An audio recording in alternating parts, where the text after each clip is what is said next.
Chapter 1. Thief! Thief! Get him! Get him! Yelled a fat old man who was an owner of a bake shop. He was wearing a white apron, a white chef cap with a white tank top and dark blue knickers. This yell reached ninjas present nearby, as one of the Chunin with a signature Chunin vest and uniform jumped from clearing in front of a chef. "Look sharp! Catch the thief quickly!" he demanded as Chunin in front of him chuckled darkly. He was itching to kick the shit out of that boy because that brat pranked him when he was sleeping during his guard duty, which earned him some stinging words from Hokage and a laugh from his comrades. Now today was the day he would pay that little terror back for his activities. He quickly jumped off into the trees to chase the boy. The boy was pretty fast for his age, but since he was a Chunin, the child was moving slow motion. The Chunin quickly caught up to him and grabbed him by his collar. He eyed the male child in front of him as he found a small grin on the troublemaker's face. He allowed his eyes to briefly look around his surroundings and saw he was in an wide alley, a very filthy alley, an alley that was a dead end. He knew the boy had the whole of Konoha mapped out in his head, making him wonder if this was some sort of trap. The Chunin quickly remembered who exactly he was restraining, but it was too late. In a blink of an eye, the boy in front of him burst into a large plume of chakra smoke. Somehow, with the smoke the boy had erupted in, he was dumped with colors so random and bright it looked like he had taken a bath in a rainbow. The Chunin was angry, murderously angry. He quickly fired his flare. In less than 30 seconds, a Chunin team dropped down at where he was with soft thumps. "All right, we have to catch that brat for what he did to me," ordered Chunin as he heard chuckles from his fellow Chunins. "Geez, Rantaro, you look like you took a bath in a rainbow," a generic-looking Chunin pointed out, and his teammates all fell down in belly-aching laughter, or at least would have if they didn't see their superior's face. "Shut up, Akio, and help me catch that brat. This time I assure you I'm going to kick the shit out of him," Rantaro stated angrily. Chunins gave him short nods as they all joined him in his pursuit. "He is running towards you, Rantaro. Intercept him at Sector 5. Sector 5 was a glorified way of saying the red light district. Rantaro heard through his earpiece as he marched towards Sector 5. The remaining Chunins surrounded Sector 5, while Akio lured Brat towards Sector 5. Not too long afterwards, the boy found himself besieged by nearly 20 Chunins. The place he stood in was where the Hokage had been investigating reports that some of the prostitutes in the Brother were underage and under forced work. "Give up, boy, you're surrounded," ordered Akio as he covered the back end of the child. The boy was wearing a black fishnet shirt with a dark blue-colored jacket over it with black pants and almost knee-high shinobi boot that looked out of ordinary for a boy his age and gender. His waist was adorned with a large red-colored cloth covering his lower part of the stomach. The cloth looked very expensive, vastly contrasting the fact that the boy had been accused he had stolen something. His best features were unarguably his ocean blue eyes so deep the Chunin had to focus on his neck so as not to get lost in them, even if they were guys. His hair was waist length, a large bang covering his left eye completely. The boy being surrounded was the troublemaker, the thief. The boy was none other than Naruto. "Shut up, Akio. That boy is going to pay for what he did to me," Rantaro shouted as he charged to the boy with a hard punch to his gut. The blonde in front of him dodged his punch by leaning back and guiding the sloppy blow above him. When the man was behind him, he countered with a chop to the back of the head of Chunin's head. The enraged man collapsed to the ground in a pile of limp and unconscious limbs. The boy was no older than 12 years old, and he had knocked a Chunin out in front of their eyes. Because of this, all the Chunins around him got into stronger stances to emphasize the point that they were not going to underestimate the boy. "Hey guys, how are you?" unexpectedly asked the Chunin, eliciting large sweat drops to fall off their heads. "Just give up, kid. You can't face us all," Akio said as other Chunins prepared themselves for an attack. Looking around, the blonde chuckled. "Hold on, guys. Take it easy.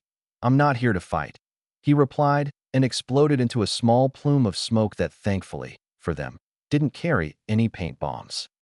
"Curse it, another clone. Okay, everyone search the area. He should be around here somewhere. I'll carry Rantaro to hospital," ordered Akio as all the Chunins blurred away to find the blonde miscreant. "Damn, that kid really pulled a number on us. Makes me wonder what he would be when he gets to his prime. Konoha's fortunate to have smart kids like him," Akio mused as he ran towards the hospital. Soon every free Chunin and Jounin joined the pursuit. The boy was a mastermind at hiding and deception every time they confronted him. He burst in the puff of smoke anytime a ninja caught him. The actual one was taking in this whole chase with a great grin on his face. Abruptly, he felt a large chakra signature coming at him. He twirled around and made to jump off the building he stood on, but it was too late. He was grabbed by the yellow flash of Leaf, Hokage of Hidden Leaf Village, and they both vanished in a sharp yellow flash. Inside the Hokage's office, a yellow flash appeared in the Hokage's office, leaving two people standing in the office. One was Naruto, while the other was also a blonde-haired man with tan skin. He was wearing a white-colored cloak over his Jounin uniform. The man was gifted with cerulean blue eyes. The man was none other than Minato Namikaze, also known as the Yellow Flash of the Leaf. "What is it this time, Naruto?" inquired fourth Hokage as he put hands on the desk intertwined with each other. His eyes lightly glared at the boy in front of him, who just happened to be full of energy with very large chakra reserves. "It's nothing serious, man. I was just giving some of my poor friends some food," Naruto replied with his left hand scratched back of his mind. A nervous smile appeared on his face as he gazed into the eyes of the fourth Hokage. The fourth knew the male child in front of him was not normal, even by ninja standards. He stalled an entire ninja force for over an hour. He was going to scold him, but noticing the warm smile Naruto had plastered on his face, he decided against it. The fourth sighed and tossed a scroll towards the younger blonde. The boy caught the scroll with a confused look on his face. "What's this for, buddy?" asked Blonde. The fourth had enough of him. His anger had gotten the better of him. "Don't call me buddy. I am freaking Hokage of this village. Show me some respect, boy," yelled fourth, a throbbing tick mark on his forehead. Naruto chuckled. I am so sorry. Lord Fourth, the Yellow Flash of Leaf Village," teased the boy, giving the man another thick tick mark on his forehead. "By the way, what's in the scroll?" he wondered again. "Reasoning with this kid is useless. Better get it over with," wondered Fourth. "This is your punishment for stealing those bakery products. You will finish these D-rank missions this 1 week before your team placements. If you don't, then you will have to remain in the academy for another year," stated Minato with a smirk. He was hoping resistance from Blonde, but that was thrown out of the window with the next words the boy said. "Cool. I got a chance to perform missionary work before graduation.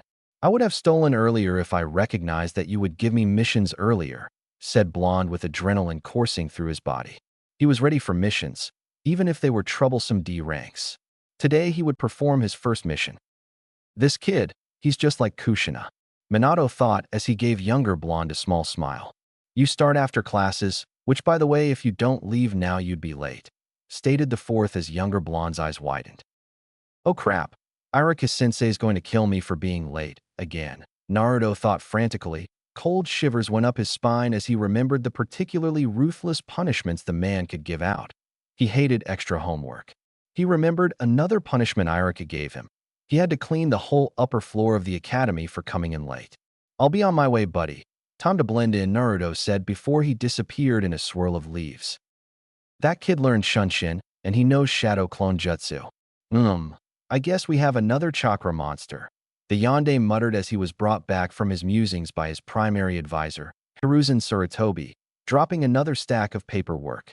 The fourth groaned and screwed his eyes shut, hoping that the growing pile of paper on his desk was just a dream, a really horrible dream.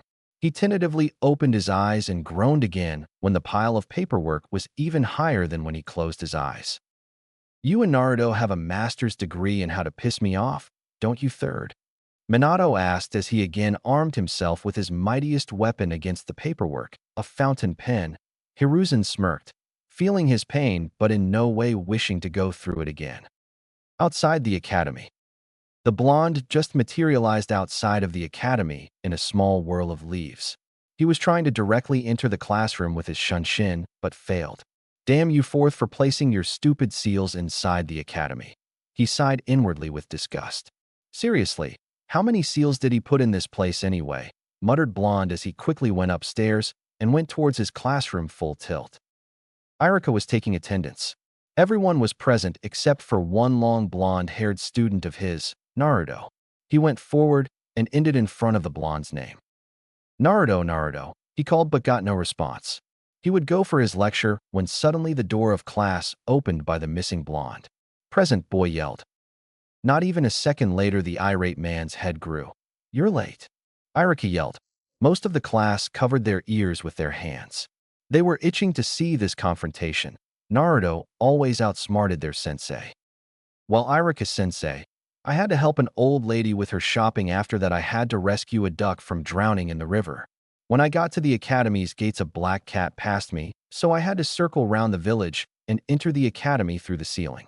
When I was just about to go into the classroom, I slipped on the wet floor." So he was cut off by Irika. "Okay, just go and take a seat." Naruto, the blonde, walked towards the end of class and sat on the last bench of the academy. When he was walking towards back, all his female classmates of the class kept eyeing him like he was a giant chunk of meat. "He's so cool. Look at his abs," all the girls squealed mentally. The blonde's jacket was open. It showed off his perfect abs for the whole world to see. "He is just like Kakashi, with the same lame excuses, but he is the most arrogant I have ever come across," wondered Irika with a sweat drop. Meanwhile, somewhere in Leaf Village, a silver-haired man sneezed. "Somebody must be talking about me." "Okay, everyone pay attention." Irika started his speech. When he finished, he noticed only a few students were paying attention, while most were busy speaking with each other. The rest were already sleeping. He sighed after looking over his lazy genin and continued his class. After class, 3 Namake's siblings were running towards their home. Their home was in the middle of village near the Hokage Tower. While they were walking, they noticed Naruto rushing towards his own home. The blonde was living in his own apartment. The blonde was an orphan and didn't even know his last name. But he was constantly smiling and screaming about that someday he will become a great hero. 2 of the female Namake's heiress blushed when both noticed his abs obviously being exposed from his open jacket. The blonde disappeared out of their sight in a split moment when both females were fantasizing about him. The male Namake's just growled when he noticed the stars in his sister's eyes. "What's so special about him?" the boy growled to himself. Soon both female Namake's were brought away from their fantasies by their brother. "Hey, snap out of it, well, why?" said their brother with venomously. "Where did he go?" quickly questioned his sisters with a menacing note. Male Namake's felt a chill down his back as he promptly switched the topic. "Look, we are home," he said with a false grin. Both female Namake's followed their brother in the mansion. Inside Namake's compound. As soon as they entered the house, all 3 were engulfed in a warm hug by their mother. Their mother had long waist-length red-colored hair. She had very fair skin with deep violet-colored eyes. She was wearing a light green apron over her tan-colored dress. She was one of the most beautiful young ladies in the Leaf Village. No one would suppose that she's around 30 years old with her build and her smooth skin. She was none other than Kushina Uzumaki Namake's, wife of the 4th Hokage, also known as the Red Death of the Leaf. "Oh kids, how was your day? Did you miss your mommy?" She started away. All Namake's siblings were fighting for breath under her tight embrace. "Mommy, too tight," the boy gurgled out, battling out of his mother's arms. Kushina quickly released them all from the hug. "Sorry, I just got excited, you know," she answered. Her verbal tick caused Namake's siblings to express joy as she soon joined them. Chapter 2. "Sorry, I just got excited, you know," she responded. Her verbal tick caused Namake's siblings to express joy as she soon joined them. "Okay, enough all of this now, you 3 go and take your baths. Your daddy will be coming home early today," the red-haired woman said in a commanding tone as she put her hand on her waist. "Oh, come on, Mum, we don't need to bath, you know," requested male Namake's with his puppy eyes jutsu. "That's not gonna work for me, Namato Namake's," she replied with a smirk on her face as she noticed pout on her son's face.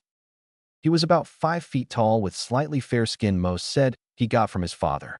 His most outstanding characteristic was his dark red hair. He was wearing the same colored shirt with small white shorts. He also inherited aqua blue eyes, which were the combination of eye colors of both of his parents. He had 2 whisker-like birthmarks on his face. When he saw that his mother would not fall for his signature jutsu, he slowly made his way towards the bathroom.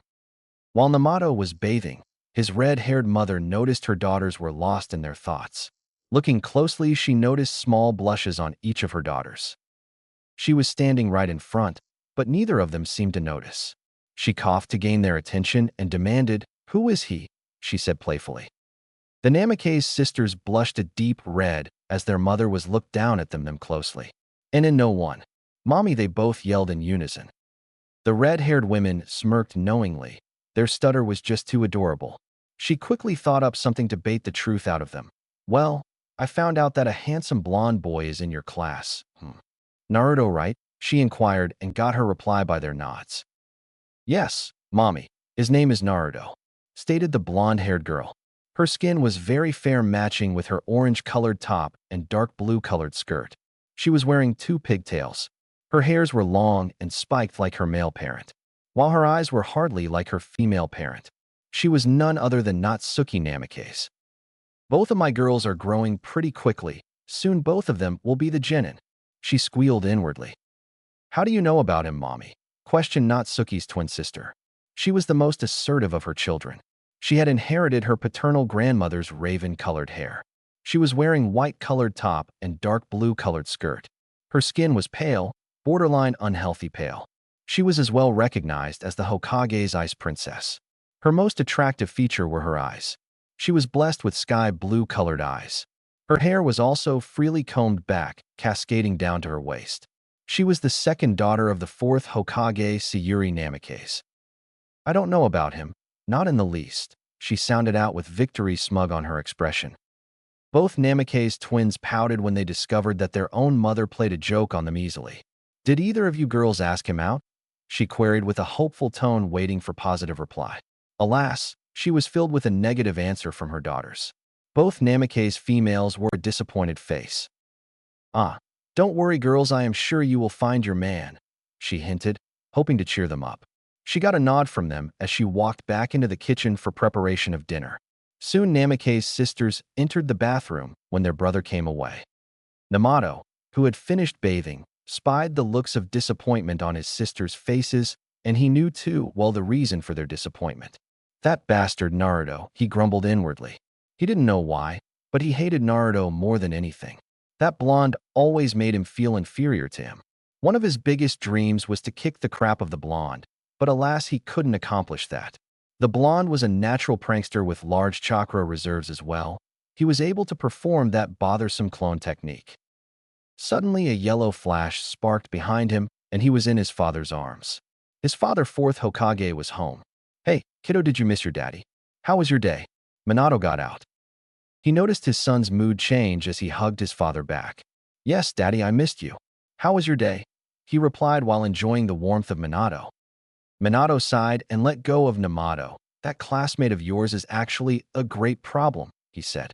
Suddenly, a frying pan got smashed into his kitchen. A violent-looking red-haired woman was standing in front of him. She was flooded with anger and was ready to castrate him. Fourth felt a chill down his back as he nervously gazed towards her. "I am sorry, Kushina. I called him a problem." He got out nervously. Only it was too late as her fist made its contact with his head. Minato winced and rubbed the lump on his head. "Your strength is as monstrous as ever, honey," he murmured, but neglected to notice red-haired heard that remark. A few minutes later, the 4th Hokage was lying along the ground unconscious with 2 large thumps on his mind. "That's why I never piss her off, Dad," wondered Namato as he watched over the unconscious body of his father. "Namato," the red-haired woman named. Namato nervously turned his head towards his mother. "Will you help me order dinner?" It was not a request, but an order, and he did not desire to piss her off once more. He nervously nodded and helped her to dress dinner. A few minutes, the Namikaze sisters entered the kitchen and caught sight of their unconscious father. "What did you do now, Dad?" Both wondered in unison. When the arrangements for dinner were finished, Minato regained his consciousness. He nervously sat in the head of the table. The Kushina was still wild about him, which she demonstrated by sitting along the opposite side of him, while his daughters filled positions to his left and right. Namato had been already halfway through his meal. He sighed and ate his dinner. After dinner, everyone proceeded to their rooms while Minato nervously entered their sleeping room. Inside Minato and Kushina's bedroom. When he went into the bedroom, Kushina was already sleeping. Minato sighed and got into the bed. He took hold of her waist and drew her towards him. "I know you're awake, Kushina," he whispered in her ear. She was trying her best to ignore him, but his grumbling and his warmth were not helping. She acted in such a manner that she was looking him dead on. She had tears in her eyes. I'm sorry for calling him a problem, Kushina. He started out with sadness. His wife was a very kind woman with a very big heart. She desired to embrace him when Naruto was a little child. He was entirely alone, merely as a Hokage. He could not show favoritism towards one orphan, and then he induced to entrust Naruto to the orphanage. Both Minato and Kushina were orphans, so they knew too well how they treated orphans in the orphanage. Minato, you know that he only desires to be recognized. That's why he always gets in trouble. He is exactly like me, she set out in between her sobs. Minato brought her into a soft hug and rubbed her back soothingly, kissing her forehead when she hugged him back. I know Kushina. I assure you I will keep an eye on him, he murmured, and a few more minutes of her breathing even out. When he looked down at her and smiled, she was sleeping. His arms tightened around her, and he too fell asleep. Inside Naruto's apartment, the blonde was very tired when he reached his home, but the adrenaline rushing through his body stopped him from getting some shut-eye, thinking about all the cool missions he was going to make out tomorrow. He looked down when his stomach gurgled angrily. He walked briskly to the kitchen to cook his dinner. When he looked into his fridge, he only saw vegetables and yesterday's remaining rice. He sighed and warmed up the rice. He set the rice on the table with the vegetables. He ate the rice balls and packed the ones left for tomorrow. He jumped onto his bed with a book in his hand. The was about Art of Sealing for Beginners by Kushina Uzumaki. He was already on level 2 in this book. He found sealing very complex, but useful art. He couldn't even stop imagine its potential which, quite frankly, was limitless. Today was different. He had some problems in understanding some of the more complex seals. He knew that no one would help him because of his antics. An hour to midnight he shut the book and got to sleep. Perhaps if I ask Lady Kushina, she could help me. If I'm lucky, that is. He sighed inwardly before going to catch some Z's. The blonde failed to notice one faceless masked Umbu watching him through his window. When he saw Blonde went to sleep, he blurred out from view. Inside hideout. Umbu entered the hideout and bowed in front of his spiky brown-haired superior. One side of the body was covered by bandages. He constantly held a wooden walking stick to add in the fact that he was really old. The man was Danzo Shimura, one of the 4 elders, one of Hidden Leaf Village, and founder of Root. Though he had a moniker, he was widely known as the Darkness of the Leaf. You're right about him, Lord Danzo. The faceless Umbu droned lowly in front of him. Danzo allowed a small, almost invisible smirk to show on his face. He was right, as always. It shows how foolish this village is. They couldn't even acknowledge his father, who was one of the most dangerous men in history. Danzo spat. Keep an eye on him. I want to know if he receives his father's bloodline. Ordered Danzo as the Root Umbu in front of him merged back with the darkness behind him. Soon I will receive another pair of powerful eyes if I am correct about his birth father, said Danzo quietly. This time allowed his inner feeling to manifest on his face. His subordinates weren't around to see. A demented grin spread on his face. Powerful eyes or not, he knew too well that the blonde was going to be a force to be reckoned with in his future, and he had every intention to recruit him into Root. Chapter 3. Keep an eye on him. I want to know if he receives his father's bloodline. Ordered Danzo as Umbu in front of him disappeared into the darkness behind. Shortly I will receive another duo of powerful eyes, if I am correct about his biological father, said Danzo inwardly with a sick grin on his type face. Powerful eyes or not, he knew too well that the blonde was going to be a force to be reckoned with in the future, and he had every intention to recruit him en route. Next day, like every other day, our blonde-haired hero went through his morning workout. He is doing it since he was 9.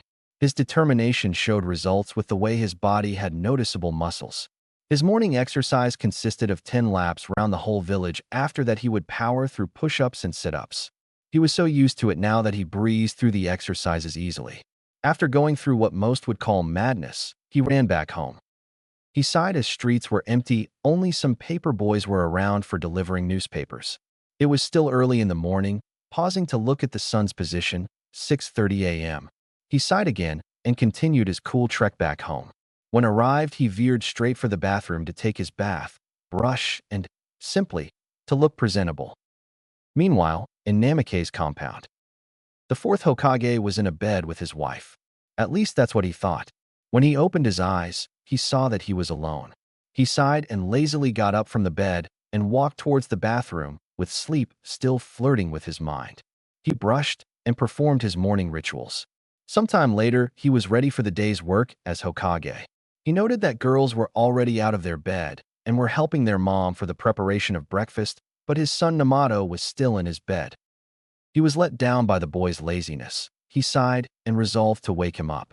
When he entered Namato's room, he noticed all the clothes were lying around. Everything was a mess. In fact, his room was more like a trash fire. He ran towards his son and shook him. Namato was really enjoying his dream. He was kicking the fuzz out of Naruto. But suddenly his world started to crumble as he groggily opened his eyes. The first thing, or person, he saw was a blonde-haired man with a clean white coat. This person was none other than fourth Hokage, his father Minato Namikaze. "What is it, Dad?" He started away with a yawn. Minato was really disappointed in his son's behavior. "Grow up, young man. Do you even remember what day it is?" he questioned, hoping for an answer from his son about it. He picked his ears with his pinky finger. "What is it today, Dad? I know it's not yours or Mom's birthday. Come on, tell me," he questioned with stars in his eyes. "You are really her son, so upbeat and carefree. But I am still proud of you," said Minato inwardly, a small, sincere smile formed on his face. "Well, if I'm not wrong, today is your graduation day," answered Minato with a stoic expression just to tease his son. "What? How could I forget that?" he shouted and quickly scampered out of his bed and prepared himself in a record time. He soon joined up with his father as both Namikaze's male finally reached the living room. Both males were not too long after assaulted with the smell of delicious food and quickly stepped towards the kitchen. When they came into the kitchen, they noticed that Namikaze's matriarch had already made pancakes and syrup. Without wasting any moment, both males attacked their respective meals with wide velocity. Namato was eating like there was no tomorrow, while other members along with Namikaze's sisters were taking their time to finish their meals. "That was delicious, Mom," got out Namato when he finished up his meal and flashed his mother a large grin. The redhead always loved his compliment. "That is my specialty, you know," she stated with smug. "Yes, no one can beat your mother in her cooking skills," said Minato. Hoping for some sign, she cared he was there, but she hardly threw him a grin and started to rinse the dishes. Minato sighed. He realized that she was even upset about what he said about the blonde boy. This was really dampening his mood. He wanted to take her and kiss her, but it was not possible right now. "I guess I should give her some time. She will eventually come around as always," he questioned. "Okay, kids, I am going early today for work, so be nice to your mama," he stated as he disappeared in a yellow flash. Kushina noted the sadness and loneliness in his voice. "Maybe I went too far.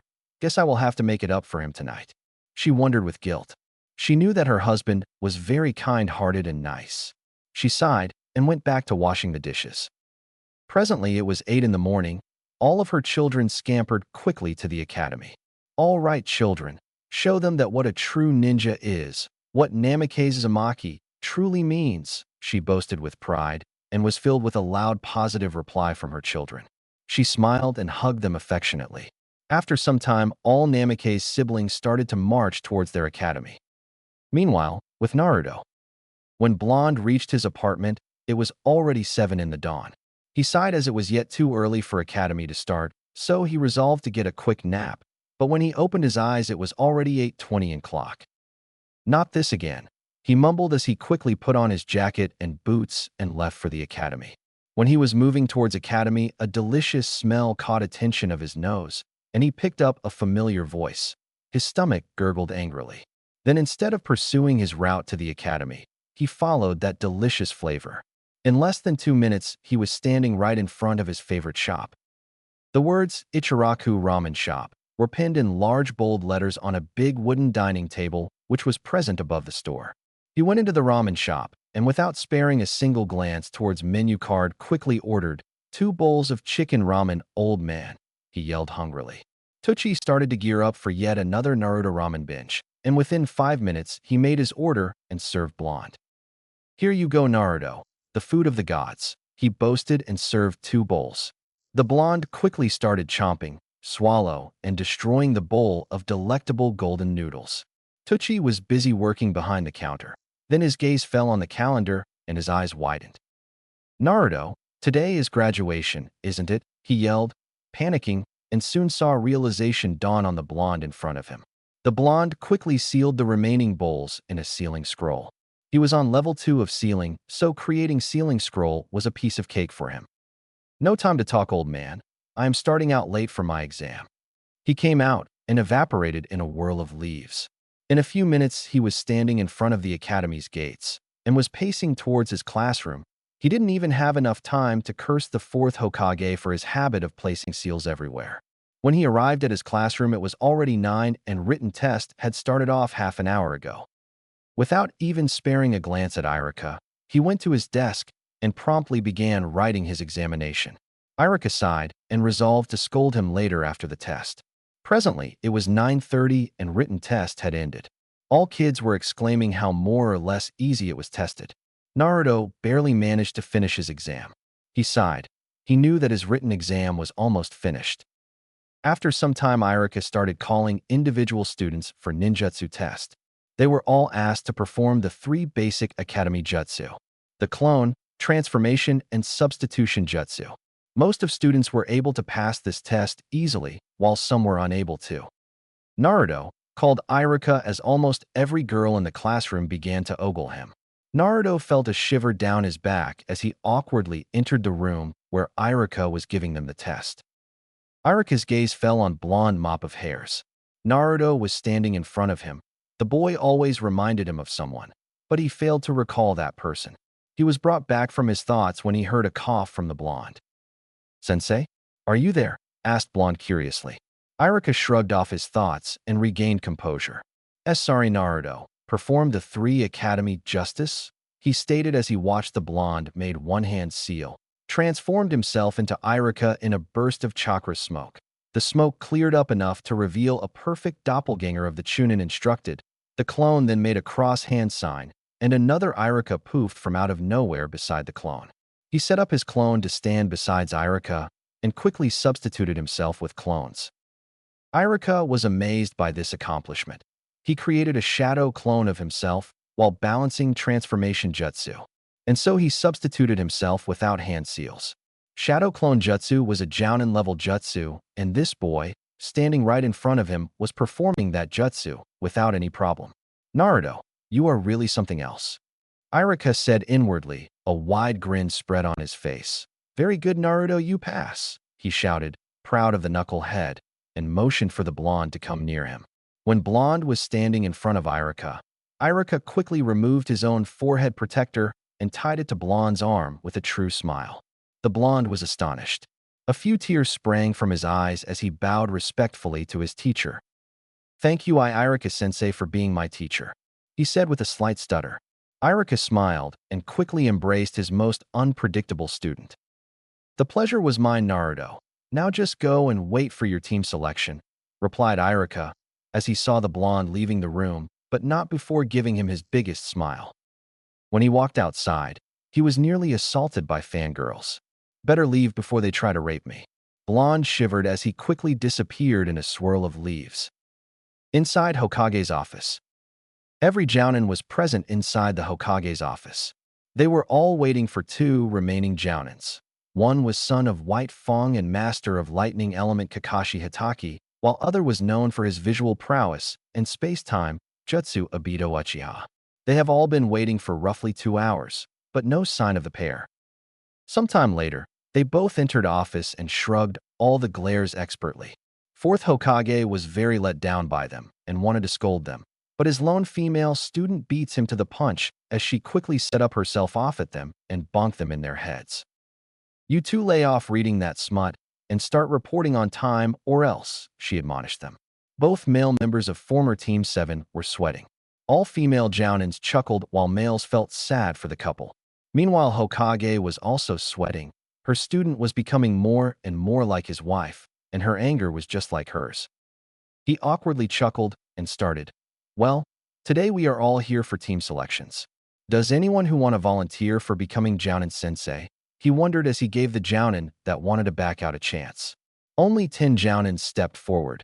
They were son of 3rd Hokage Asuma Suratobi, Obito Uchiha, Rin Noira, surprisingly Kakashi Hitaki, and some newly promoted ones.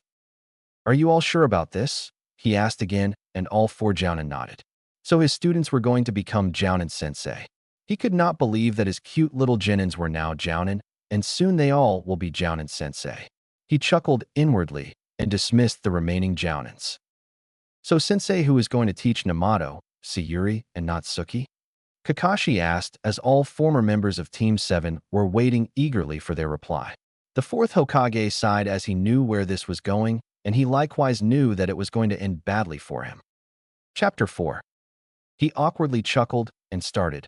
"Well, today we are all gathered here for team selections. So anyone who wants to volunteer for becoming Jounin Sensei?" he questioned as he observed most of Jounin Sensei backing off from this challenge. Only 10 Jounins stepped forward. They were the son of 3rd Hokage Asuma Suratobi, Obito Uchiha, Rin Noira, and surprisingly Kakashi Hitaki, and some newly promoted ones. "Are you all sure about this?" he inquired again, and noticed as all 4 jounins nodded.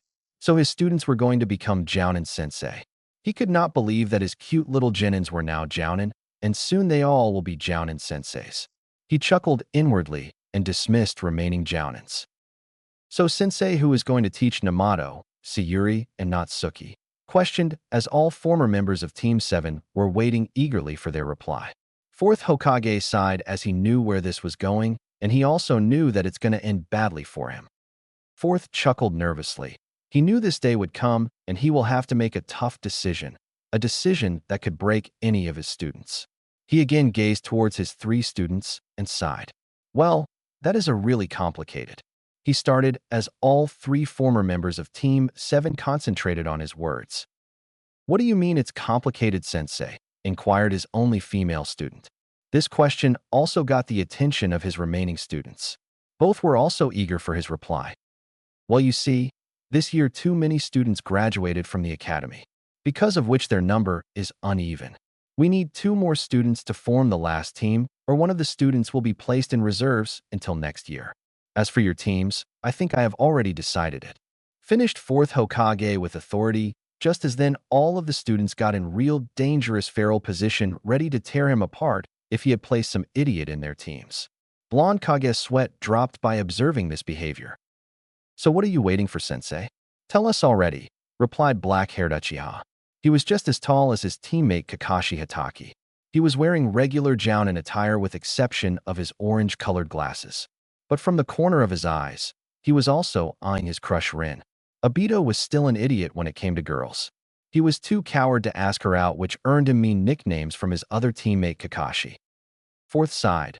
"One way or other, I'm gonna get my ass kicked by either Rin or Kushina." He wondered and shivered when he remembered wrath of his wife. After a few seconds, he decided to throw his decision. "Well, as for my kids, they will be trained by Kakashi, while Rin you will train teammate. As for you, Obito, I don't think you are suitable for being Jounin Sensei." He got out and was waiting for a large outburst from his student. His student didn't disappoint, as within a second a large yell could be heard all around Leaf Village. "What? You can't do that to me, sensei." Black-haired Uchiha got out. He was sure that he heard a chuckle from his silver-haired teammate.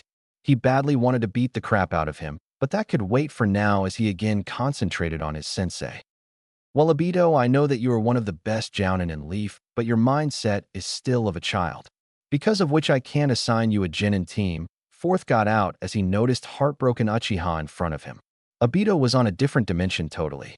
He couldn't hear anything other than his sensei's recent words. For the past few weeks, he was planning on being a Jounin sensei of a Genin team. But all of his plans were flushed into gutter due to his sensei's words. He was about to leave when his sensei's next words caused him to stop. "However, I can assign you a Genin with a mindset of Jounin." 4th got out with a smirk. He always loved to tease his students. This caused black-haired Uchiha to flutter in happiness, but within a blink of an eye, his excitement was replaced by the look of confusion on his face. A single Genin with a mindset of a Jounin must be a smart-ass, he wondered. "Why Kakashi got to teach your kids, sensei?" questioned Obito with a frown. He knew that Kakashi was 4th's favorite student, But come on, he surely deserved to train them too. Fourth scratched back of the head. Well, you know that Namato, Natsuki, and Sayuri need the teamwork more than anything. They are all good individually, but they severely lack teamwork, and Kakashi here can work on their teamwork as well on their justice, while Rin is also a good choice, but her skills are more suitable for Jinjutsu and medical ninjutsu. My kids are neither Jinjutsu type nor medical ninjutsu type. While you Obito could be a good teacher, but you will go easy on them because of their close bond with you. So Kakashi is my only choice. Explained Fourth nervously. Also, Kushina would kill me if I placed her kids on your team. Because of you, Namato is asking me about that orange book you so fond of. I nearly lost my collection because of him, Fourth wondered with concern. After hearing this whole explanation from his sensei, Obito finally agreed to him. Fine, who is the smartass on my team? He questions with a frown. Well, all of you will meet your teams after lunch, so go now. Pester your new team now, Fourth stated with a tired expression. And Kakashi, don't be late. He was cut off as his 3 students already left his office with their signature shunshin. Fourth sighed and prepared for his fight against paperwork. Inside Academy. During lunchtime, every girl was looking for Naruto, but the blonde was disappeared like he was not there to begin with. After lunch break, class again started to fill up. Soon everyone was present in class.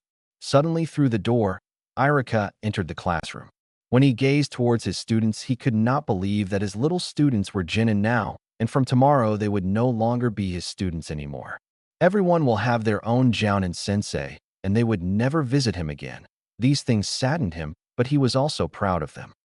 He gazed towards his students again and was greeted with excited faces.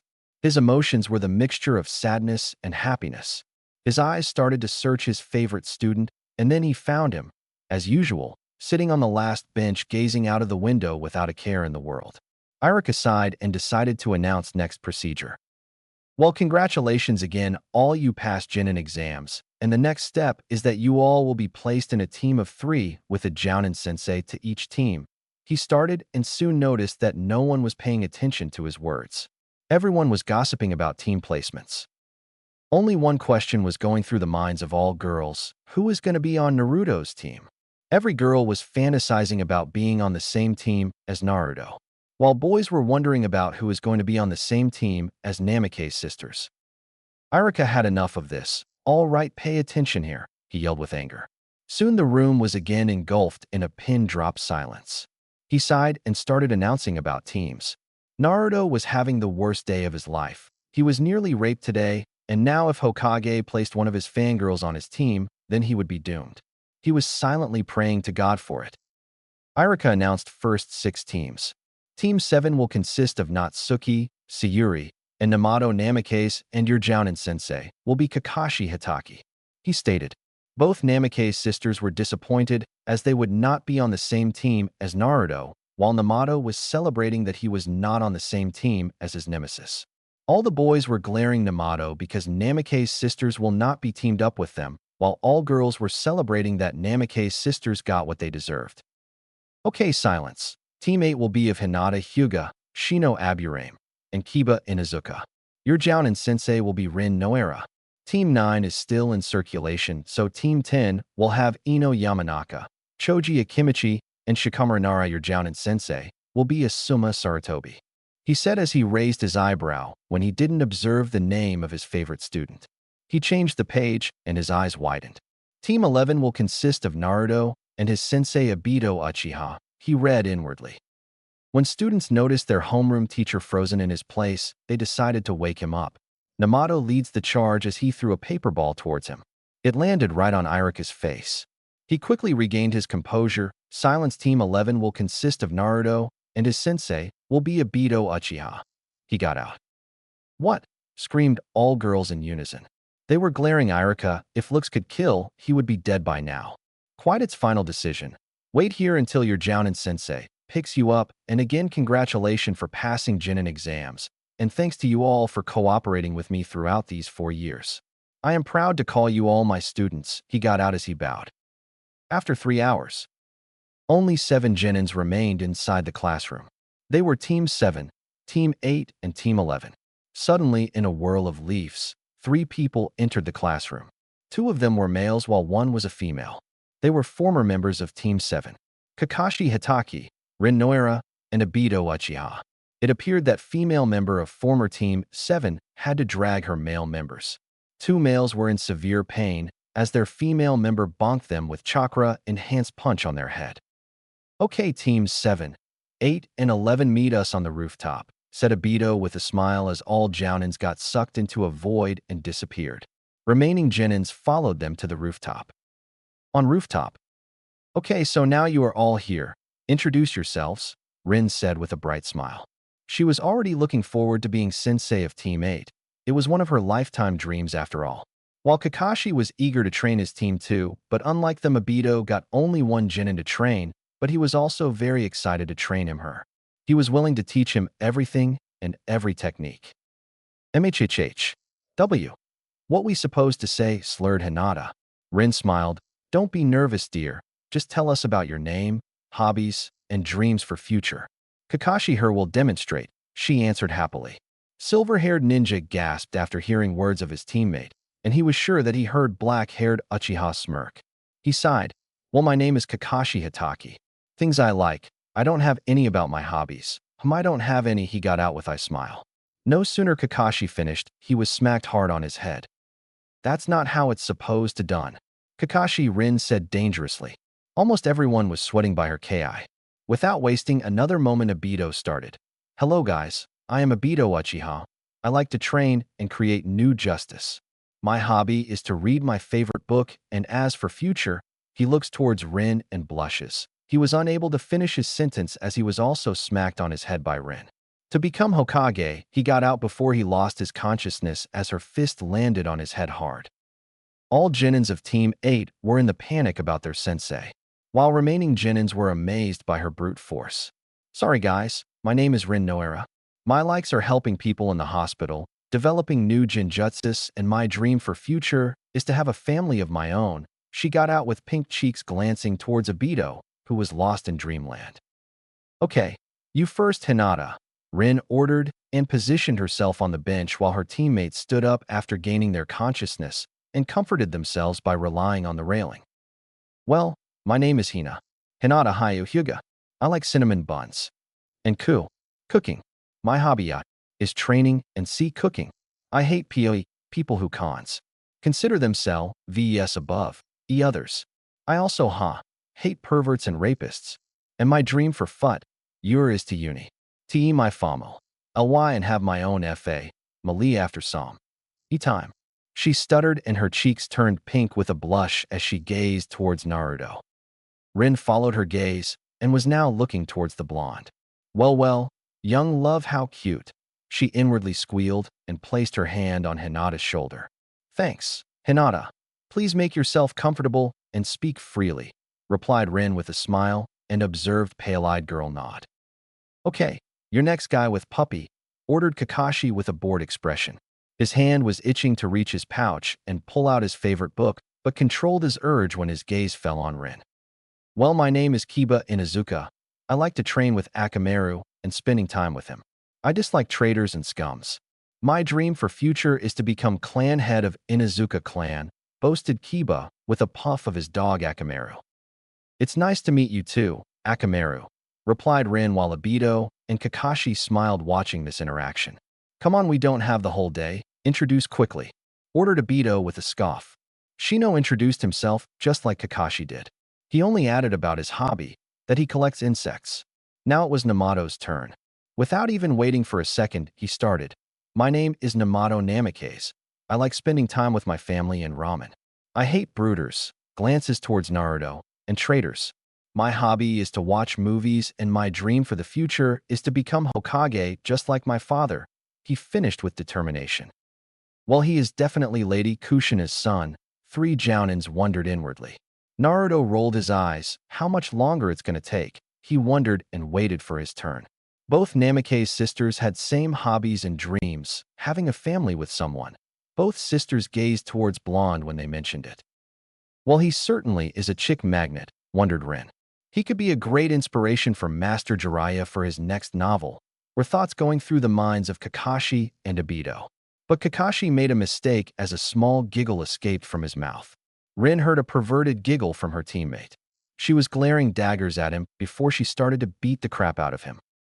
Thank God for saving me from her wrath and giving me the strength to control my mouth, Obito said inwardly. He shivered when he observed the broken body of his teammate lying on the ground in front of him. Soon Jounin regained his composure and explained about real Genin exams. Every Genin was shocked, well except for that blonde one, after hearing that test in the academy was for only to select individuals who could be Genin.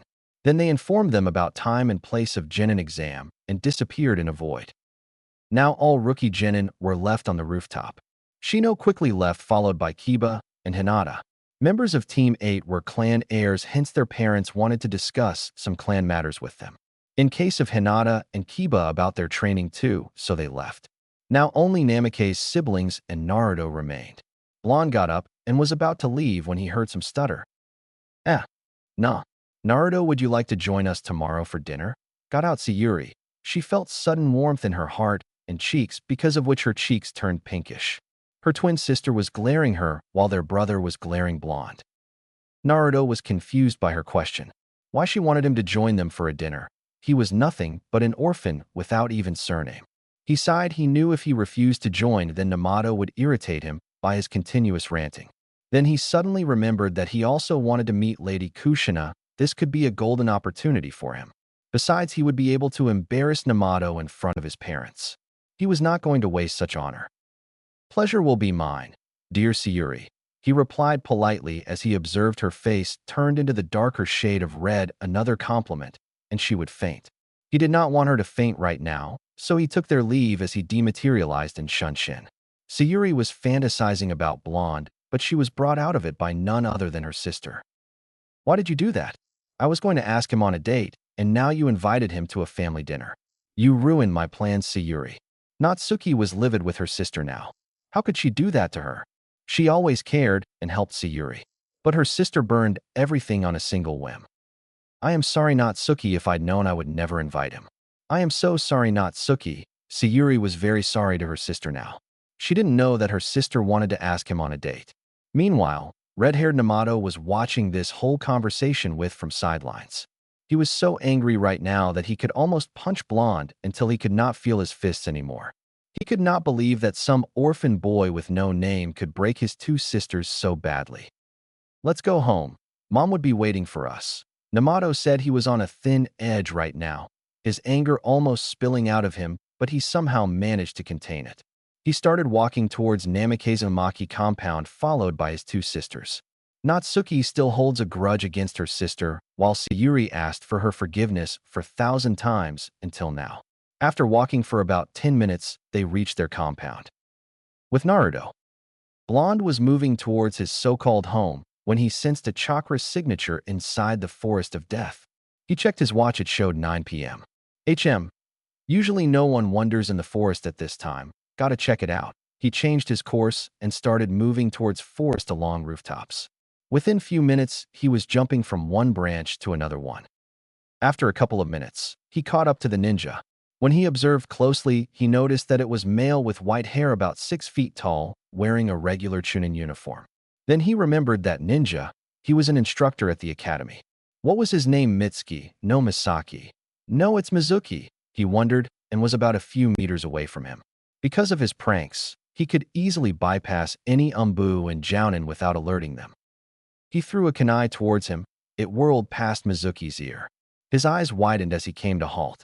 When he turned towards his opponent, he was expecting an Umbu or at least a Jounin-level ninja, but when he noticed that it's a Genin, a chuckle escaped from his mouth. Then that chuckle converted into a laugh. Turn back, kid, and I will spare your life, he got out between his laugh. He was about to resume his journey when 3 kunai obstructed his path. Now he was annoyed by this action. He was going to spare kid's life, but now that kid will die. Well, kid, you should have stayed at home instead of on playing a hero. Let me give you a parting gift. In real life, there are no heroes, only cowards and truly insane people, so tell me, from which category do you belong? He was expecting a verbal reply, but received a physical one as boy launched 3 kunais towards him. Insane one, he got out as he unsheathed weapons from his pouch. He threw a single kunai towards him. Blonde was going to catch it, use it against him, but soon noticed a ceiling tag on it. and quickly backflipped as the area in front of him was diminished to ashes. Blonde created a cross-mark hand seals as 10 shadow clones materialized in a puff of smoke and started to attack Chunin with their combination moves.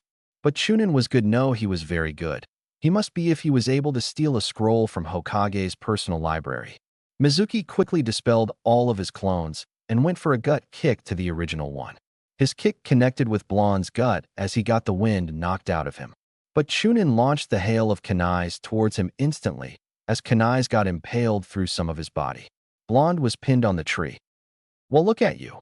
What do we have here? A blonde brat who never got chance to enjoy his youth. But you fought very well, kid, and because of that I will grant you a quick death. Mizuki was grinning like a madman. He always wanted to try out his demon shuriken on someone.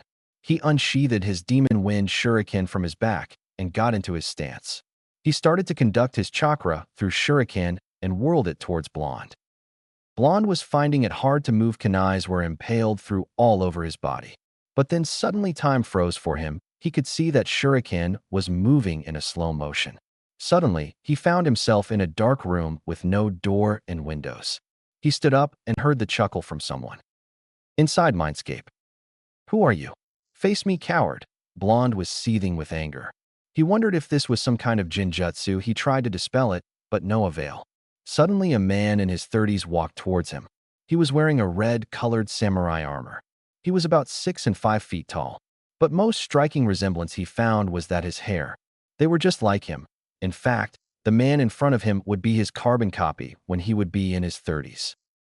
Now the man was standing face to face. He was eyeing Blonde very carefully. A man got on his knees and peeked in Blonde's eyes. You got her eyes and hairs, he whispered politely. Blonde was confused by his words, but he understood one thing, that this man knew his mother.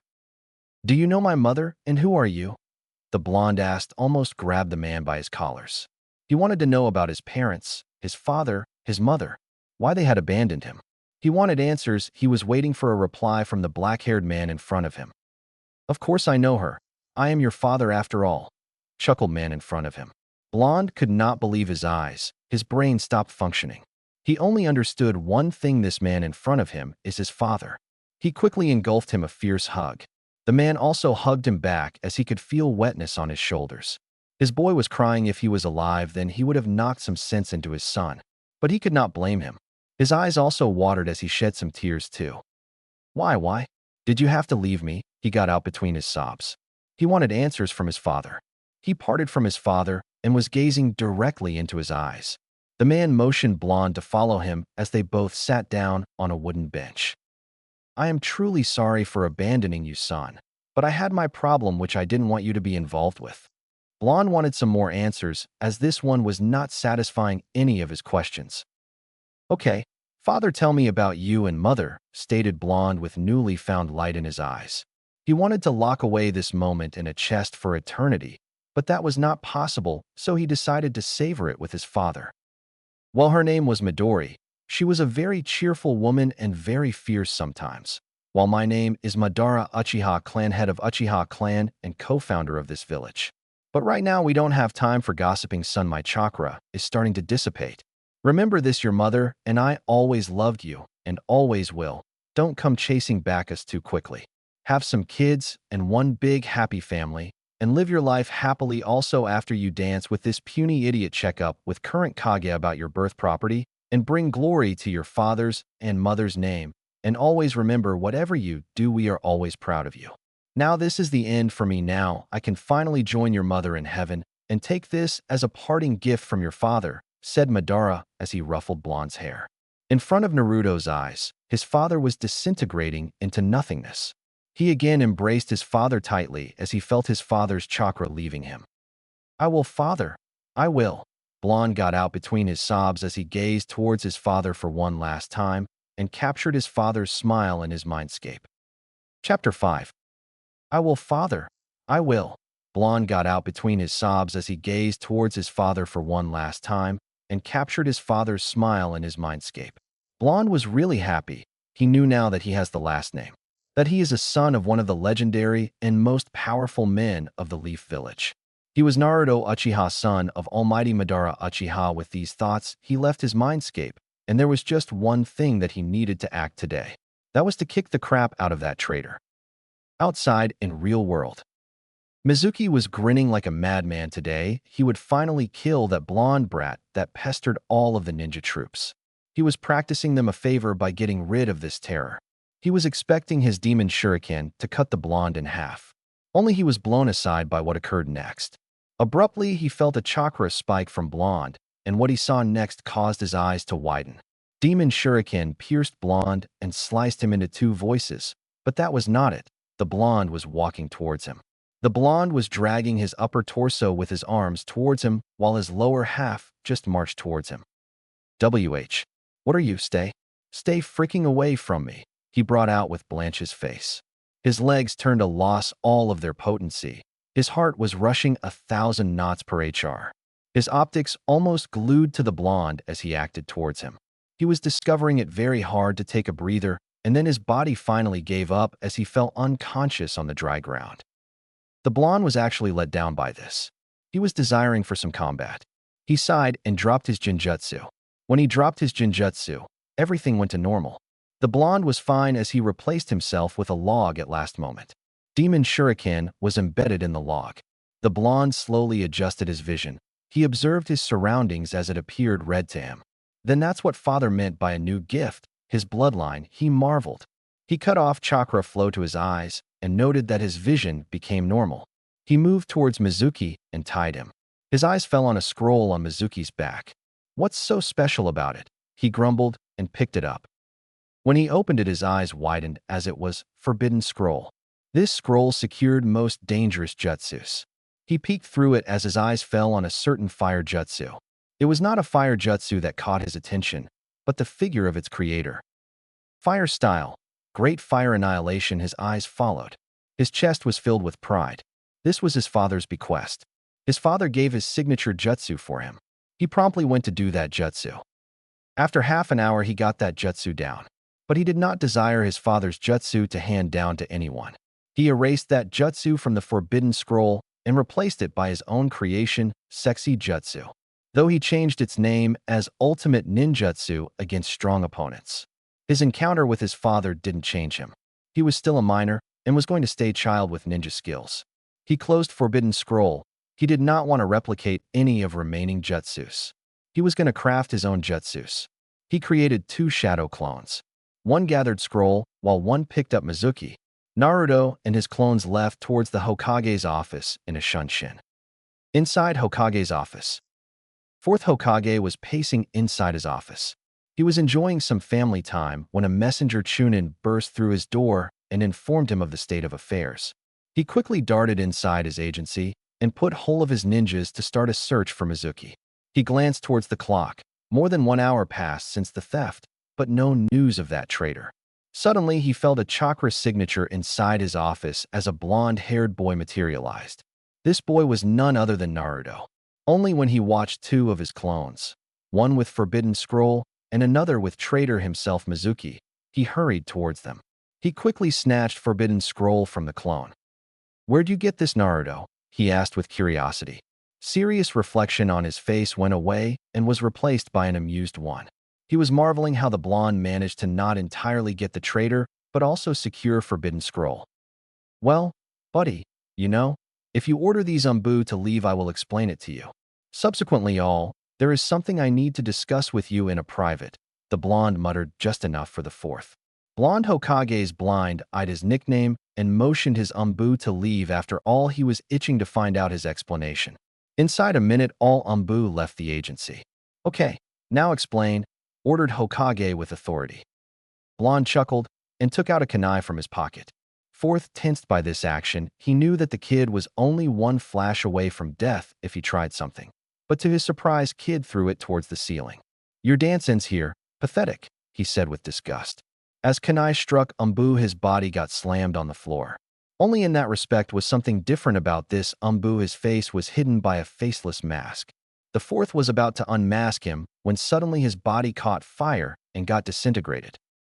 "Don't bother, buddy. I am certain he is just an informant. They usually don't receive any sort of data, and they are exactly like puppets." Naruto got out as both blondes watched Root Umbu crumble away. Without asking for any permission, Blonde comforted himself by occupying a comfy chair and motioned Forth to take his place. "Cocky brat," muttered Forth with a frown and sat on his chair. "Then will you mind explaining how you caught Mizuki?" inquired Forth with slightly harsh tone.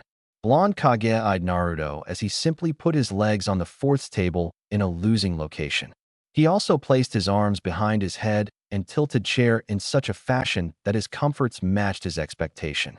When Blonde-eyed Forth, he observed his face was full of tick marks. "All right, pal. No need to glare me like a jealous woman."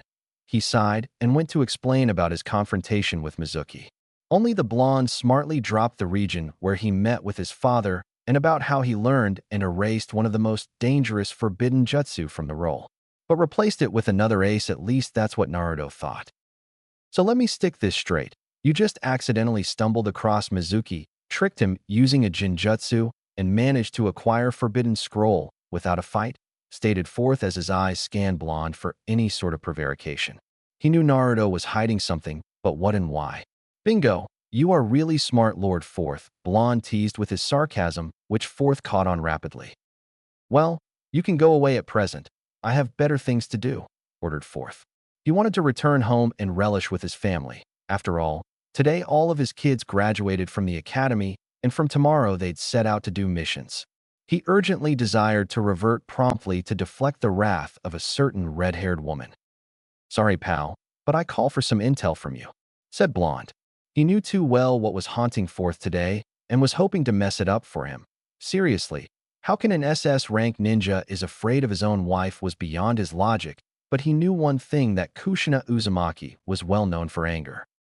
"What kind of intel you are singing about?" questioned Forth. He blanked out about his wife and his family. For the first time he is called for a favor by Naruto, and he was willing to allow him some intel if it was not an S-rank one. Blonde wore a grave look on his face. "I want to know about my birth." Forth's eyes widened for the first since his birth. Blonde asked that question to him. Certainly, he had asked him about his parents, and the Forth had also informed him that his parents were dead. Surely something happened to him. "He never asked me about it," Forth wondered as his eyes pasted to the blonde's figure. "Well, one of our jounin found a scroll during Nine-Tailed Fox's attacks. When we unsealed it, we found a bundle inside of it. It was a baby." The Forth was cut off by Naruto as he completed it for him. "It's me, isn't it?" he queried, hoping for a response. But the only response he started from Forth was silence, a complete silence, as Forth averted his eyes from the blonde and focused on his desk. He reached for a seal under his desk and channeled some of his chakra in it.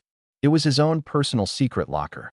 He himself crafted that seal for privacy and protection of significant documents, which included his own collection of make-out tactics, which he just managed to conceal from his married woman.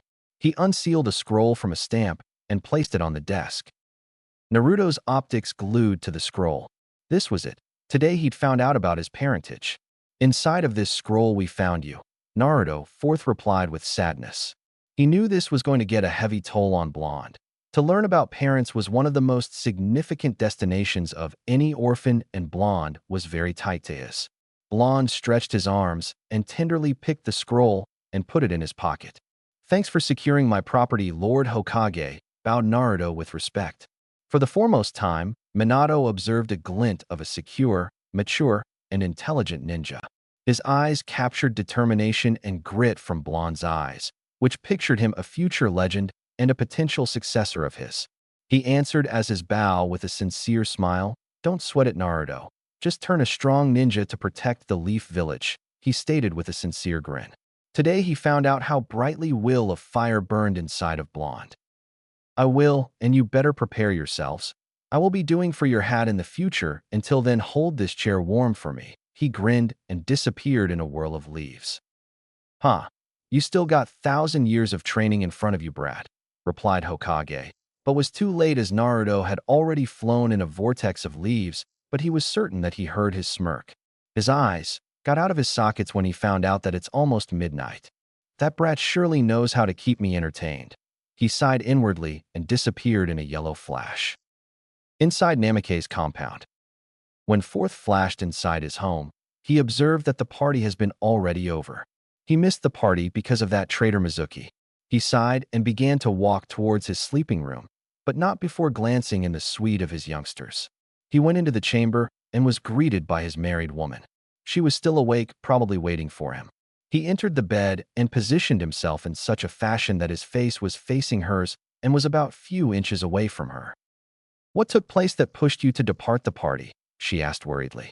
She knew whatever happened must be important, and it must be about Village's security. She stared into his eyes, and she found some sadness along with the guilty conscience. She recognized that he must be guilty of departing the party, but sadness? Forth noticed her calculative gaze and sighed.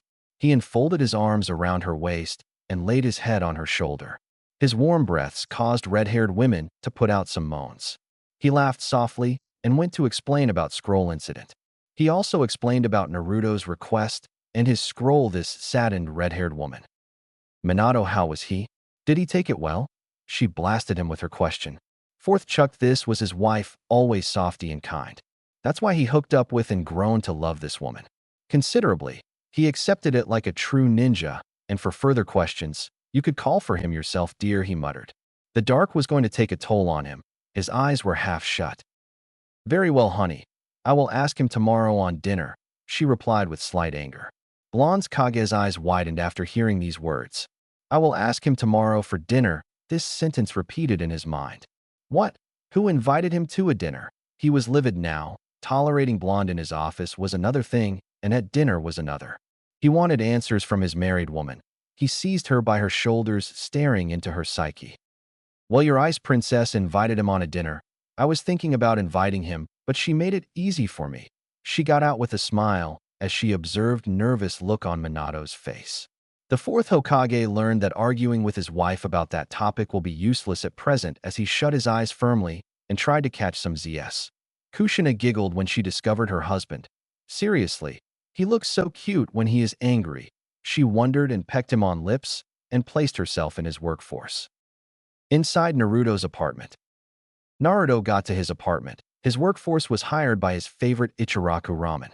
He knew today he'd definitely be in no shape to prepare his dinner, and then he brought his dinner from Ichiraku. He thought that he should eat first before unsealing contents of the roll. He ate up his dinner within 5 minutes. He was simply getting into his pants as he set his jacket on a wooden stick and placed Scroll on a board. This was it. Today he would find out about his parentage. When he unsealed the scroll, he only found a blanket inside of it. Nothing else. His anger reached the breaking tip, a worthless blanket that's only his possession. This anger caused him to unconsciously activate his bloodline.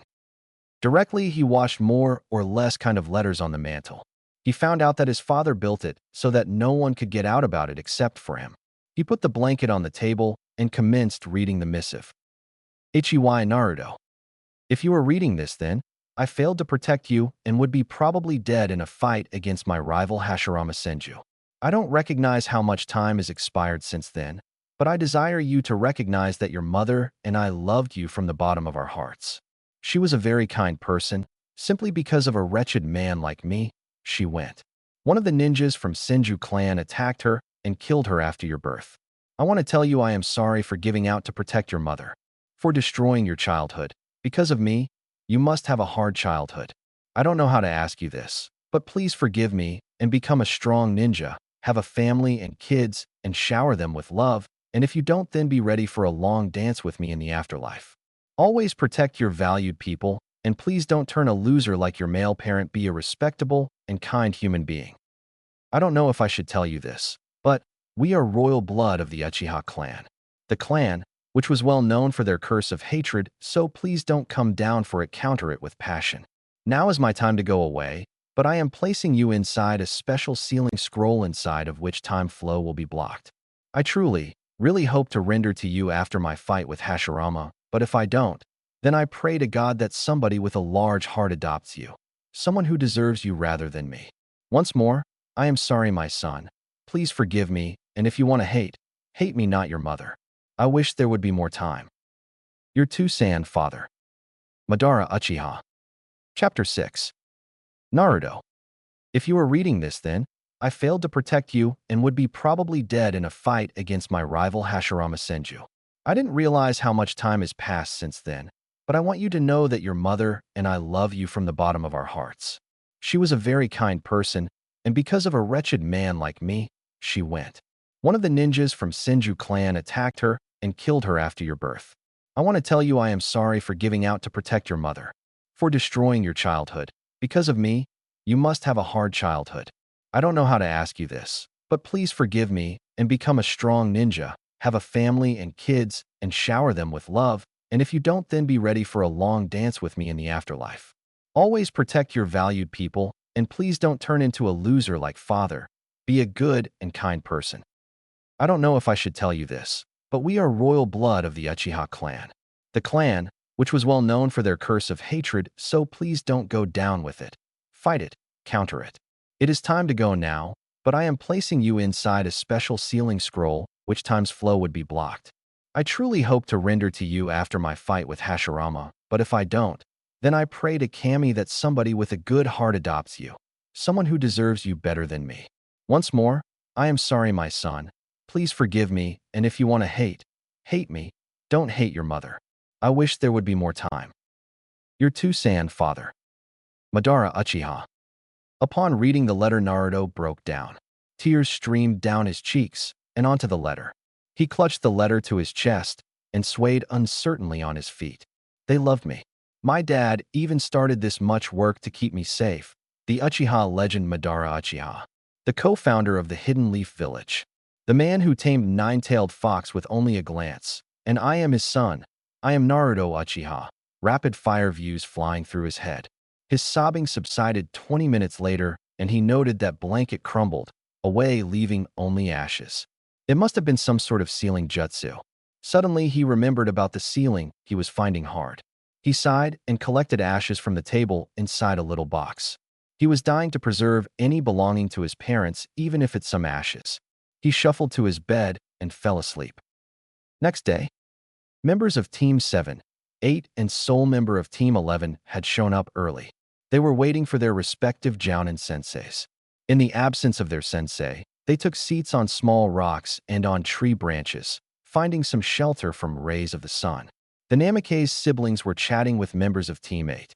All female children were speaking about some girly stuff, while Namato and Kiba were arguing about something. In all this chaos, we find our blonde hero sitting on a branch with his eyes shut in a relaxed but thoughtful posture. His brain was filled with he had discovered the other day. Being was pulled out of his thoughts by a loud exclamation. Where are they? It's 7:30, and they still haven't shown up. Namato was livid now. He was a hothead just like his mother, while his sisters were like their father, cool and patient. Suddenly, a black void materialized on the training ground, and 3 Jounins walked out of it. They were none other than Jounin senseis of Team 7, 8, and 11. Okay, we are here. Kakashi and Obito, if I ever see you reading that book in front of your Genin, I will kill you, grinned Rin. It sent shiver down spines of both Jounins, as well as Genins present at the training ground. She walked towards her team and said, Okay team, let's go, as she walked out with her team towards training ground 8. While at the same time Kakashi gathered his cute little Genins and marched towards training ground 7, leaving Obito with his sole Genin. Obito walked towards the tree and observed his Genin but as smart and skilled as a Jounin. Okay, so you are my Genin. Very well, let's start our test, he said with a bored expression and was met with similar expression from his student. The blonde moved towards his Jounin sensei and stood away a few feet from him. Then what's the test? He asked with a yawn. Obito was livid. His student might as well be Kakashi's twin. His way of speaking and his behavior irritated him, and this so-called student of his also possessed the same attitude. Well, since you are my only student, all you have to do immobilizes me for a minute and you will pass. But remember, you have come at me with intent to kill, also you have until lunchtime. Your time starts today, he snapped and vanished in the blink of an eye. The blonde just walked towards a tree and sat under it. How annoying, he muttered. Obito was watching his sole student from the shadows, but was seriously disappointed in his conduct. He sighed and pulled out his favorite orange book and started reading it. Suddenly, he was showered by a hail of kunais and shuriken wrapped in exploding tags. He quickly jumped backward and replaced his orange book with kunai. When he glanced towards his attacker, he saw 3 blonde-haired genin ready to fight him. So that's why you were placed on my team. He chuckled and fell into his taijutsu stance and prepared himself for blonde. The blonde just chuckled and dashed towards him with a blinding speed. Naruto went straight for a punch to the gut, but was presented with a high knee to his chin. Just as knee connected to his chin, he disappeared in a puff of smoke. Two more clones pounced on Obito, but he dealt with them effortlessly. Then how about someone on one combat? And Naruto, he taunted. He wanted to get into a blonde's head, mess him up, make him sloppy, but Naruto didn't seem even mildly affected. He looked as cool as an ice. He stood up from his place and marched towards him slowly and stopped a few feet off from him. "Are you ready to dance?" he demanded with a tired expression, but anyone can observe a small glint of excitement in his eyes. Obito was about to answer his question when suddenly he was showered again by a hail of kunais, but this time he simply resolved to utilize the power of his Sharingan and pass through them. "You see? That trick is useless against me. After all, I am a Jounin while you are just a Genin." But he neglected to note a little smirk on Naruto's face as he walked towards Obito gingerly. The Uchiha Jounin tried to move, but found it impossible to move a single muscle. "You know, it was never my aim to confront you directly in a conflict. I already knew how it would end. Then I tried another method and got you. I am so lucky, it seems. It's the oldest trapping method in the book. When you left the training ground yesterday, I put a sealing array on the ground to immobilize you. If you said that I had to draw first blood, then after catching you I would have to hurt you. But I guess it worked for both of us. So I passed your test." Naruto asked with a mischievous look in his eyes as he suddenly pulled out an orange-colored book from Obito's pouch. Okay, you pass now, please leave my precious collection alone," he shouted. But Naruto had other plans in his mind as he burned his special signed edition in front of him with a small fire jutsu.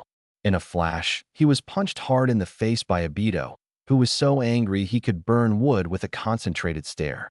He tenderly picked up his book from the ground as it crumbled away in a dust. He lifted his head towards Blonde, only to find a poof of smoke in his place. "I am going to pulverize you, Naruto. You hear me?" he yelled angrily. Later at the Hokage's office. The Jounin senseis were present inside the Hokage's office. They were here to give the report on their respective teams. The fourth Hokage was seated in his chair and was waiting for his students to show up to report. Suddenly, his students appeared inside his office through a black portal. Obito was seething with anger, blindingly mad at his first student. "Okay, so now we are all here. Please report about your teams," he ordered. The Jounin sensei from Team 1 to 6 explained that their performance to the Hokage. Soon they learned that first 6 teams failed the exam. Fourth Hokage sighed and dismissed them, leaving only the Jounin sensei of Teams 7 to 11. "So how about your teams?" he inquired curiously. He desperately wanted to learn about his kids' performance. Inwardly, he was hoping for them to pass, but right now he had to judge it as a leader of the Hidden Leaf Village. As the Hokage, as soon as he said that, Obito slammed his hand right onto his table. "I want that brat out of my team. I will gladly resign as a Jounin sensei." This caught the attention of the Hokage as well as of remaining Jounin present inside the room. Minato knew too well something must have happened. It was one of Obito's dream to lead a Genin squad. Just as he was going to ask him about it, Rin beat him to the punch.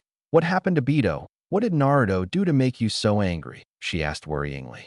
For the first time in her life, she has seen her carefree teammate angry about something. In this case, a Genin. First, he acts all high and mighty and is one of the laziest Genins, just like Kakashi. In fact, he is like a Kakashi's twin, same attitude, and everything. Plus, he burned my precious collection of signed make-out tactics, he spat. As soon as these words left his mouth, a large fist bonked him. "That why you want him out of your team? If you ever said that again, Obito, I will kill you, and make no mistake, you are Naruto's Jounin sensei, and you will teach him," she grit out with killer intent lacing each of her words. Her ki was so strong it sent a shiver down the spines of the remaining people in the office. "Oh, poor Obito," mentally murmured the remaining male ninjas present in the room. "Oh, she is just like Kushina when she found about my own collection." "Scary," said Fourth inwardly and shivered. He coughed to gain the attention of his students and asked them to report. "Sensei, Team 7 passes. Namato is just a hothead like Lady Kushina, while Sayuri and Natsuki are cool and patient. They worked pretty well together and managed to capture me, although they need some training in their taijutsu and ninjutsu. Besides that, they are good." Kakashi finished. He was proud of his team. His team was well balanced and could work well together, so all he had to do was brush up some of their individual skill, and they would be Chunin in no time. Okay, thanks for that, Kakashi. Now Rin, it's your turn, he replied and waited for her report. Okay, sensei, my team passed their exam. Although it took them quite some time to accomplish it, they managed to work together as a team. But they need to work on their teamwork. Kiba is brash and loud and jumps into a battle without any plan. Hinata is strong but lacks confidence, and Shino is cool and calm but lacks the determination to lead the team. With some intense training, they would be ready for Chunin exams. She finished as her eyes glancing towards her crush who was still laying on the ground face first due to her punch. Very well, Rin. Now Asuma, would you kindly tell us how your team fared? Of course, Lord Hokage. My team finished their test quite easily. You can thank Shikamaru for that. He quickly deduced the objective of the test and captured me with help of Ino and Choji. They are very strong as a team but lack individual skills. They have potential to surpass the last Ino Shikacho formation. They would be ready for upcoming Chunin exams soon. During this whole conversation, Obito managed to regain consciousness and stand up from the ground. Well, Obito, how about your student? Asked Fourth. Well, everyone was looking forward to his answer. Naruto managed to get inside Obito's head in one day. Minato knew too well that Naruto could be a big headache because of his pranks. A long time ago, he managed to paint the whole Hokage's mounted orange in broad daylight. How he did that was still a mystery, but that caused him too much trouble. It reminded him of Kushina when she was younger. He smiled inwardly and positioned himself to listen to Obito's report. Well, sensei, he passed in half an hour, mumbled Obito. Listeners could not believe what they heard. What? How can he immobilize you so quickly? You are a jounin for Kami's sake, Obito, replied Minato harshly. He knew that Naruto was a tricky little bastard, but come on. Obito was supposed to be Leaf's, one of the most powerful ninja. They could not believe that Naruto managed to capture him so quickly. So will you explain this, Obito? Don't tell me he caught you off guard because of that stupid orange book, she asked murderously. Obito was sweating now. He always wondered how she could read him that easily, and now he was going to face the consequences. Hi, he mumbled, which was just enough for them to hear. All male members except Obito slapped their foreheads, but Obito felt monstrous ki directed at him. As he glanced towards his crush, he was met with a glare akin to Medusa's. If looks could kill, Obito would be dead by now. He quickly vanished into a black void to avoid the beatdown from Rin. She dashed towards him, hoping to punch him to the next village, but fortunately for Obito, and unfortunately for the Hokage, her fist met the walls of office as she burst through the front door. Obito, come back here and face me like a man, she yelled and quickly went after him. Asuma, Kakashi, and Minato sighed.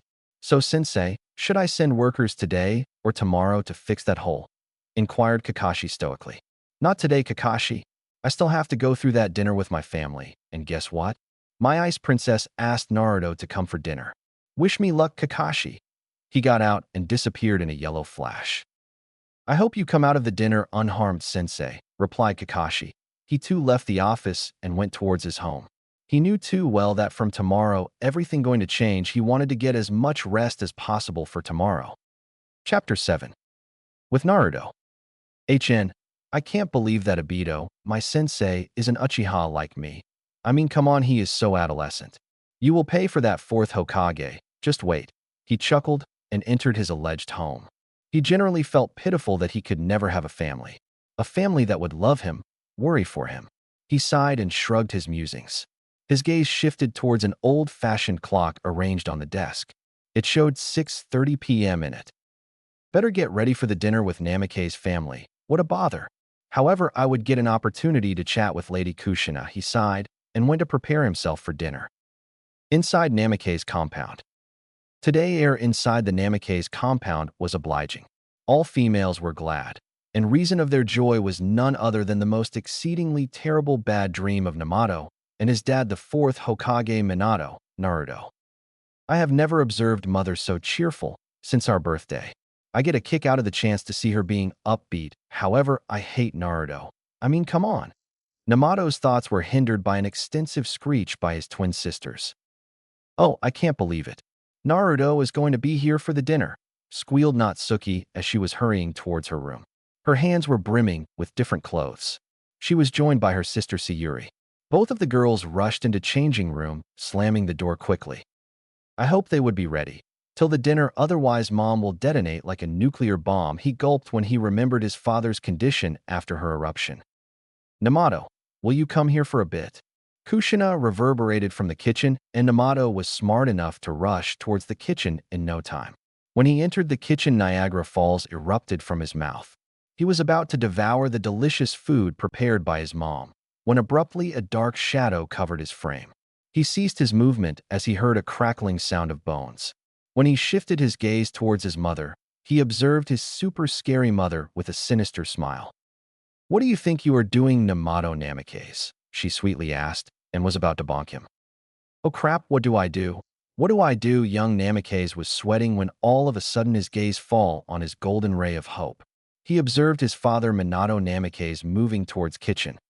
"Sorry, Dad." Namato quickly substituted his position with his father, and then all hell broke loose as Kushina's clenched hand connected with Minato's head, and thus our poor fourth Hokage got lost on the path of dreams. "Minato, honey, I am so sorry." She got out and captured him before his body could hit the ground. She carried his unconscious body into their bedroom and placed him on bed. She was just about to leave when Minato snatched her wrist. "Don't go, Kushina-hime. We can have all the fun you want." Her face was suddenly supplanted by dull red shade of rose. "Not now, honey. We have dinner with guests today." "Forget about him. When we could have all the fun in here." His hopes were pretty high. He wanted to avoid this dinner desperately, and he knew too well that if this fails, then nothing else will work. "Sorry, honey, but I have to do the arrangements for the dinner." She got out and left the room, leaving Minato inside the bedroom. "I can't believe that trick failed this time. Well, it seems like I will have to attend this dinner after all. What a bother." He sighed and went to get ready for the dinner. With Naruto. I wonder what are the customs for dinner. Well, only one place to find that out. His eyes struck on the large building. The building was old and worn out. Sheesh, I think about whether that building is here from first Hokage's reign. He entered the old building and strolled towards the receptionist. "Hello, how can I help you?" she inquired with a large smile. Smell of cherry blossom perfume. Her clothes looks new. Gee, what's that in her fingernails? Breadcrumbs? She must be the girl of a baker. Now there are only few bakeries in Leaf Village. Masamoto's is the nearest from this place, so she must be his daughter. "Hello, Mrs. Masamoto, I am looking for some books about the traditions of the Leaf Village. Would you kindly guide me?" He bowed. How? How would know my name?" "I am sure that we have never met before," she stuttered. "Well, I tend to carry information about all the delightful girls in the Leaf Village," he answered with an adorable grin that would easily crack anyone. She reddened. "Why? You should visit Section 2. You will find all the information you want there," she replied while jabbing her fingers with each other. Damn it.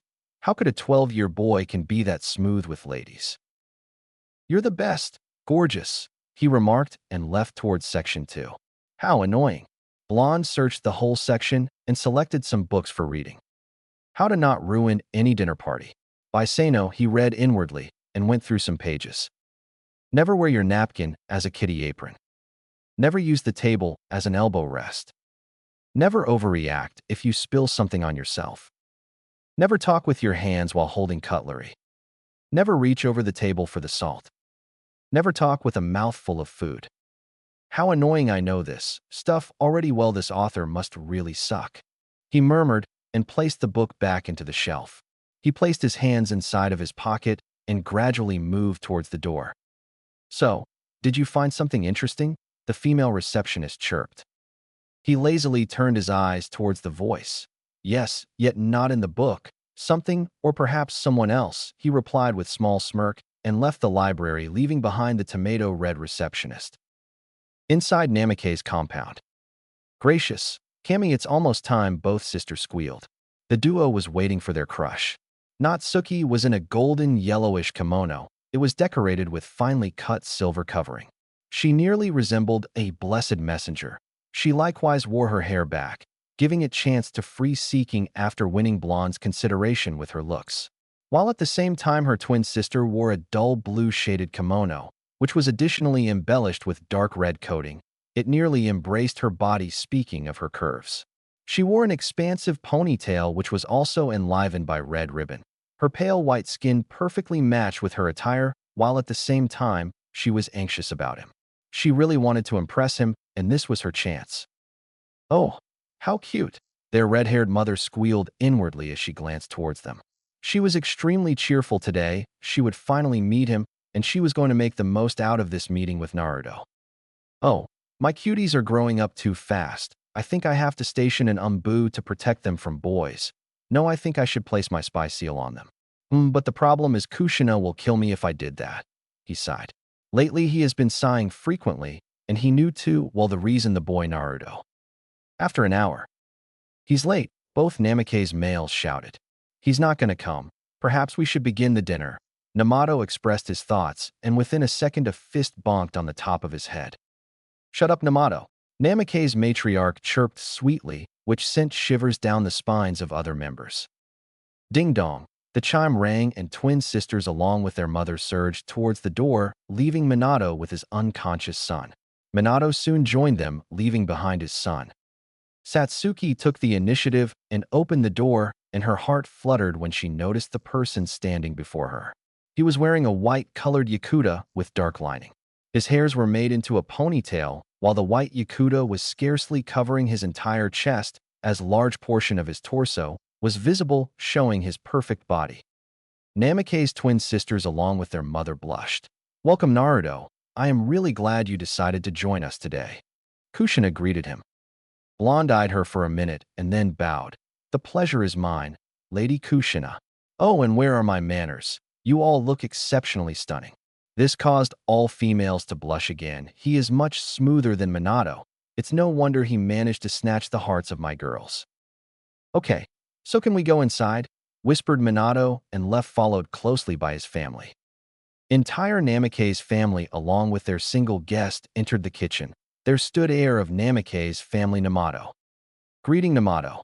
Naruto called out with a small smile, which adored his face. That was all the response he got from Namato. "Namato Namake's, you better behave, otherwise you will face the consequences later on tonight." Namake's matriarch sweetly cooed, which straightened up Namato up within a second as he took his seat. "Naruto dear, please don't mind him, he is just..." She was interrupted by said boy. "None taken, Lady Kushina." "Naruto, you don't have to call me Lady Kushina. I am like a mother to you. So you can call me mommy or mom, whatever else you like, understood?" Kushina got out with a small, beautiful smile, which was responsible for a small blush that adored Naruto's face. "Yes, Lady Kushina. I mean Ka-chan." He revised himself, and within a fraction of a second was engulfed in a warm and adoring embrace by Kushina. Is this how it feels to be cherished? He wondered, and soon returned the hug. Kushina felt wetness at her shoulder. "Oh, poor boy, I know how it feels to be alone. But don't worry, from here on now, I will look after you." They parted the hug, and Kushina quickly got hold of Naruto's hand and forced him to sit close to her. Dinner was really good in Naruto's point of view. Wife of 4th Hokage was a hell of a good cook. Whole menu was mouth-watering. Main course was teriyaki salmon. This was an easy homemade dish cooked in soya sauce, sake, and mirin, while orange juice was also served along with it. Salad was also mouth-devouring. It's no wonder how Namato has this much energy. His mother is one hell of a chef, he wondered. "So, Naruto, do you mind sharing your graduation story with us? I really wanted to know how you managed to defeat Obito." Kushina asked with a curious tone. To be honest, she was looking forward to ask this question. Naruto giggled. "Well, it was really easy, Ka-chan. I just used his precious book as a hostage and forced him to pass me, and then I just burned it in front of him." "Really? Attaboy, that's my son." She chirped. She was very proud of her boy. Really, to be able to stall Obito and burn his precious book in front of his eyes must require some serious skills. "I don't really mind helping you to destroy the secret stash of books of the 4th Hokage here, Mom," he replied with his evil eyes glued to 4th Hokage. "That squirt.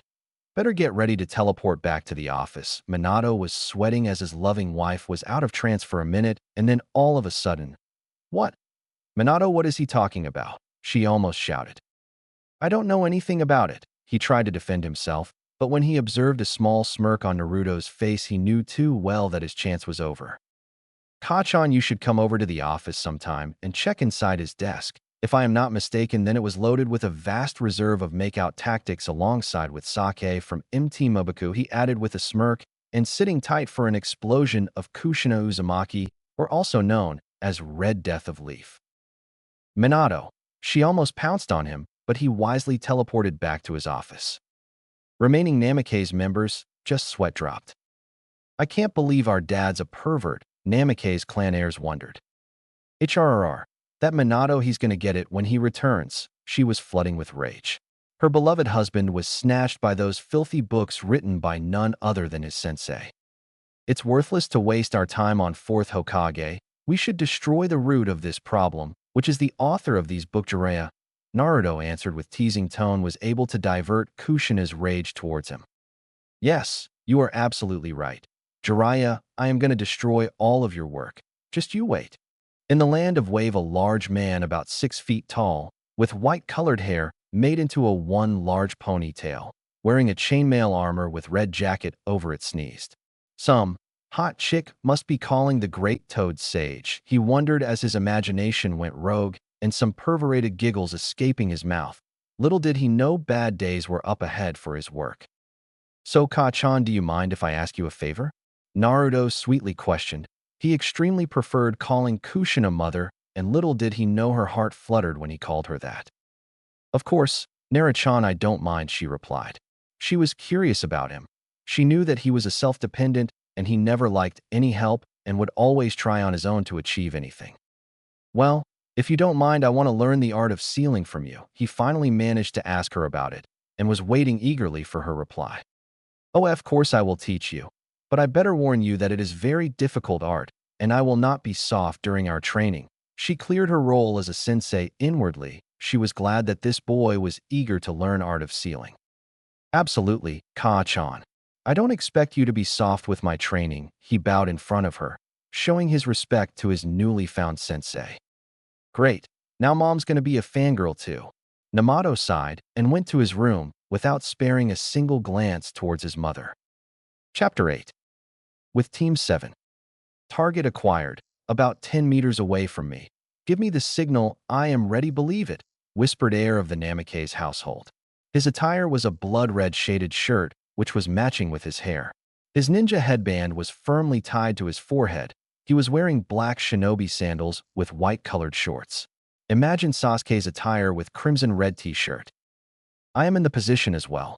Target is around 5 meters beneath from my position. Natsuki answered. She also wore her forehead protector like her brother. She was wearing a golden yellow-hued top and black-colored skirt at the bottom. Her legs were guarded by shin guard and shinobi sandals.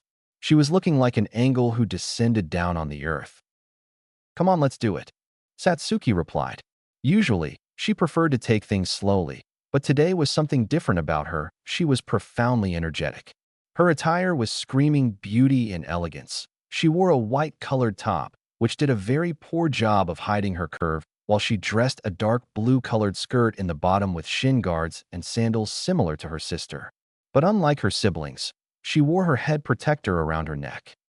All right, team, move, Kakashi ordered as 3 colorful blurs shot forward towards their target. All right, target acquired.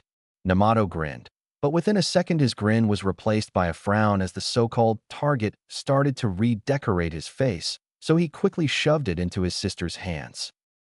All right, my cute little Genins. Mission to capture lost pet Tora is completed. Kakashi, I smiled. Team 7 left towards Hokage's office to complete the mission and to deliver the target. Inside Hokage's office, an expansive glare possessed the face of Leaf's 4th Hokage. He was confronting his most exceedingly awful bad dream paperwork. Every day, he would finish his opponent, and within 24 hours his enemy would regenerate to haunt him. He was extremely tired of this perpetual brawl with his opponent, and for his dismay, his beloved treasure was looted by his cherishing spouse, although he still managed to conceal a single book from his wife. His hand was moving towards the desk, and then suddenly Team 7 strolled into the office. So you managed to capture Tora at last. Minato chuckled as he quickly managed to hide his lone book inside the desk. Daddy, we want a higher-ranked mission, demanded red-headed Namikaze heir. He was the carbon copy of his mother. Minato sighed, however, was extremely happy that his little girls took after him. He searched inside to find a C-ranked mission, but frowned when found nothing.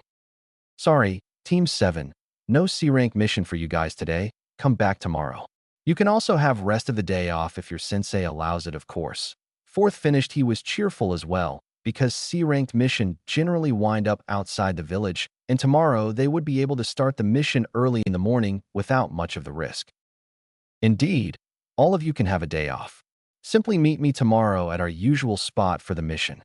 Kakashi gave his signature eye smile to his team and sensei and disappeared in a swirl of leaves. So, kids, how's the training going on? With Obito and Team 11. Come on, kid, finish it up already. It's not that hard to finish painting that wall. Obito was enjoying these missions. Why, you ask? Because all he ever did was just relax and forced his soul genin to work on these errands while perusing his favorite orange-colored book. That was all the response he got from the blonde. Blonde was changed. He never complained about these missions, and that's why Obito was so inquisitive about him. After a couple of hours, Blonde finished the painting and poked his sleeping sensei with a wooden stick. Don't ask where he got 1xdxd. Ouch, what is it? Muttered Obito. He was just about to grab and do some perverted things to his girlfriend, and then suddenly he found himself lying on the ground and eyes peeled to his soul student. That was just a dream, however a pleasant one, he giggled. Quit daydreaming, you pervert. I have completed this mission, the blonde muttered. He was really annoyed by Obito's attitude. He would once in a while show him anything. Not that he required his help, but some pointers will always be useful, and he was a low S-rank ninja. Will you stop calling me that? I am your sensei. Show me some respect, kid. No doubt. Better believe it. Then first satisfy your role as a sensei and quit fantasizing about her. The blonde answered and began strolling towards Hokage Tower with Obito following behind nearly. After walking for quite a while, they finally arrived at the office. When Blonde reached for the knob, it suddenly opened and revealed a pissed-off Namato. He shoved the blonde out of his way and left quickly, followed by his sisters. Natsuki and Sayuri stopped dead in their tracks as they noticed their crush. But without sparing a single glance towards them, Blonde entered the office followed by Obito, who gave them a quick wave before leaving. Inside the Hokage's office, again. So, I assume you finished the mission? Fourth inquired. He truly was delighted by their work. After all, Team 11 was leading the race of mission completion. They had already completed over 2 dozens of it. For those who don't know, 1 dozen equals 12 units. Yes, Lord Hokage, we finished the mission. Obito spoke with a grin which resembled Fourth's. Excellent job, Team 11. Naruto, I want you to go and collect your payment, and you are also dismissed for today. Fourth ordered. Naruto nodded and left the building without sparing another glance towards them. So, Obito, how's Naruto doing? He desperately wanted to gather intel on his skills as a Hokage and furthermore as a trump card in case he tries something funny with his stash again. So far, I don't have the foggiest idea. He never complains about missions and doesn't even ask me to train him. I really don't know what his skills and weaknesses are. He's like an unreadable open book. He finished with a frown. Fourth sweat dropped. Unreadable open book. That's what I expect from Obito. Fourth side.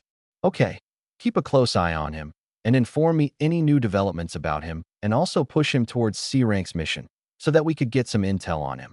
Fourth advised and dismissed Obito, who left, but not without showing his respect to Fourth.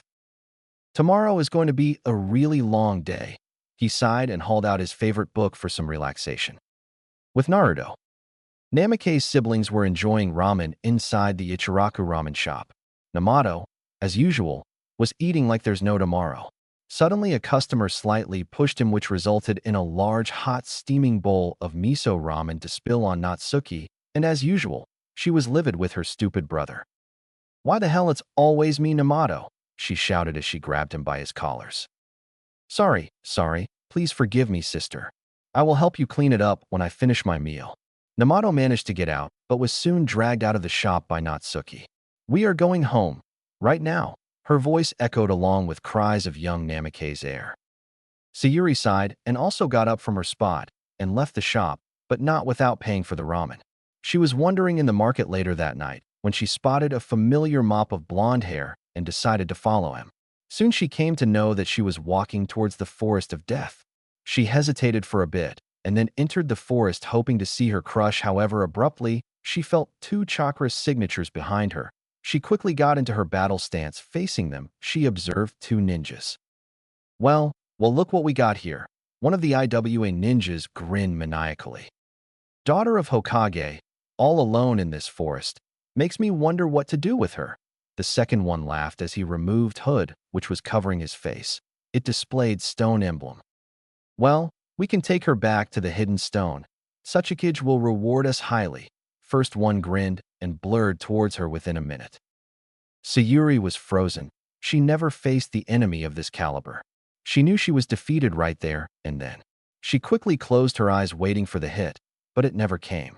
When she opened her eyes, her heart fluttered. She watched Naruto, her crush standing in front of her with a tanto which held the kunai of IWA ninjas at the bay away from them. So, some pathetic shinobi from Hidden Village tries to attack a shinobi from Hidden Leaf. Not under my watch. He was unable to finish his sentence as a large demon shuriken pierced his body in half.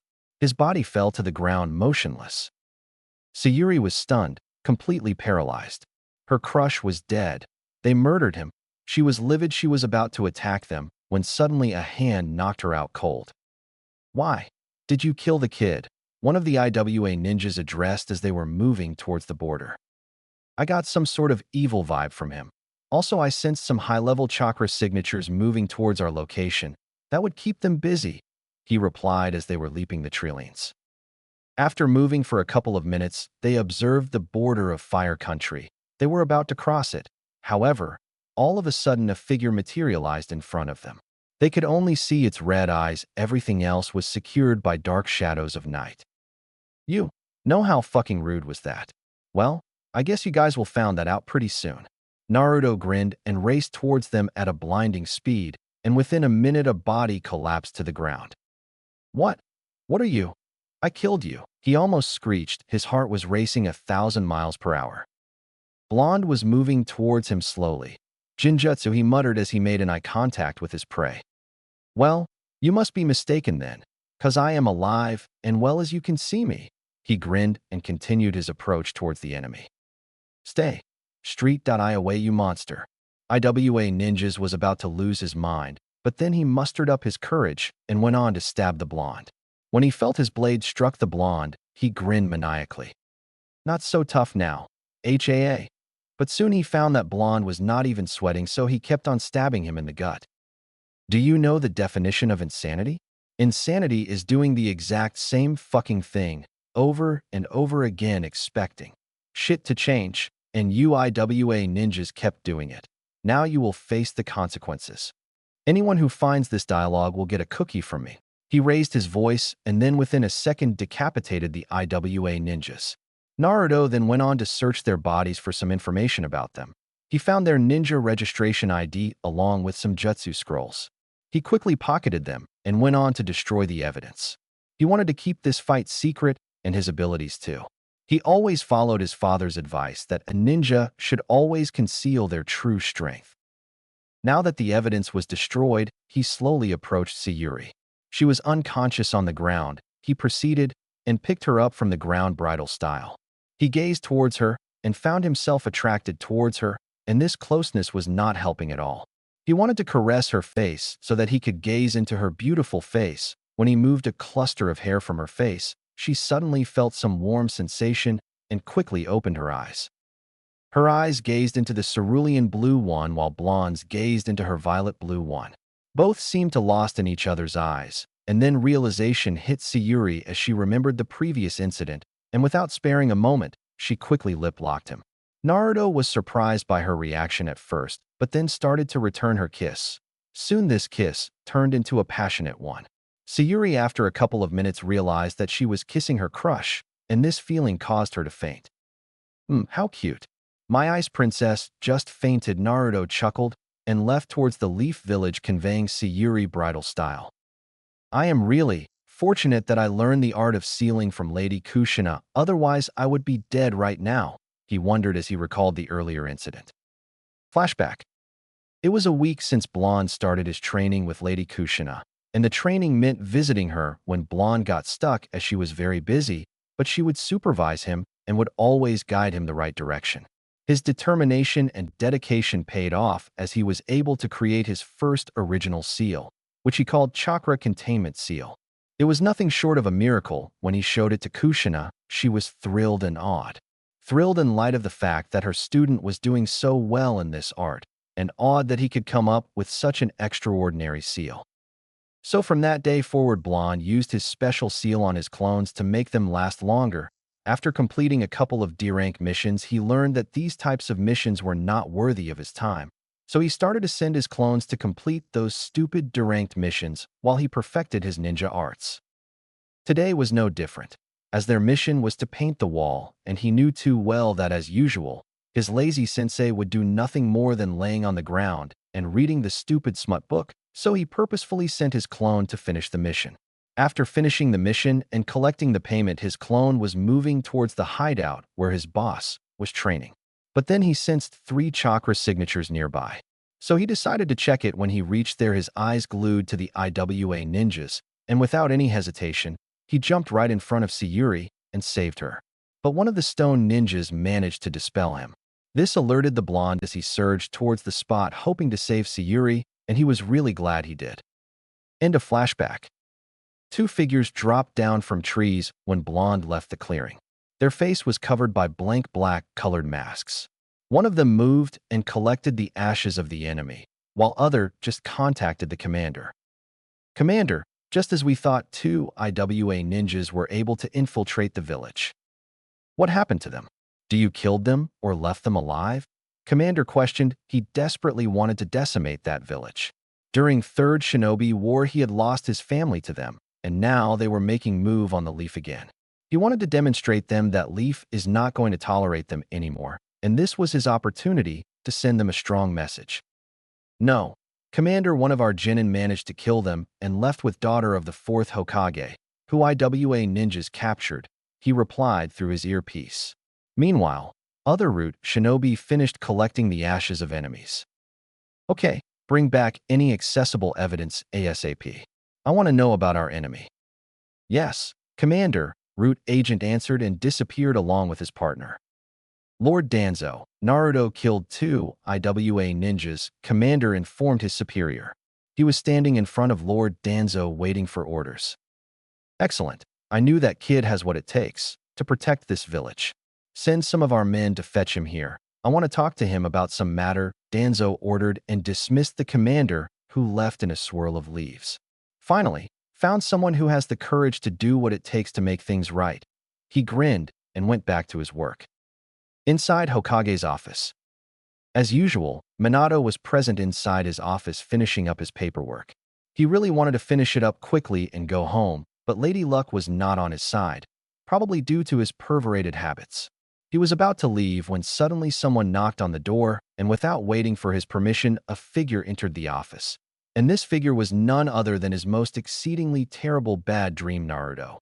He was about to lecture him about some manner, but when his eyes fell on Sayuri, his heartbeat almost stopped, and he lunged onto the boy and snatched his daughter from his hands. What's the meaning of this? He shouted. He was irate now. Someone hurt his ice princess, and he didn't care if it was the boy standing in front of him. Sheesh, you need to calm down. I just saved your daughter, and that's how you offer your gratitude to me. He teased. The blonde was enjoying this moment. Why, you ask? Because he had some kind of fetish to piss off the 4th Hokage. What do you mean saved? And from whom? Minato questioned while placing his daughter on the couch. He also gestured Umbu to fetch a medic. Within few minutes, Umbu returned with a medic. Medic performed some tests on her. She is out of the risk. There is nothing to worry about it, Lord Hokage. Medic informed and left the office by Hokage's order. I am still waiting for your answer, Naruto. 4th reminded Blonde, who responded with a sheepish grin. I will answer you. However, you'd have to send these personal guards of yours outside. Very well, Minato muttered and motioned Umbu to leave them alone. So tell me now, what happened? he inquired as he settled himself on his seat. And Naruto, without asking for any permission, also comforted himself by settling himself on one of the chairs in front of him and placing his legs on top of the table leaning backward. Minato's eye twitched, reasoning with him is futile. I don't get how Kushina got along with him. So, did you ask me something, Lord Hokage? He teased again. He was expert in terms of pissing him off, and now he was pushing right buttons and knew too well that explosion was near. I asked you what happened out there. Fourth shouted. He had reached his boiling point and was going to explode. How predictable. Naruto wondered. Calm down, I will tell you, Lord Fourth. Now listen precisely, Blonde warned and informed him of the incident. After a couple of minutes. So, let me get this straight. 2 IWA ninjas entered our village, kidnapped Sayuri out of all the people, and tried to flee to their village, and you, a Genin, scared them off and forced them to run. Minato was certain something was fishy. There was no way that a Genin could scare off a couple of Chunins from the stone village. He needed to get down to the base of this incident. He knew too well that Naruto was concealing something, but he could not call him a liar. He lacked witnesses and proofs. Bingo, you really are smart, aren't you? Lord Fourth. And there comes the insult. What's the problem with him? Fourth sighed. He had been sighing a lot lately, and the reason was none other than the person sitting in front of him. All right. You can leave, come back tomorrow with your sensei for the mission, Minato ordered, and observed the blonde as he left with a shunshin. That was new. An elemental shunshin? I need to discuss about that with Obito. His thoughts were cut off when his eyes fall onto the clock. He quickly disappeared with his daughter in a yellow flash and left for home. With Sayuri. Sayuri was on a cloud 9 when she came to know that everything that happened yesterday was real. She was overjoyed. She could not believe that she kissed Naruto, and he kissed her back. She felt like she was the luckiest girl in the world. She was barely able to keep all of this to herself. She did not want to crush her sister's hopes. Sayuri, what's up that glow and smile? Namake's matriarch questioned. She knew that smile too well. It resembled to that of her when she finally expressed her feelings, Minato. Yeah, and look, you didn't even touch your breakfast. Natsuki got out while eating. She was also curious about her sister's behavior. You all white sap with that. Namato managed to get out while eating a mouthful of food. Namato don't talk while eating. Behave like Naruto. If you behave about 1% like him, I'd be really happy. Kushina scolded. She really wanted a son like Naruto. A son who would bring honor and glory to the family, who would respect their elders, and who would behave like a gentleman, and she knew that she was expecting too much from her son. But come on, he could behave little like him. Namato finished chewing and gulped his food. Not you too, Mom. I am nothing like him. He finished and stormed out of the house. Fourth Hokage sighed after watching this whole interaction with his family. The atmosphere inside the Namake's household had changed drastically after the visit of Naruto. Kushina started to behave differently along with girls. Kushina and Namato would always bicker, while girls would always daydream. Overall, he could really say that his family was messed up. Honey, I will be leaving now. Minato informed his loving wife, left with his signature yellow flash. With Namato. He was livid now. He was compared to Naruto again by his mother. Seriously, he could not understand what was so special about him. But he knew one thing: sooner or later he was going to destroy the said blonde. Why? The ugly faces. On Namato, a voice echoed from the tree. Kakashi-sensei? Yo, what's up, my favorite cute little Genin? Kakashi questioned as he deposited his favorite orange book inside his pouch and focused all of his attention towards Namato. It's about Naruto. What's so special about him? Everyone keeps praising him. Even my own mother tells me to act like him.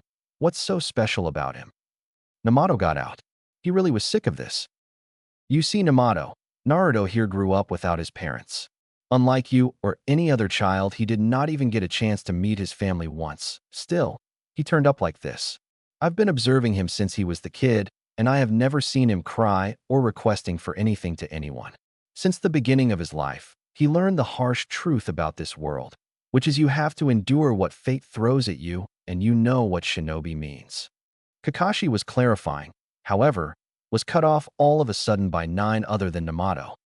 The shinobi are those who endure. Exactly. That's why everyone respects him as a shinobi and as a person. He endured everything all by himself without any support. He never gave up in his life and turned up to be a good person. It is very difficult to become a good shinobi, but it is more difficult to become a good person. Always remember that, Namato. Kakashi, I smiled. He was happy that he could inform and guide Namato. He knew too well that Namato was too innocent for shinobi world, whereas Naruto experienced some of the shinobi world as a child. All right, I have decided. Namato grinned. He was full of energy. His eyes were filled with enthusiasm and passion. What? Kakashi questioned. He was slightly curious about his decision. He knew that this tale would motivate him, but he never ever thought that it would do something like this to Namato.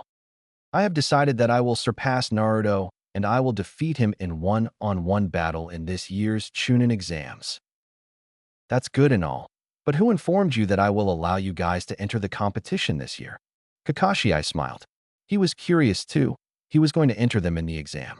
After all, they were the kids of Kage, and it was necessary to display the power of village in Chunin exams, and what was a better way than the kids of Kage?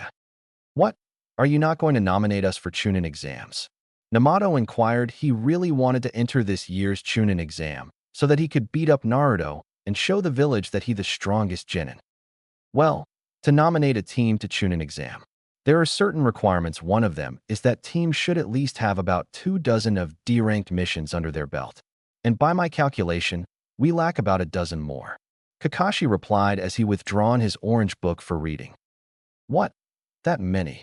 How many other teams finished? He really wanted to know their position in this chain, and he was hoping that their team was at top of it.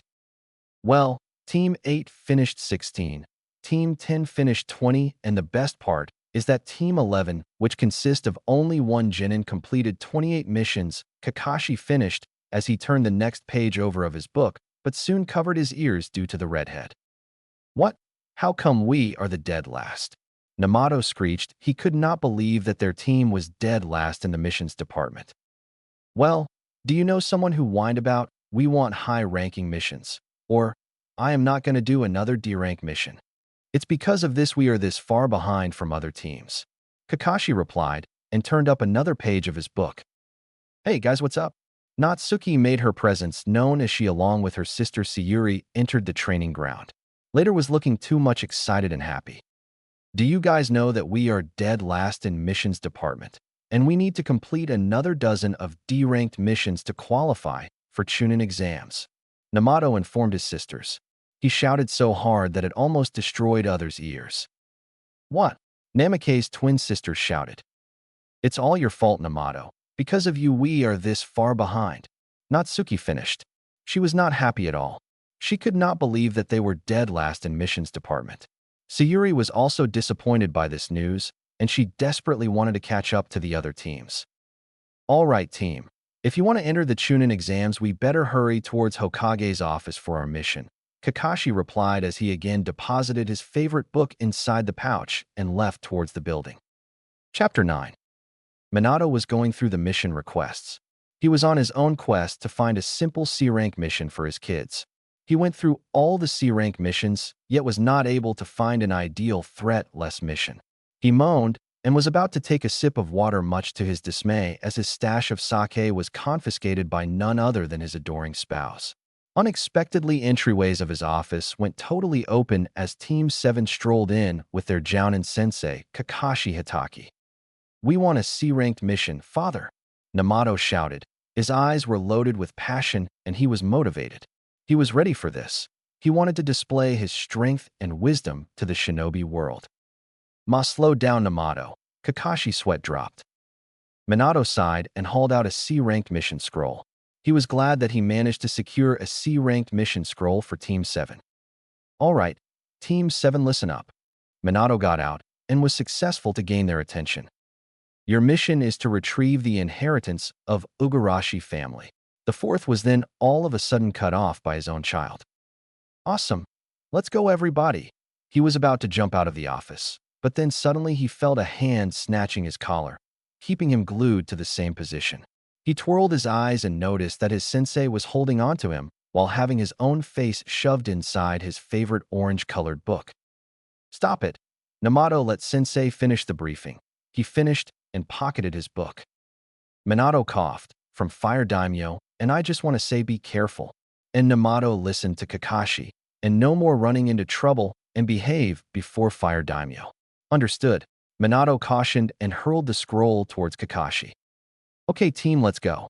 Kakashi showed some enthusiasm and left, following behind his team. In the wake of strolling for quite a while, Team 7 reached to the village gates, where the Eternal Gate guards Izumo and Kotetsu were present. "Hey, Kakashi, first C-rank mission, ah?" Izumo addressed. He was extremely envious of these jounins. These jounins could travel with their Jinin teams to the different villages while he was stuck guarding the village gate alongside his accomplice Kotetsu. "Better believe it. C-rank mission, folks. See you later." Kakashi I smiled and shoved his face into his book again. Outskirts of Leaf Village. Namato was leading the team, while his twin sisters covered the flanks and their sensei Kakashi got their back. Namato was getting exhausted. He was tingling for some fight. But to his dismay, this mission was like a stroll in a recreation center. They were traveling for about 20 minutes, and still not a single interesting thing happened. "So, I have been itching to ask, what does this inheritance contain?" Namato questioned. He was clueless about it as usual. Natsuki murmured, "How could we know about that, dummy?" "Yeah, you are right, Natsuki, as always, huh?" Namato replied and went back to his position while others just tailed him. "So, Kakashi-sensei, tell us something about your Jinin days." Sayuri was excited. She wanted to know about her sensei's team. On other hand, Kakashi's sweat dropped as his eyes were under Sayuri's puppy eye jutsu. He sighed and stashed his orange-colored book inside his pouch. "Well, you see, Sayuri, I was a genin for about a month." He was then unexpectedly hindered by a noisy shout. "What?" Kakashi grinned anxiously when he caught the expressions on their faces. Namato and Natsuki were livid and unhappy while Sayuri was flabbergasted. "How come you get to be a chunin in a month while we are stuck as a genin for around 3 months?" Namato inquired. That was inadmissible for him to stick as a genin for extensive stretch. He really wanted to become a chunin and lead some high-level missions. Kakashi I smiled. "Well, I trained hard and was made chunin during the exams. It as straightforward as that, you know." "Hey, don't you mock me, Kakashi-sensei." Namato replied and whirled his head far from his sensei and concentrated on the path in front of him, looking out for any danger. "Exactly, Namato. Don't mock me," Kakashi I smiled. "Hey, sensei, did all of your teammates become chunin in the first try?" Natsuki decided to ask. Meanwhile, there was a shadow following them, without making any noise. Kakashi sighed. This conversation was heading nowhere. "Well, I managed to crack the exam on the first attempt while Rin and Obito managed to crack it on their second attempt." "Huh. I knew it, Kakashi-sensei is stronger than both of his teammates." Namato chirped in while walking down the road. Kakashi sighed. "Well, actually Obito is stronger than me. Obito is an S-rank ninja while I am a low S-rank ninja," Kakashi finished, and he knew too well what was coming, so he covered his ears immediately. "What?" Natsuki had enough of her brother as she bonked him on the head. "Will you stop screaming, you blockhead? Your screams really hurt my ears." Namato fell flat on his face due to the impact. "Beyond any doubt," he mumbled and stood back up, scratching back of his head. Meanwhile, Sayuri was lost in her thoughts, so, if Obito-sensei is an S-rank ninja, then Naruto will surely be training hard and learning some cool moves right now. I have got to catch up to him. Little did she know that it was exactly opposite of her assumption. With Naruto. As usual, the blonde was training at his secret location. He was feeling drained and parched, so he had sent his clone to gather some food and water supplies for him. It's 12:30, and it's been around an hour since I sent the clone to fetch the supplies. I do wonder what he had gotten himself into this time." Naruto dropped his katana on the ground and positioned himself for some meditation. Meanwhile, with clone. "Next time I am not going to perform these kind of errands. I am going to tell the boss." His self-mumbling was then interrupted by some umbu. But then he observed them and found out that these are not the same umbu that protect the Hokage or perform high-level missions in the shadows. "Naruto, our commander is expecting you right now, so please cooperate with us, otherwise we have to use the force," one of the umbu like shinobi stated in his emotionless, cold facade. "Fine by me. Let's go, ladies." Naruto chuckled and went ahead with his Sunshin. Did he just? Yes, he did. Come on, let's go. Leader of squad interrupted his subordinate, and they all followed behind him. After a couple of minutes, the phony Umbu squad reached their destination. Sir, I don't see him. Yeah, he must have been lost.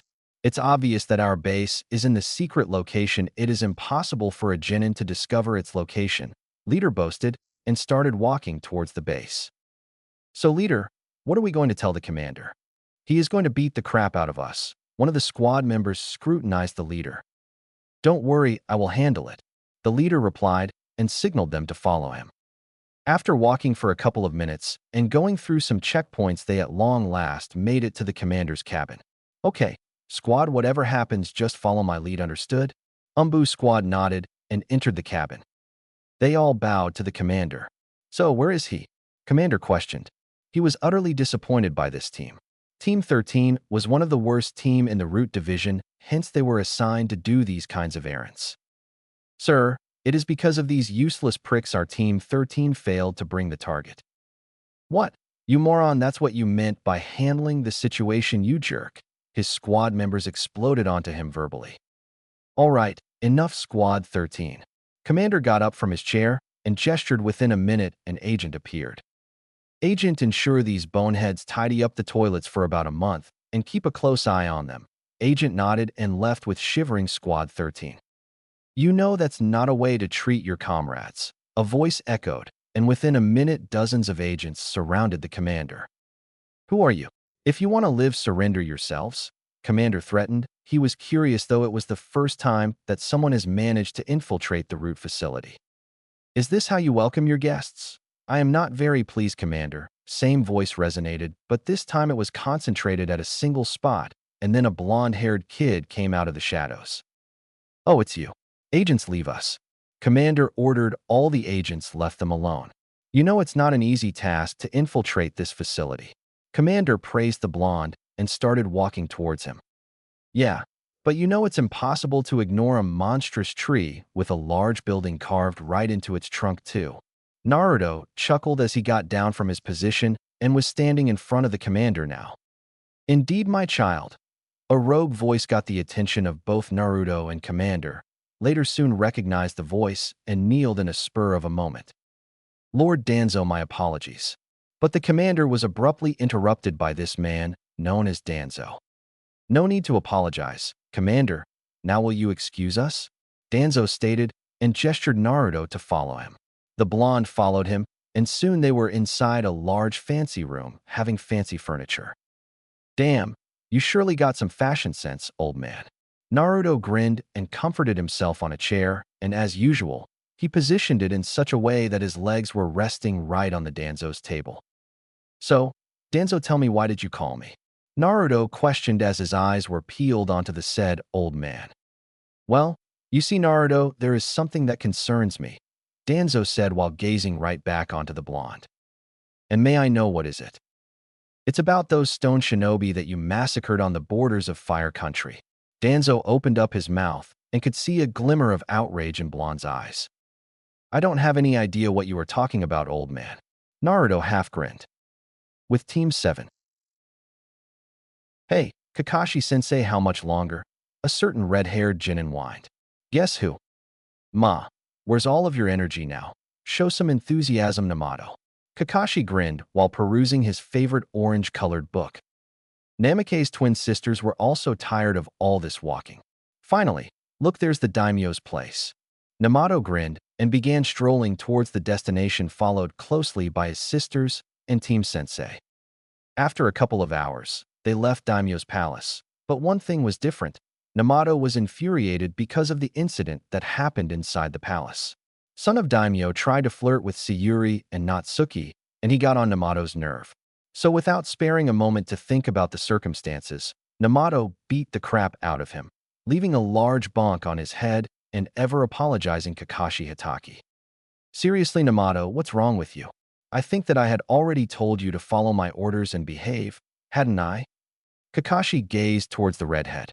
Kakashi knew too well that redhead was a hothead, but he never ever speculated that Namato would pick up a fight with someone like Daimyo's kid. Well, Too bad, Kakashi-sensei, cause my family comes first, and I will do anything to protect them. Namato barked out and started strolling towards their home Leaf Village. The sky's hue darkened as the sun slowly settled in a magnificent flourish of ribbon-like fire. The brilliant sun rays gleam outlined the cotton ball clouds in a blazing glow that signified the end of the day. The late evening was beautiful with its borderless flow of clarity. The vast, seemingly empty sky stretched out for infinity. It had a smattering of low-level flat clouds that were spread out to the horizon. The cotton ball clouds obstructed portions of the endless sky that showed off its infinite beauty. Okay, team, we will camp here for tonight. We can't travel during nighttime. So prepare camping arrangements. Kakashi ordered his team and went on to help them to set up the camps. Team 7 spent their night at the camp. Kakashi used shadow clones for the guard duty, while Sayuri and Natsuki prepared delicious meals for the team. Namato helped by collecting the firewood and essential materials. Soon night faded away and rays of sun emerged from the horizon. Team 7 packed up their camping stuff and were on the road to the Leaf Village. Hey, Kakashi-sensei, what's in the scroll? Do you know about it? Namato bombarded his sensei with the questions he really wanted to know what's inside the scroll. His instincts were telling him that the scroll contained some kind of cool weapon, and he wanted to check if his instincts were true. Kakashi sighed his students were a handful, while Namato, you see, this is a sealing scroll, and it can only be opened by its owner. Kakashi clarified while keeping his eyes glued to the book. How come? Namato pouted. He was really weak at the art of sealing. Why, you ask? Because it required deep study, and whenever there's deep study, you could expect Namato to doze off in an instant. His mother and father were genius in the art of sealing. His sisters were prodigy too in that art, but he was really pathetic in it. That's why he solely focused on his ninjutsu and taijutsu. Don't you pay any attention to Mom's lectures? She had already explained about the sealing scrolls and their abilities. Natsuki jeered. Sometimes she wonders why her brother is such an idiot, and she was 100% sure that he had some sort of ADHD. She did, he mumbled, and just gazed towards his sister. Yes, she did. Now I remember, he false grinned. Phew, that was close one. She was about to pulverize me, he sighed inwardly. Team 7 and their sensei were busy in their conversation while a shadow was chasing them. Come on, let's do this. Suddenly, Kakashi leapt and dragged his team of genins to the ground. Ouch! What was that for Kakashi-sensei? Namato whined. Shhhhhh, look up there, Namato. Sayuri shouted while pointing her finger towards a large tree, where an extensive blade-like sword was stuck in the tree trunk. But what caught his attention was the ninja who was standing on top of the sword. He was wearing a blue dim-hued loose pants while his exposed torso demonstrating his solid form. His ninja headband was tied firmly to his head. However, a standout amongst the most recognizing highlight was that his was secured by white tapes, concealing some sort of injury. So this son of White Fong is stuck playing ninja with some petty genins. It's really pathetic, you know. Zabuza Momochi, demon of the mist, what are you doing here in the land of fire? Kakashi got out. His mind was running 1,000 miles an hour. This is bad. I can't fight and protect my team at the same time. Don't worry, Hitaki, I am not here for the bounty on your head. Just give me the scroll, and I will leave you and your petty genins alive. The now-known Zabuza grinned maniacally as he retrieved his sword. What's he talking about, sensei? What bounty? Namato questioned. He was scared. He could feel the killer intent of this ninja. A single gaze into Zabuza's eyes, and he could clearly tell that he was willing to do anything to accomplish his mission, even if it means to kill someone. We will talk about it later. Now Team 7 get into the Manji formation and watch each other's back, Kakashi ordered. His eyes were glued onto the Mist Shinobi, waiting for his opponent's any slight movement. So I get the honor to fight you, Hitaki. Very well, let's do this. Mist Shinobi blurred towards Kakashi, who met him in a halfway, protecting himself with a kunai while his opponent Zabuza was trying to overpower him with his sword. Pathetic. You can't defend yourself against my sword with that kunai. And then suddenly his kunai turned into the dust. Kakashi was dumbstruck. Zabuza used this moment and slashed him vertically. Kakashi-sensei. Don't worry, I am fine, Kakashi uttered out. There was a large slash on his torso. Blood was dripping like a rainfall from his body. Zabuza licked his opponent's blood, which was present on his blade, Oh, negative. I love the taste of your blood. Such a rare blood group. Zabuza grinned as he watched his adversary, all battered up and blood gushing out of him. His sword, it just decomposed my kunai. That must be his sword's special ability. Hand-to-hand combat is out of option. I must rely on the ninjutsu and jinjutsu, Kakashi speculated. He went through some hand signs and was about to unleash a fireball on his opponent when suddenly he winced and halted his jutsu. What's happening? He mumbled. Surprised? I think I should educate you about my sword's abilities. First is that it can disintegrate any weapon it touches, and the second one is the most deadly. Zabuza laughed, but was then interrupted by Namato. What did you do to our sensei? You bastard, red-haired Jinin exclaimed. He unsheathed his kunai from the pouch and was about to rush into the battle when a hand suddenly grabbed his shoulder. Don't, Namato. Let me handle him. Just take care of your sisters. Promise me. Kakashi got out as he managed to get back on his feet and went into his battle stance. I promise. But Namato was unable to finish as he was interrupted by Zabuza's laugh. How amusing. And how are you going to defeat me, Hitaki? As I was explaining earlier before that squirt interrupted me. My sword's second ability is that it can cut the chakra pathways too, and from my guess, you have about 15 minutes before you will lose your consciousness. So do tell me, how are you supposed to defeat me in 15 minutes? Zabuza grinned and slowly started to stroll towards his prey. It's easy, I will improvise. Kakashi got out and moved towards him at a blinding speed. I just have to avoid the physical contact with his sword, and I will be good. Kakashi pondered as he dodged Zabuza's swing. Stop, MOVNG. You scum, and I will cut you into the pieces. Zabuza was swinging his blade like a maniac. He was famous for his silent killing technique, which he performs with his hidden mist jutsu. But this was land of fire to his dismay, as this country lacked favorable conditions for a water user. He can't use his ninjutsu due to the weather of this country. This is my only chance. Kakashi wondered and went for a right hook, which his opponent blocked. Zabuza then went for a horizontal slash with his sword, but Kakashi leapt upwards and lands right on top of his sword and connects with a devastating sidekick to his opponent's face. Zabuza was struck so hard that he was thrown away like a rag doll. He grinned and got up. Yes, come on, give me more, Hitaki. He rushed towards Kakashi. Kakashi, being Kakashi, had observed enough of his opponent's style, waited for his move. Zabuza went for another vertical slash, and then suddenly Kakashi took hold of his hand, threw him over his shoulder right into the canvas. Zabuza quickly moved from the ground and avoided a lethal double axe hand slam from the son of White Fawn. Damn, he almost got me. I have to be careful.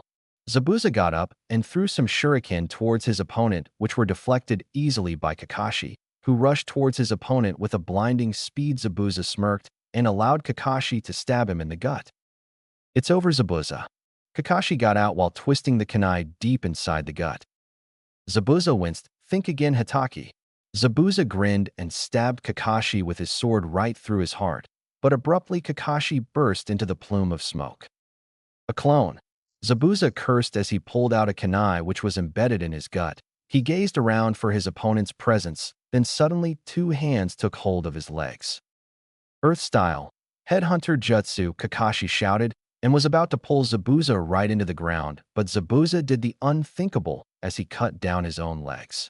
The blood gushing out from his legs made it difficult for Kakashi to initiate his jutsu, and then suddenly Zabuza shinned away from him.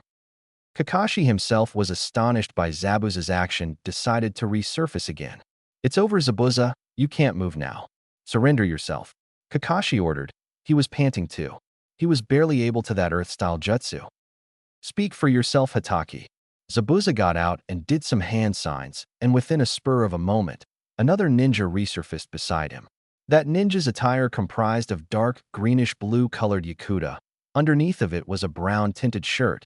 The face was hidden behind the Kiri Hunter mask, which was accompanied by 2 large strands of black hair. Let's go, Haku, and you, Hitaki, be ready for our rematch. Zabuza stated and left with the help of now identified Haku. That was awesome, Sensei. Namato chirped as he, along with his sister, hurried towards Kakashi. Kakashi gave them a one last eye smile before he lost his consciousness and met the canvas. Come on, Namato. Let's get Sensei to the village. Sayuri ordered and carried their sensei towards Leaf Village with her siblings. With Naruto.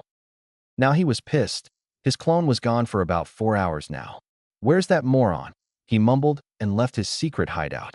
He was in the marketplace right now and was about to visit the Ichiraku for some ramen when his eyesight suddenly caught something interesting. He saw Team 7's sensei Kakashi Hitaki being carried away by his team, but when he concentrated on it, he observed blood gushing out of Kakashi. He sunshinned towards Team 7 right away. All right, you guys can leave now. I got him, Naruto whispered and took hold of Kakashi's body and sunshinned towards the hospital. Namato was about to say something, but the blonde was long gone, so he decided to do the next best thing. Sayuri, not Suki, let's go visit father. Namato got out. His twin sisters nodded, and hence Team 7 started their march towards Hokage's tower. Inside Hokage's tower.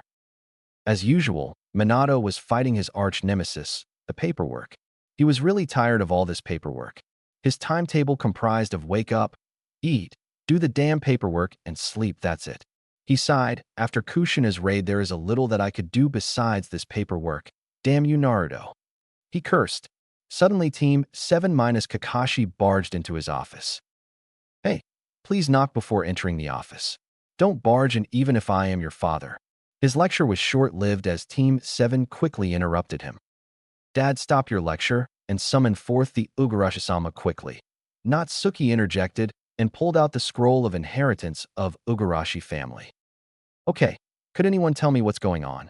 Minato raised his eyebrow when he gazed at the scroll. The scroll looked old and battered up. It was held together by a dark green-colored thread, but what caught his attention was the brand mark of Uzumaki's. He quickly summoned an Umbu and sent him to fetch, while also called out for his wife. After a couple of minutes, the room was filled up with the people. Right in front of Minato was Ugarashi Saito, while his wife Kushina was standing beside him. Team 7 was also present. Suddenly a black void materialized inside the office and Obito and Rin resurfaced. All right, Sensei, what's going on? I heard from Kakashi that Team 7 was attacked on their first C-ranked mission by Demon of the Mist Zabuza Momochi. Obito got out and was now standing right in front of his sensei along with Rin and Saito Ugarashi. Yeah, I was going to ask the same question to Team 7. What the hell happened? Minato questioned. His eyes were glued to them. He was inwardly glad that his kids were safe, but still wanted to get some intel onto the situation. Team 7 informed them about the mission and Minato and others were curious. So Zabuza Momochi attacked you guys, just because he wanted the inheritance of Ugarashi family? Minato was curious. He gestured Saito Ugarashi to shed some light on this matter. So what's in the scroll, Ugarashi-sama? Kushina decided to take a lead. She was livid at Minato for choosing such a dangerous mission for her kids. She gazed towards him with an irate look on her face. Minato was unaware of her actions, but still felt some shivers. I don't know what's inside the scroll, Lady Kushina, Saito answered. He was clueless about scroll's contents. Hell, he didn't even know about the scroll until he found his grandfather's letter explaining about the scroll. Well, why don't you open it up and show us all what's inside? Obito ordered him and passed the scroll to Saito. As your wish, Lord Hokage, he muttered. Saito bit his thumb and splattered his blood on the scroll. And soon every individual in the room stood up. Eyes were about to bulge of their sockets. A rogue voice resonated inside the office. Well, would you look at that, a hallowed kanai? Chapter 10. Inside Hokage's office. And soon every individual in the room stood up. Eyes were about to bulge of their sockets. A maverick voice resonated inside the office. Well, would you take a gander at that, a hallowed kanai? Everybody twirled their heads towards the source of that familiar voice. Naruto, what are you doing here? And how long you have been here? Fourth inquired. They were so ignorant about their surroundings that they failed to sense his presence until he decided to speak. Quit sneaking upon us, Naruto, his alleged sensei Obito snarled. He was an S-ranked ninja and his own student capable to outsmart him. No, this was unacceptable for him, especially in front of his girlfriend. He was about to lecture him about some manners, but was soon interrupted by none other than his girlfriend. Shut it up, Obito. And Naruto, will you tell us how do you know about this? She threatened Obito while asked too sweetly to the blonde. later quickly figured out that he needs to answer her question quickly. Well, I read about it in a book, Naruto answered and entered the office through the window. He strolled slowly towards the artifact. It was extremely an eminent perfect work of art. He observed that there were no joints in the kunai, indicating that it was completely hewed from a solitary bit of a metal. Be that as it may, this metal was extraordinary and new. It was light yet tough. It sparkled brightly and reflected its surroundings. Well, I can totally believe that after all, I am the one who have to drag you out from that library for our training. Kushina intervened, and as usual, she was proud of her student. So, what's a hallowed kunai? Sayuri decided to question to stifle her interests. While her brother Namato was about to grab the kunai, but was suddenly stopped by none other than his father, the fourth Hokage Minato Namikaze. Don't Namato, it could kill you. Minato scolded his son and went on to tell the tale of hallowed kunai. All right, everyone listen to me. Hallowed kunai is one of the most powerful weapons. It has legendary abilities. There are 3 hallowed kunais. Kunai of light, kunai of shadow, and to wrap things up kunai of reality. His speech was short-lived as his so-called son interrupted him once again. What, there is more than one kunai? Everyone else in the office sweat dropped due to his antics, while his parents just sighed. Minato coughed. Now Namato, would you please let me finish my speech? Sorry, Dad, please continue. Now, as I was saying, there are 3 hallowed kunais. These kunais make up Sage Hamura's renowned sword, the very same sword which he used to annihilate his enemies. Minato halted his speech and glanced at the kunai. And if I am not wrong, this kunai is surely one of the 3 hallowed kunai. So now we just need to find its wielder. Minato finished and sat on his chair and then took a sip of water. So, how are we going to find its wielder? Huh, Sensei? Obito inquired as he too took a closer look at kunai. Sensei, which is this kunai by the way? You know out of 3. Jounin Sensei of Team 8 Rin Noera interjected. All eyes were now peeled onto the 4th Hokage. He was about to answer her question but was then interrupted by Soul Jinin of Team 11. It's conspicuous, isn't it? It's kunai of light, isn't it? Naruto spoke. And again all heads twirled towards Minato. You all do know that the kid's genius. Minato confirmed that it was kunai of light. Now if anyone would transfer their chakra to the kunai, then we will find out its wielder. But what if kunai chooses someone from outside of the village? Kushina questioned. It could totally destroy the world if kunai chose someone having evil intentions. Well, that's the risk we have to take if we want to find out about its wielder. Minato finished. His mind was eating him, and he was in dilemma about what to do too. If its wielder is from the Leaf Village, then I have no doubt it will be a blessing. But if its wielder is from any other villages, then it could be a major pain. Minato wondered, and after wondering for some time, that seemed like a forever to a certain red-haired Namikaze, he decided to take the risk and performed required hand signs, and then transferred his chakra into the kunai. Suddenly, he felt his chakra getting sucked inside that kunai. He was unable to stop the flow of his chakra. Kunai started to float in the air, and then suddenly it sends a large chakra outburst which swept away almost everyone from their position, except for one individual. There stood Sayuri Namikaze, frozen in her tracks, gazing at the kunai, and then suddenly kunai flew towards her and stopped just a few inches away from her beautiful face. Sayuri was out of the trance, her body was moving on its own. Her hands stretched forwards, and then kunai slowly settled right into her palms. Minato and everyone else could feel the chakra radiating from the kunai. Its chakra, it's so pure and so strong. Minato coughed and stood back onto his feet. Sayuri also felt her chakra drained up. She twirled her head towards Minato and gave him a smile, and then soon fell unconscious. Minato, being the fastest man alive, caught her before her body could touch the ground. So, Sayuri's the wielder of kunai of light, Namato whispered. He was shocked that his sister was capable of handling such a powerful weapon. Deep inside of heart, he felt something he never ever felt before. The hatred, he felt hatred. He got up and rushed out of the room. His eyes shadowed by his red hairs, probably to prevent anyone from seeing his tears.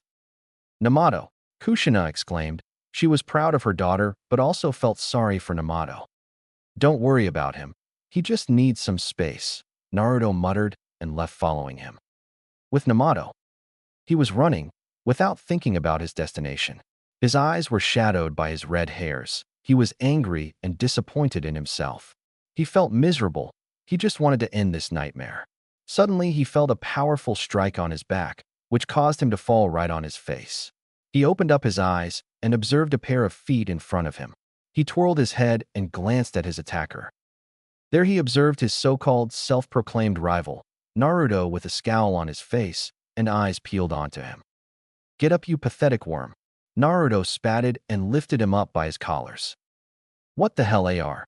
Namato was unable to finish as Naruto punched him hard in the gut and then followed by another gut kick while keeping his grip on Namato tight. "Shut up, you pathetic maggot," and delivered a devastating headbutt to Namato that sent him flying through the air. "What the hell are you doing?" Namato finally got out. His body was still on the ground, and his eyes were peeled onto the blonde. "Well, you see, everyone is busy attending to Sayuri, and it's my best chance to neutralize the competition for Chunin exams, starting with you, Hokage's son."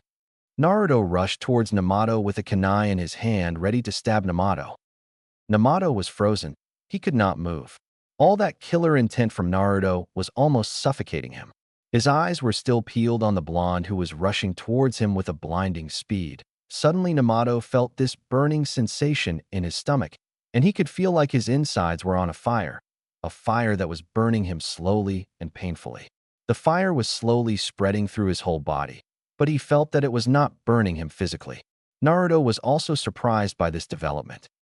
Well, Uzumaki bloodline finally decided to show up. But Naruto did not stop. He continued his rush towards Namato and went on to strike him, but his strike was blocked by a chakra chain. Namato was waiting for some pain to be inflicted on his body. He waited and waited, but to his surprise, the blow never connected to his body. When he opened his eyes, he observed a chakra chain blocking Naruto's strike. He was flabbergasted. Slowly, he stood back on his feet and dusted his clothes. He could feel now the power, the chakra. His chains were sucking Naruto's chakra. He wanted more. He wanted more chakra. He wanted more power. Suddenly, a wicked grin crossed his face. "Now, Blondie, what were you saying?" "Oh, that's right, the competition. You were about to kill me. Well, let me tell you something. I will be the one who will kill you." He shouted and rushed towards Naruto, who was starting to feel the effects of chakra exhaustion. He could feel his chakra draining. He could feel his body slowly shutting down itself. He quickly retracted his kunai back and quickly created some distance from Namato. Running away like a coward. I expected more from you, Naruto." Namato rushed towards him, using his chains to increase his speed. Generally, it would take him about 2 seconds to cover that distance, but with these chains, he almost cut it down in 1 second and surprised Naruto with a gut punch. But this punch was no ordinary punch, as Namato covered his fist with chakra chains, and as he expected, the impact was devastating. Naruto crashed about a long way, but then something happened. Something that made Namato grit his teeth. Naruto burst out in a poof of smoke, leaving a very furious Namato. He searched for his opponent, and then suddenly a shadow jumped down from the tree. "So, you finally managed to defeat my shadow clone. Impressive. Keep getting stronger, and we will see who is stronger in Chunin exams." Naruto chuckled and started walking towards his home, but then suddenly, he halted his approach. Like I am going to lose to you, Naruto, and now that I have these chains, I will be unstoppable." Namato boasted about his newly acquired power, but he was inwardly glad that his opponent finally acknowledged him as a challenge. Things were going well for him, and after awakening his bloodline, he was sure that he could defeat anyone easily. "Wait a second, why did you attack me in first place, you bastard?" Namato just realized that he would have been a dead meat if those chains didn't protect him. "It made me furious when I see you crying like a little baby. I despise wannabe shinobis like you. I was going to finish you off if those chains didn't appear. Well, worst case scenario for you would be broken bones, torn muscles, dislocation, etc., but there's nothing that our medical ninjas can't heal. Ain't I right?" Naruto questioned with a cheery smile. "Are you insane? You could have killed me. Are you some kind of sadist?" As usual, Namato screamed, which caused Naruto to wince. "Damn it. I would prefer a bloodthirsty Namato over this loudmouth idiot." Naruto sighed and left the training ground, leaving his loudmouth friend behind. "Just you wait, Naruto, and I will prove it to you." Namato self-muttered and left the training ground following his rival. Meanwhile, Jounin senseis of Team 11 and Team 7, that is Obito and Kakashi, were grinning. He really is an amazing kid, Obito. Will you trade Naruto for Team 7? Kakashi, I smiled. What? No way. I am not going to trade him, plus I get to do whatever I want while he trains himself. So basically, I am a free bird unlike you, Kakashi, Obito teased. But he was really intrigued by this development. A few weeks ago, he wanted to teach his sensei's kids, but now he was refusing the golden opportunity to train Team 7. How do you know that he trains himself? Kakashi questioned. He was curious about the whole matter. Well, he must have been. After all, he has become so strong, and I heard from Sensei that he trains with Lady Kushina to perfect his art of sealing. Obito responded, while keeping his eyes glued to his teammate. I didn't know that. Well, teaching a soul genin has its advantages, I guess, but my concern is his teamwork. Also, how is he going to survive the Chunin exams without anyone to watch his back? Kakashi showed some concern about the blonde. He had no doubt about his skills, but teamwork is Leaf Village's greatest strength, and to have someone without any teammates, it was going to be very tough for Naruto to adapt to his teammates during the missions. You worry too much, Kakashi. Besides, he has shadow clones to his side, and I was planning to drill some teamwork lessons into his thick skull in this upcoming week. Obito shrugged, but he was confident in Blonde's abilities. Well, then I will believe in you, my old friend, Kakashi replied, and was about to leave, but then he twirled his face towards Obito and said, also about the whole trading thing. It was just a bluff. I will not leave my genins in your hand, Obito. Kakashi I smiled and disappeared with his shunshin. But he did hear something like, bastard, from his old teammate. Inside Namikaze Uzumaki household. As usual, the Namikaze Uzumaki household was happy. It was a decent day for the family due to the incidents that occurred throughout the day. Today their son Namato awakened the famous Uzumaki family bloodline, chakra chains. Kushina and Minato both were happy for their son. Kushina was happy to see that their bloodline will not be extinct in the near future, while their daughter Sayuri was chosen to be the wielder of one of the legendary hallowed kunai, kunai of light. Minato and Kushina both were present inside Sayuri's room. She was still unconscious due to chakra exhaustion, and that mission also caused her a lot of trauma. Doctors had informed them about her condition and said that she was out of danger and would be waking up pretty soon. She is so beautiful, isn't she, Kushina? Minato whispered as he caressed some of Sayuri's hair from her face. Indeed, after all, she is my daughter, Kushina boasted. She was standing behind Minato, who was sitting on Sayuri's bed. Minato chuckled and left the room accompanied by his wife. But they failed to notice that their daughter poofed into smoke as soon as they left the room. With Sayuri, the memories of her clones allowed her to take a chill pill. She was certain that her mother and father would notice that it was just a clone. She was panting. She could feel the pain coursing through her sweaty body. She spent almost all of her chakra. Wielding that kunai was a tough job. That kunai would instantly drain her out. She needed to become strong enough to protect her precious people. She wanted to become strong.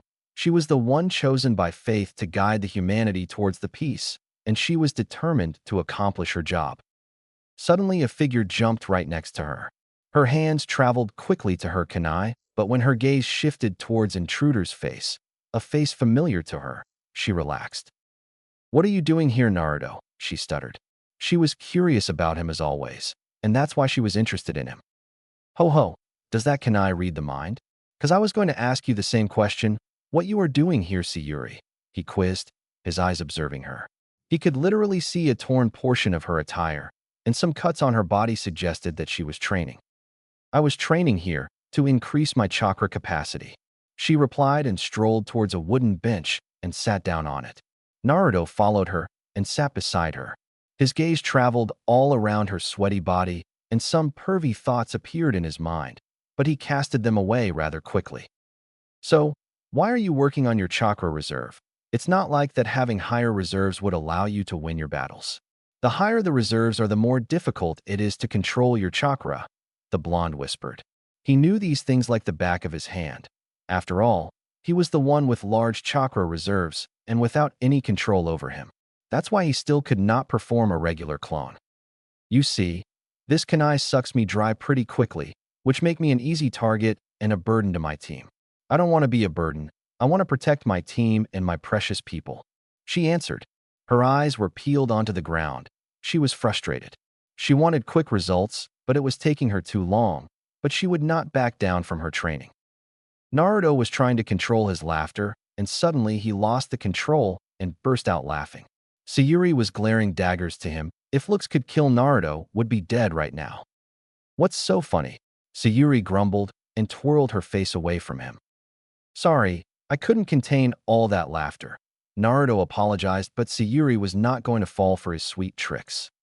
Why, like you, are sorry, I don't sense a pint of emotions in your apology. She replied, without even looking at him. Fine, I will help you. Happy now? Naruto asked. As soon as he said that, he was engulfed in a tight embrace by none other than Sayuri, whose eyes were now full of energy and hope. Unknown to him, that was her famous puppy eye jutsu. Jutsu so lethal that not even 4th Hokage stood a chance against it. Thank you, thank you, thank you. How are you going to help me? She jabbered. Blonde sweat dropped. He didn't even understand a single word except, how are you going to help me? He sighed and removed his black-colored jacket. What are you doing? Sayuri mumbled. Her face reached a new shade of red. She was trying hard to not do anything perverated to him. She quickly used her tissue to clean the blood that was about to ooze out from her nose. Don't get any pervy thoughts, my ice princess. Naruto teased and made a ram sign with his hands, and suddenly his left arm was covered by some strange markings.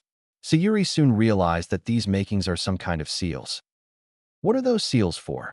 She addressed while pointing her finger to the large seal that looked like some sort of dragon. These are the seal I invented during my training with your mother. She really is a slave driver. Blonde shivered at a memory of her forcing him to practice the kanji while doing tree walking exercise. How are these seals going to help me? I need to increase my chakra reserves. She inquired. Her eyes were glued to him. I can make a chakra containment seal for you if you want it, of course. Really? But I don't like these markings on my body. Those are gross, she confessed. Women, I would never understand them, Blonde self-mumbled. Across the village, a lazy Nara sneezed. Someone must be talking about how troublesome the women are. Don't worry, buddy, I understand you, he muttered and went back to his beauty sleep. These seals will disappear. You will not be able to see them until you perform required hand signs. So are you ready for it? He questioned and was met with a kiss to his cheek. He failed to notice aloud. Yes, that Sayuri screamed. After a couple of seconds, his brain finally came back from the excited state to the ground state. The effect of population inversion was short-lived as his brain finally restarted its function. Sorry guys, can't help but write this scientific joke. Don't stress too much about it. Laughing face. Naruto unsealed a brush and materials required for the sealing process. The process was short. He finished the seal rather quickly with few strokes and made some hand signs to activate the seals. The process was painful, but Sayuri took it like a real kunoichi. When he was done, it was already late. Sayuri gave him another hug and went back towards her home.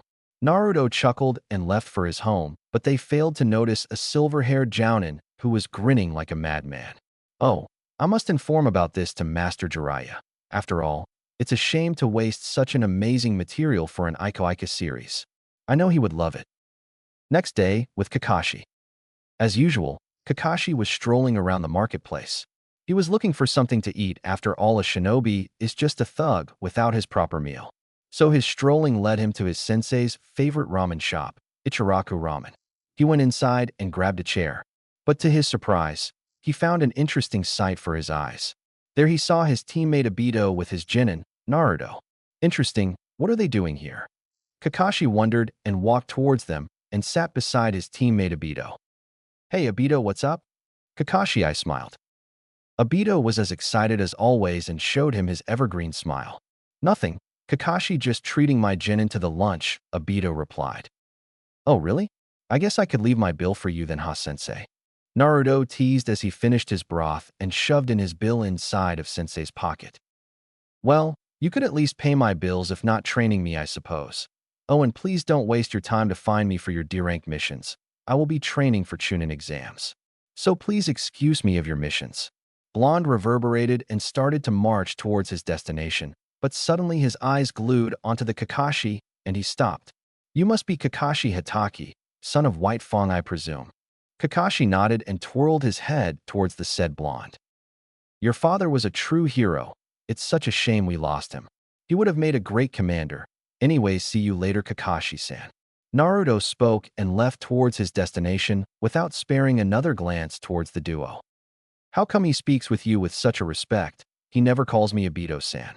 He just calls me a pervert and useless. Obito muttered. Deep down he knew that he had failed his student. He never taught him anything. He just pushed him towards the mission. Ma, Obito, don't be so hard on yourself. You see, but you do not observe him. He behaves with you like a big, idiot brother. He talks with you freely without holding anything back, but when he talks to the other, he is reserved, and eyes were peeled onto them like they were his enemies. He sees you like a brother. It's not you who has failed, it's me who has failed in the teachings. You always treasured comrades and bonds while I tried to follow the rules and complete the missions. Kakashi muttered. He browsed the menu and ordered a chicken ramen. Soon after some time, an Umbu arrived at the ramen shop and informed them that Hokage has summoned them. Kakashi and Obito compiled and left with an Umbu operative. With Minato. Minato was going through some paperwork. It had increased considerably. It's all because of that hallowed kunai. Everyone wanted to see it. Tourists from other villages were gathering in the Leaf Village to see the hallowed kunai. Minato was not sure how the news got leaked. I am pretty sure that attacks on the Leaf Village are going to get worse, and now that Elemental Nation knows that one of the 3 hallowed kunai is found, and its wielder is in the village, more attacks and enemy spies are bound to come. I better call Jiraiya-sensei back. Minato sighed. Kakashi and Obito entered the Hokage's office, where they noticed their Minato-sensei with a scowl on his face and lost in his thoughts. Sensei, what's up? Obito decided to inquire as he strolled towards Minato. It's nothing, Minato replied and took a sip of water and arched back onto his chair. So, what's this all about, Sensei? Why call us this urgently? Kakashi questioned. He was curious and was thinking about some speculations. Yep, I have an important mission for both of you guys. You are going to find Master Jiraiya and bring him back to the village. Minato finished and was soon questioned by his former student. Why? Don't we send a summon to Master Jiraiya to inform him of the situation? Obito got out. No, it's too risky. If someone from any other village captures the summon, then we are in a deep trouble. I want to keep this information secret as long as possible. Also, I want to keep Sayuri safe. She will be the main target of assassins and kidnappers if information got out that she is the wielder of Kunai of Light. Minato replied. His voice was cold as a steel, eyes filled with determination to protect his village and his family. Yes, Lord Hokage. But who is going to deliver the message to Master Jiraiya? Kakashi questioned. You are going to be the one, Kakashi. I expect you to accomplish this mission. Can I trust you to finish this mission before Chunin exams? I want Jiraiya-sensei inside the village as soon as possible. Minato questioned. He knew too well that this mission was a piece of cake for Kakashi. You can, Lord Hokage. When should I depart? Kakashi got out. You can leave right now, Kakashi, and use Pakin to track down Jiraiya-sensei. According to my guess, he must be somewhere around the land of Precipice. Don't forget to check every brothel. Minato explained. He knew Jiraiya too well. Whenever they left for a mission, Jiraiya would leave him along with his teammates to explore the brothels. It will be done, Lord Hokage. Can I leave now? Kakashi questioned and left immediately when he was met with a positive nod from his Minato. What about me, Sensei? Why summon me? Obito inquired. For starters, he thought that Sensei was going to send him on a mission to fetch Master Jiraiya. I have a mission for you too, Obito. Minato smiled and unsheathed a mission scroll from the pouch. Sorry, Sensei, but Naruto refused to perform any D missions today. He is training for Chunin exams. Obito got out. Well, you don't have a choice, Obito. Besides, this will be a C-ranked mission, and you are going to lead Team 11 and Team 7. Minato explained and tossed the scroll towards Obito. Understood, Sensei. Obito replied and was about to vanish into nothingness, but was then interrupted by Minato. Your client will be waiting for you at village gates. He is an old bridge builder, goes by the name Tazuna. About 60 years of age, white beard and straw hat on his head. Oh, and he drinks like there's no tomorrow. Minato informed Obito, who left by his signature shunshin. Damn, I wonder if Obito would teach me that move. Minato self-mumbled and opened up his drawer. As soon as he opened up the drawer, his eyes were lit up like a Christmas tree. There inside his drawer was the latest Ico Ica Paradise, threesome edition.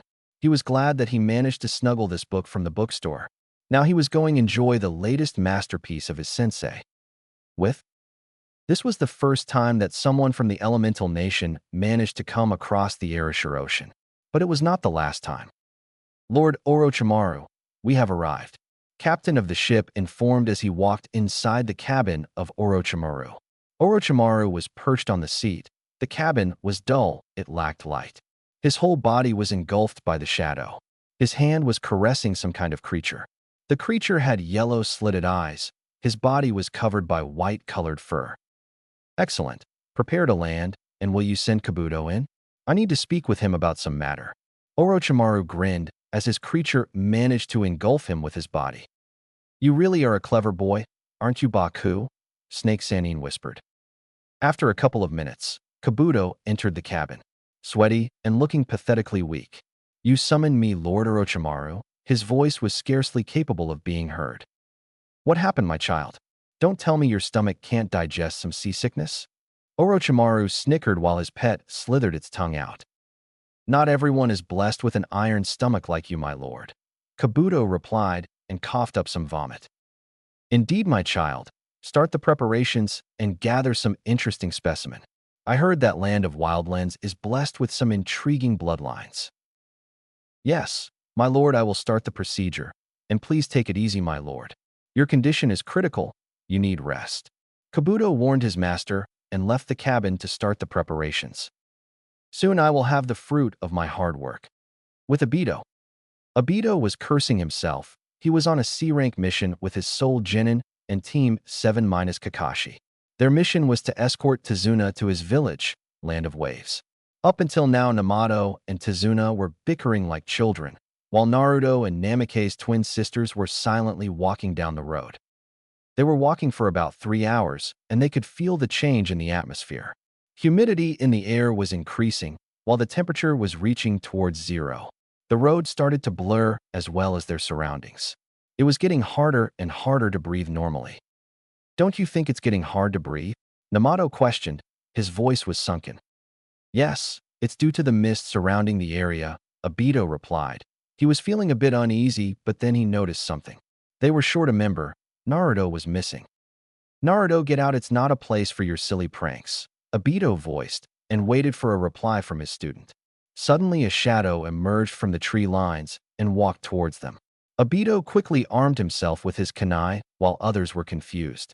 What's going on? Was the thought going through the minds of Namake's siblings. Mist parted away, and they could now observe the figure standing in front of them. There stood a boy no less than 15 years old. His face was shadowed by his hood. He was wearing a black-colored hood and a matching black trench coat. His shirt was of white-colored while a red-shaded cloth was tied around his waist. He was wearing black-hued umbu pants and black shinobi boots. A large sword strapped on his back. Its hilt had a gold-shaded dragon's head. Obito was tensed. Chakra's signature of this figure was almost suffocating him. It's no good. He's on a whole another level. I can't take him head-on. He abandoned his thoughts and suddenly leaped towards his Genins and tackled them to the ground. They merely managed to get away from that blow. Obito and members of Team 7 glanced towards the blade that nearly took their heads off, and there they saw the demon of the mist Zabuza Momochi with his apprentice Haku. Well, would you look at that? We meet again. But where's Hataki? Zabuza chuckled. His attire was slightly changed. He was now armed with a tanto too. Who are you? The enigmatic ninja questioned and stood in such a way that he was facing the demon of the mist head-on. I am Demon of the Mist Zabuza Momochi. He was unable to finish his introduction as a dimensional warp opened behind him and mysterious ninja took his head off from his body. He sliced off Zabuza's head and reappeared at his previous location. It happened so fast, not even Obito could track him with his Sharingan. He then sealed Zabuza's head inside the scroll and tossed it towards Leaf Ninja. I don't waste my time for hooligans like him. He could not able to finish his sentence as Haku attacked him with her ice needles. He effortlessly blocked them all and knocked Haku out with the same trick he used against Sabuza. Now, where was I? Oh right. I don't like hooligans. They have no purpose in their life except for money. Such futile. His voice was croaky.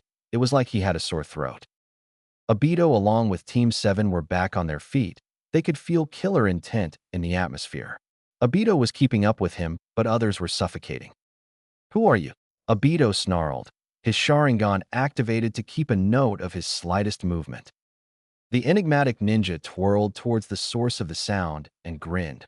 Well, look what we got here. Uncle Namato, Aunt Natsuki, Old Man Obito, and my lovely Ka-chan. Chapter 11. Enigmatic ninja twirled towards the source of the sound and grinned. Well, look what we got here. Uncle Namato, Aunt Natsuki, Old Man Obito, and my exquisite Ka-chan. Answer my question, damn it. Obito snarled. He knew that he could not take him out one-on-one. He needed a plan and cooperation from his remaining team. Why don't I show you MMM? Ninja teased and removed his hood. Every one of them was shocked. The baffling ninja was a carbon copy of their beloved fourth Hokage. He had the same angelic face as that of fourth, two large bangs of hair accompanying his face. His skin tone was a bit toned down as that of Sayuri's. But unlike the fourth, his hairs were dark raven colored with some blonde strands. His eyes were a mixture of cerulean blue and cobalt blue. Any girl would fall for him just to gaze inside of his beautiful eyes. Obito and his genins were stunned. This was the carbon copy of fourth Hokage. I know I am handsome, but it's rude to stare at someone like that. Who or you? Sayuri managed to get out from her whimpered state. She was barely standing on her own feet. Sorry, where are my manners? I am Nozum, the now known Nozum replied. What did you mean by Ka-chan? I am not even married to have a child. Sayuri questioned as her hand slowly reached to the hilt of her kunai. What did I mean by calling you Ka-chan? You are my mother. What am I supposed to call you if not Ka-chan? Nozum rolled his eyes and sighed. How come he was the one stuck with such missions? I am from the future. My mission here is to eliminate the cause of great destruction in the future. I am here to neutralize this CDS. Nozum sighed. Hey, what are you sure we are in right timeline? Cause I don't think that this could be the place for the CDS to break out. Nozum questioned his AI system. Wadari was one of the most advanced AI that was available in the market. He was glad that the Hokage himself allowed him to use this prototype for this mission. We are in right time period, Master Uchiha, Wadari responded to his lord. How often do I need to let you know not to call me Master Uchiha during our time travels, and especially now that we are in front of Mother? It could mess up the future of my family. And who was the one who said, hello, old man Obito, Uncle Namato, Aunt Natsuki, and my Ka-chan, in the first place? Wadari volleyed back. Nozum sighed. Seriously, how come he had to be stuck with this AI? Meanwhile, Obito and his genins were confused as their opponent was out of the trance and was muttering something. What is CDS? Obito narrowed his eyes as he observed some movement from their attacker. Well, CDS stands for Chakra Deficiency Syndrome. It is a virus that attacks directly on the chakra pathways. It slowly starts to block them, and after some time it destroys the chakra pathways. In the future, from where I came from, only 20% of all the global population can use chakra. It is one of the most dangerous viruses that not even Lady Tsunade could cure, and from the reports, it is discovered that my own Ka-chan, Sayuri Namikaze, created it. So my mission is to neutralize my Ka-chan. Nozum answered as his hand moved towards the hilt of his sword. The temperature of the atmosphere dropped instantly due to the killer intent of Nozum. Are you nuts? You wouldn't even be born if you kill your mother. Natsuki replied as she got into her taijutsu stance. She pulled out some exploding kunais along with some shuriken. This is the sacrifice I am willing to make, for the sake of the village, for the sake of future. I will accomplish my last S-rank mission, and none of you could stop me. I will make the 6th Hokage proud. His voice was cold. He slowly marched towards his enemies. Wait a minute. Before we fight, I have a question for you, Nozum. Namato got out. What is it, Uncle Namato? Nozum chuckled. His uncle was just as he was in the future, funny and knucklehead. But he was curious though. What was the question? Will I become the Hokage? Namato questioned, and peeled his eyes onto the brunette from the future. "Namato, you gotta be kidding me," his hot-headed sister Natsuki shouted. She was going to kill her stupid brother first, then the time traveler. She is just as scary as she is in the future.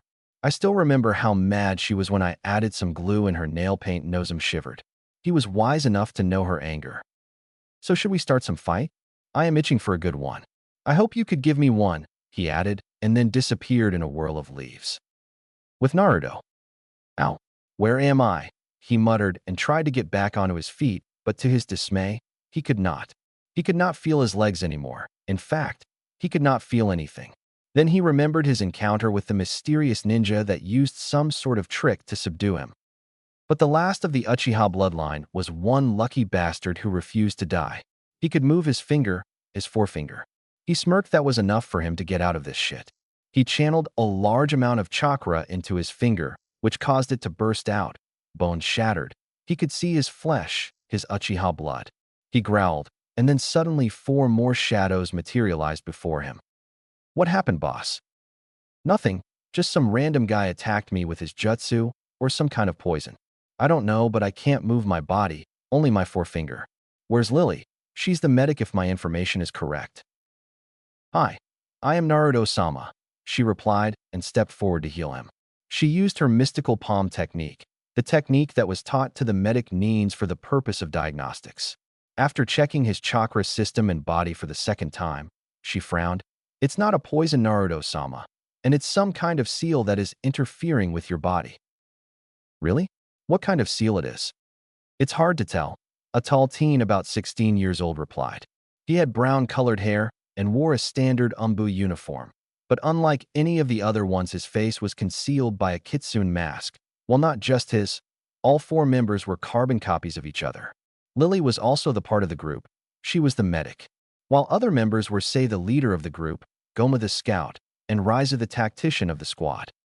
"Well, I figured that much out, say. After all, you are the famous Team 13, aka the termite in the roots.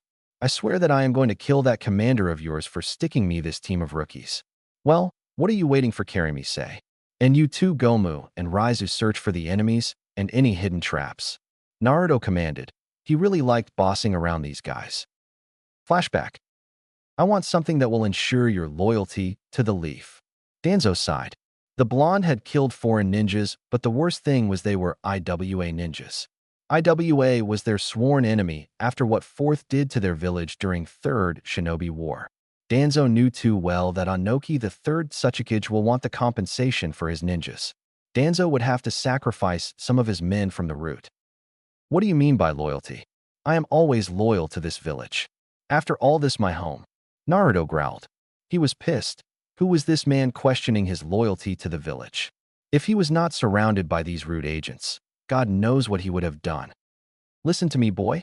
I know very well who your father is. I don't want another Madara Uchiha trying to conquer the world. I do agree that he had what it took to make the right decisions, but his path was totally wrong. I don't want another traitor like Orochimaru. I want you to be the pillar of this village. I want you to be the protector of the Leaf. I want you to be the first Uchiha Hokage of this village. I want you to be the Hokage who would do what it takes to make hard decisions, to be the shadow that will protect everyone. I want you to become what your father could have achieved in his life. I want you to wash away the dirt on the legacy of Uchiha clan." Naruto was absolutely stunned.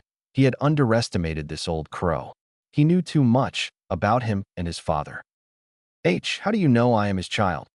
"I am not just a shitty old man who spends his time reading the smut of Jiraiya. I am Danzo Shimura. I am the shinobi no Yami of the Leaf. No secrets are safe from me, and on top of that, you are the spitting image of your father. Except for your hair and eyes, which you inherited from your mother probably." "Did you know my mother?" "No, I don't. But I do hear about her from Tobirama-sensei. He said that she was the angel who was foolish enough to fall for the Sharingan devil." Danzo replied. He did avoid the use of exact words what his sensei had said back, then he did not want to have another Madara on the loose. Sun just as annoying as hell. I am glad they all are wiped out." Naruto scowled. He always hated Sunjus. He blamed them for the death of mother and father. "I do think your assumption is wrong. After all, there is still one Senju alive and kicking, Danzo replied. This was his chance to manipulate the blonde into his root. This was his chance to brainwash him into one of his personal toys. I do know about Tsunade. She is not the one I was talking about. The main Sinja household didn't do anything wrong. It was the other members that attacked my mother on their own. Sinja household did not give them orders. So stop your foolishness and give up about manipulating me, and would you kindly like to tell where did you find that Mangekyo Sharingan? Last time I heard, every last Uchiha was killed during the Kyuubi attack, or should I presume that you have started a side business of grave robbing too? Danzo was curing his own luck. How come this kid was so damn stubborn, and on top of that how come he managed to discover the Sharingan in his eyes? He would have to increase the security after all the kid did manage to slip past all the guards. Danzo was about to reply, but Naruto held up his hand up. You don't have to explain yourself. You did what was best for the village. But make no mistake, I will be informing this to the fourth. Well, unless you keep your mouth shut about the incident. Damn, this brat has got me there, Danzo sighed. All right, but I want you to have some Umbu as your bodyguards. Naruto rolled his eyes. Seriously, I thought you were sneaky, Danzo, using some of your pets to acquire the information about me. But I am the game here, Danzo. Naruto coughed up. Fine, I will take some of your men as bodyguards, but I will be the one who gets to choose. Danzo sighed and nodded. He was beginning to acknowledge the political mentality of the blonde. After all, to manipulate someone like him was nothing short of a miracle. Fine, you get to choose. Danzo grumbled and did a hand sign, and suddenly the whole room was filled with every available root shinobi. Naruto smirked and got up from the chair. He was observing every root shinobi that was present there, and suddenly he caught someone wiggling. He strolled towards them. They were the same ninjas ordered to fetch him here. A wicked grin crossed his face. What's your name? He questioned. I am the leader of the Team 13, replied a root shinobi with his emotionless voice. Naruto sighed and went on to remove his mask, but suddenly the same ninja halted his approach. Naruto raised an eyebrow and twirled his head towards Danzo. How the hell am I supposed to know about him unless I see his face? Danzo sighed and nodded. Naruto finally managed to remove Root Shinobi's mask. He could observe natural brown-colored hair brought together in a ponytail. His skin tone was a bit toned down to that of Naruto's. His eyes were black-colored, but what attracted his attention was a nasty scar. There was a nasty scar on his throat. It looked like his throat was slit, but he quickly casted it away.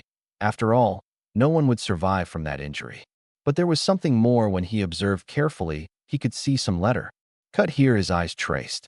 Anyone who finds the reference will be rewarded handsomely with a large, big, juicy, and chocolatey cookie. Nice tattoo. I really fall for it. Naruto chuckled. It's not a tattoo. I got this scar during my final test. You what? Danzo, tell me this guy is joking. It's impossible to survive such grave injury. Naruto got out. He was observing the ninja more closely now. No, he is talking the truth. I was the proctor of the match. Danzo decided to answer. I have a unique bloodline. My cells multiply instantly. So even if you incinerate me and just one cell of my body remains, I could regenerate my whole body. I am the last user of Saibua Seze. Root Ninja finished. Naruto twirled his head towards the Danzo looking for some answers. Everyone in the root has a purpose, and we do not recruit any ordinary ninja in our ranks. What's your name? Naruto questioned, but then he was expecting for a positive reply. I don't have a name, my lord. Very well. From here on forward, you will be known as Sei. Flashback end. He could still remember that day like it was yesterday. He sighed. He was working very hard to loosen up his bodyguards, to make them feel emotion again. But his progress was hindered. Lily was the only one who was starting to show some emotions, but others were like drones. Well, no time cursing his luck now. After all, he was the one to accepting them as his bodyguards. Oh, and how many times do I have to inform you guys to not wear those masks? It really annoys me. Naruto got out. He seriously hated masks. After all, he was dodging them for his whole life. With? Oh, yes, faster, harder, DPPPRR. These sounds could be heard outside a brothel. A brothel which was occupied by none other than the Toad Sage of the Leaf, one of the three legendary Sannin, and the writer of world's most beloved franchise series of Men Ika Paradise, the great Jiraiya the Gallant. He was enjoying this night. Whores were amazing, and he also got a new idea and an inspiration for his newest book. Things were going well for him when suddenly a small toad appeared in a poof of smoke. Jiraiya got out from the bed he was sharing with a whore and levered his way towards the toad. Why, you ask? Because he was about 60 years old, and having about sex 3-4 times a day put a lot of strain on his old body. Be that as it may, he was the great Jiraiya the Gallant, and he refused to back down from his habits, his principles. After all, he's well known as a super pervert. What is it this time, Chibi? Jiraiya voiced out. He had named the toad Chibi cause it was really small. The now introduced Chibi pulled out a scroll from his mouth and handed it to the toad sage. Jiraiya tossed a toffee to the Chibi, who disappeared after eating it. A message from my contact across the Ayrshire Ocean must be important. He unsealed the scroll and took a look at the message. A snake has crossed the sea. Soon it will sink its fangs in the place where there is wild. His eyes traced the lines scribbled on a piece of paper. Then there was the only thing that echoed in his mind. We are fucked. With Kakashi. Kakashi was strolling towards the next town. He was tired. Master Jiraiya was not an easy person to be found. He was the spy master. His spies were almost everywhere. You can only reach to him if he wants you to. He sighed. This was taking a little bit longer than he expected. He had searched every brothels up until now, but still no trace of him. Pakin was also unable to find his scent. The hound was famous for his nose, but even he could not trace the great Jiraiya's scent. He was currently in the land of birds. 5 more hours, and he would finally be in the land of Precipice. After strolling for some time, his eye caught the sight of a snack shop. He felt tired and thirsty, so he decided to take a break. He went inside and ordered some dango along with some tea. A stranger came inside and took a seat beside him. Kakashi eyed him for a minute. His attire was rather fascinating. Black robes with dark red-hued clouds on it. Must be some kind of organization, he wondered. It's really good to have such a lovely shop in the middle of nowhere. Kakashi gave him an eye smile. Yep, it's good for relaxation and stuff. So what are you here for? The stranger drank his tea. I just love the tea. What were you saying? I asked you. Kakashi was soon interrupted by his ninja dog. I found his trail. He is at 4 o'clock from our position. If we move now, we will catch up to him. Pakin barged in. Well, I guess this is it. For now, good luck with your mission, stranger replied. Thanks, same to you. Kakashi smiled and left with his companion to find the super pervert of the leaf. The strange chuckled and vanished, but not without leaving some Rios for his meal. Back with Obito. Now let's dance. Nozomu grinned and unsheathed his sword and held it horizontally with one hand while made a hand sign with another. Suddenly his sword was covered with dark blue-colored chakra, and within the next few seconds, it started to create the sparks. This was his. After all, his lightning affinity was considered to be as strong as that of the 4th Raikage. But his control was not as good as that of his. He could only concentrate at one focal point while Raikage could emit it from all over his body. Team, get into formation. Obito commanded, and within a minute Team 7 got into their formation. Namato was at the center, while his sisters covered the left and right flank. Obito stood between Team 7 and Nozomu. His Sharingan was activated and was analyzing their opponent. The famous Sharingan devil of Konoha. Uchiha Obito. They say that none of your enemies live to see you twice. I am honored to fight with you. Now show me what you got. Nozomu charged towards Obito and went for a horizontal slash. Obito managed to avoid his strike at the very last moment, but he could not avoid his Jounin vest from being destroyed. His Sharingan was unable to track his movements. His speed was equal to that of his sensei's without the flying thunder god jutsu. Damn, he is fast. I have to use it now, Obito gritted, and was now using his Mangekyo Sharingan. He knew the advantages of Mangekyo, but it was a double-edged sword. Oh, the famous Mangekyo Sharingan. Nozomu teased and went for an uppercut. Obito didn't even bother to dodge and allowed it to pass through him. Nozomu passed right through him. Obito quickly flashed through hand signs and fired a quick fireball towards the back of Nozomu, but later substituted himself with a log. Nozum landed a couple of feet away from Obito. Suddenly, he felt a slight drain. He twirled his head around. His uncle Namato was using his chains to absorb his chakra. Always the sneaky one, aren't we? Uncle. Nozum noticed that his right leg was in possession of Namato. He knew it was futile to struggle against the Uzumaki clan's bloodline. He sighed and went through some hand signs and created a shadow clone of himself and easily substituted himself with it. How could you do that? Namato was enraged. This was the second time that he was being screwed by a shadow clone. First, it was Naruto, and now his so-called nephew Nozum. Nozum was about to answer, but Obito came from behind and stabbed him with a kunai. But again, Nozum burst out into poof of smoke. Why do the people always believe what they see? He chuckled. He was standing on top of a tree branch without a scratch. I was going to ask the same question, Sayuri shouted as she slashed at Nozum, who dodged her effortlessly. But something strange happened. Aha! Nozum shouted. He could feel the pain coursing through his body. Never in his life, he felt something like that. He winced and was now on his knees. All the members of Team 7 along with Obito were amazed. Sayuri, on the other hand, clutched her hand. She did not want to hurt him. Nothing made sense to her, but she could feel his pain. She could feel the unimaginable pain in her chest. Tears were about to erupt from her eyes. Always the softy, Aka-chan, Nozum coughed out. Lord Nozum, you cannot overpower a hallowed kunai. I suggest you keep your distance from her and avoid any direct contact with it.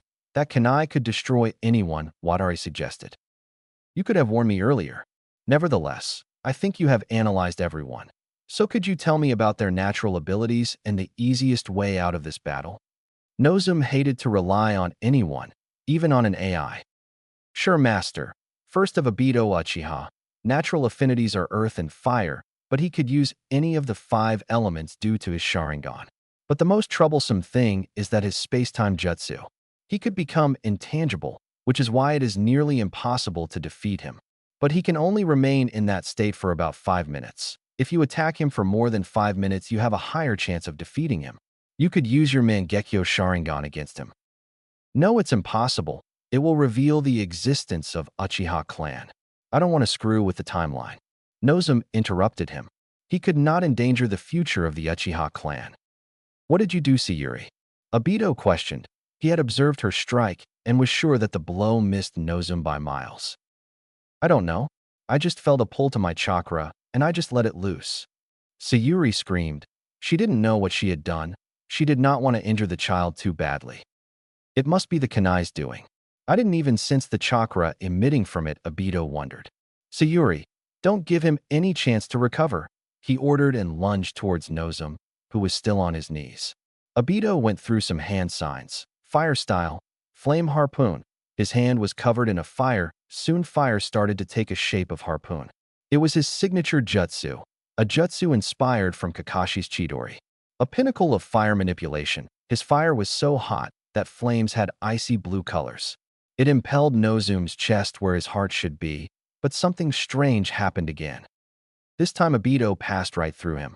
What's going on? He wondered and landed on his feet. Sayuri also went for a strike, but just like Obito's, her kunai passed right through Nozum. Nozum chuckled and got up on his feet and went for a gut punch. Sayuri, due to the initial momentum, could not block it. She flew across the ground with tremendous force and was about to hit hard on the tree, but Natsuki managed to catch her before the impact. Surprised, Nozum got out. Wadari, what's the damage report? Nozum used his mental link to communicate with his AI. Not that much, although your last jutsu did deplete your chakra reserves by 25%. I suggest you to use your Mangekyo Sharingan and end this all in a one go. Not a chance. I will use Father's technique to finish this. No, Master. You are not strong enough to use that technique. Your father only managed to pull it off with the help of Sage Mode. If you use that jutsu, your chakra control could be shot off, or you could damage your chakra coils. Nozum did not pay attention to his AI and started to perform some hand signs. You know, I wanted to have a fair fight, but that hallowed kunai is a bit too much for me to handle. So I will end this up in a one go. Obito was tense. He could feel a large amount of chakra build up inside the Nozum. Quickly, team regroup. Obito shouted and awakened his Susanoo.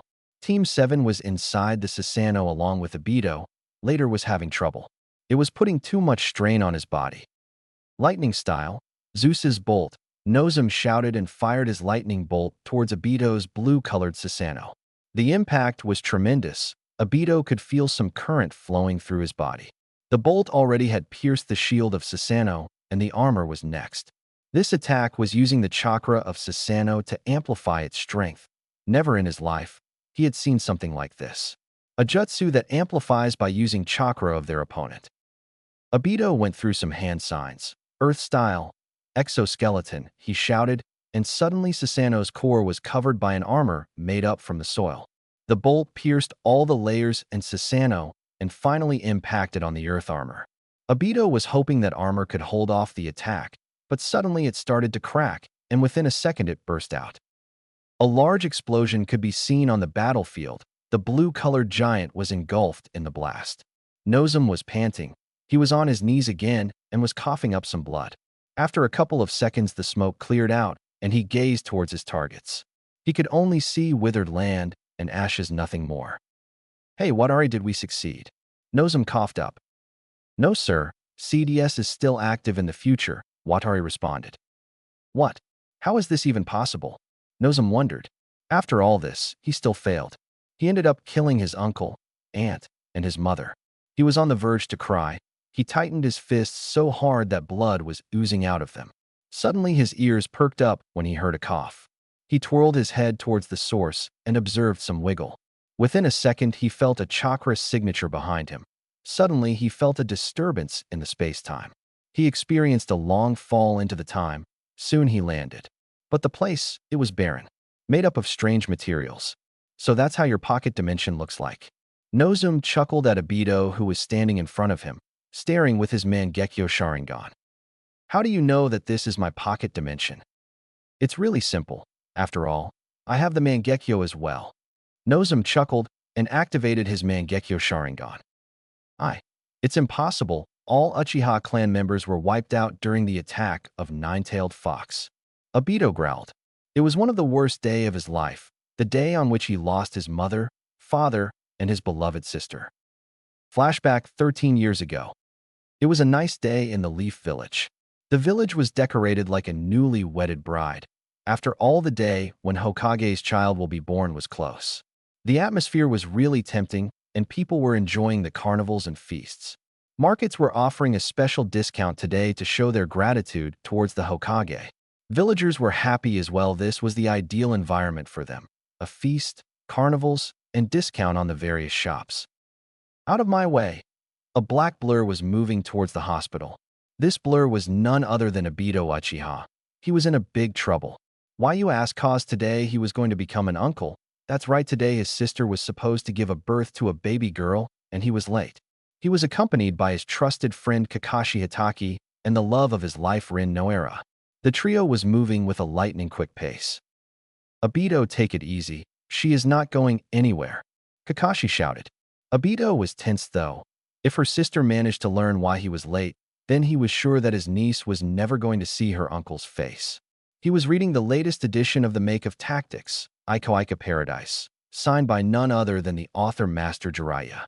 He was enjoying the book with his friend Kakashi when Rin found them and informed Obito about her sister's condition.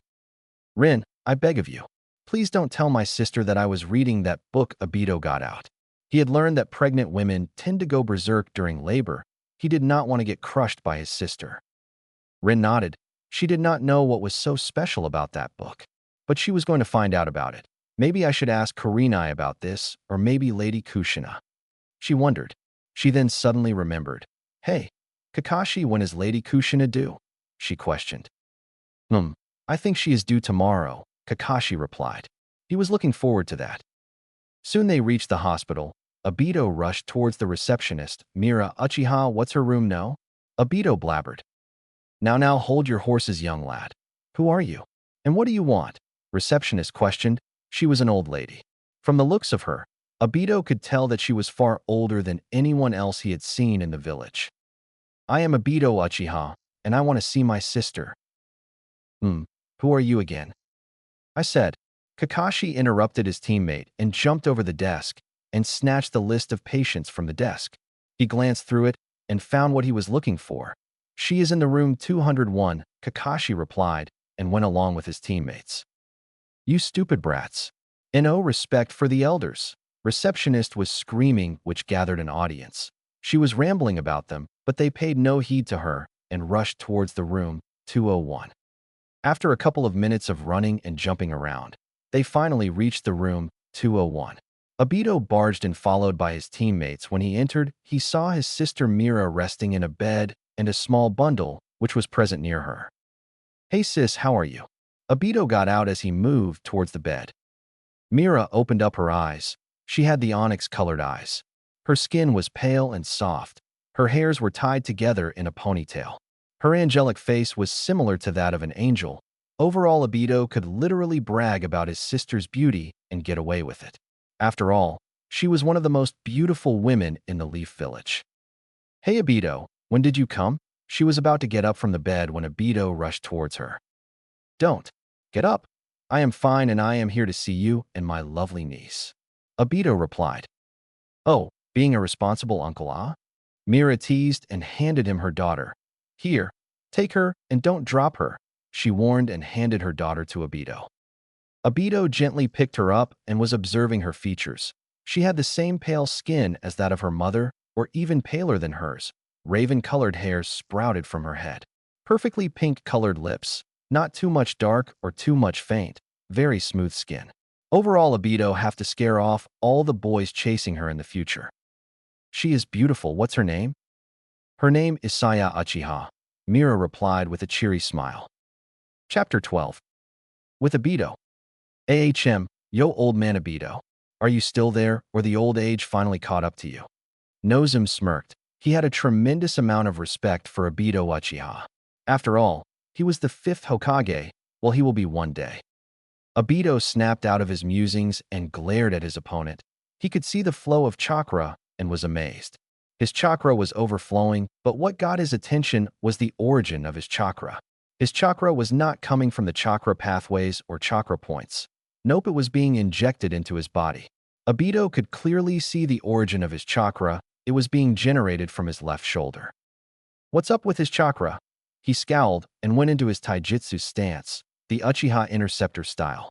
While the style was considered to be one of the best, it still had some limitations. For example, user must be faster and must have good reflexes to counterattack the opponents. Sharingan provided an extra few seconds to counter the attack, but against the Sharingan user, it was worthless, not completely, but still less effective. "So, old man ready for this?"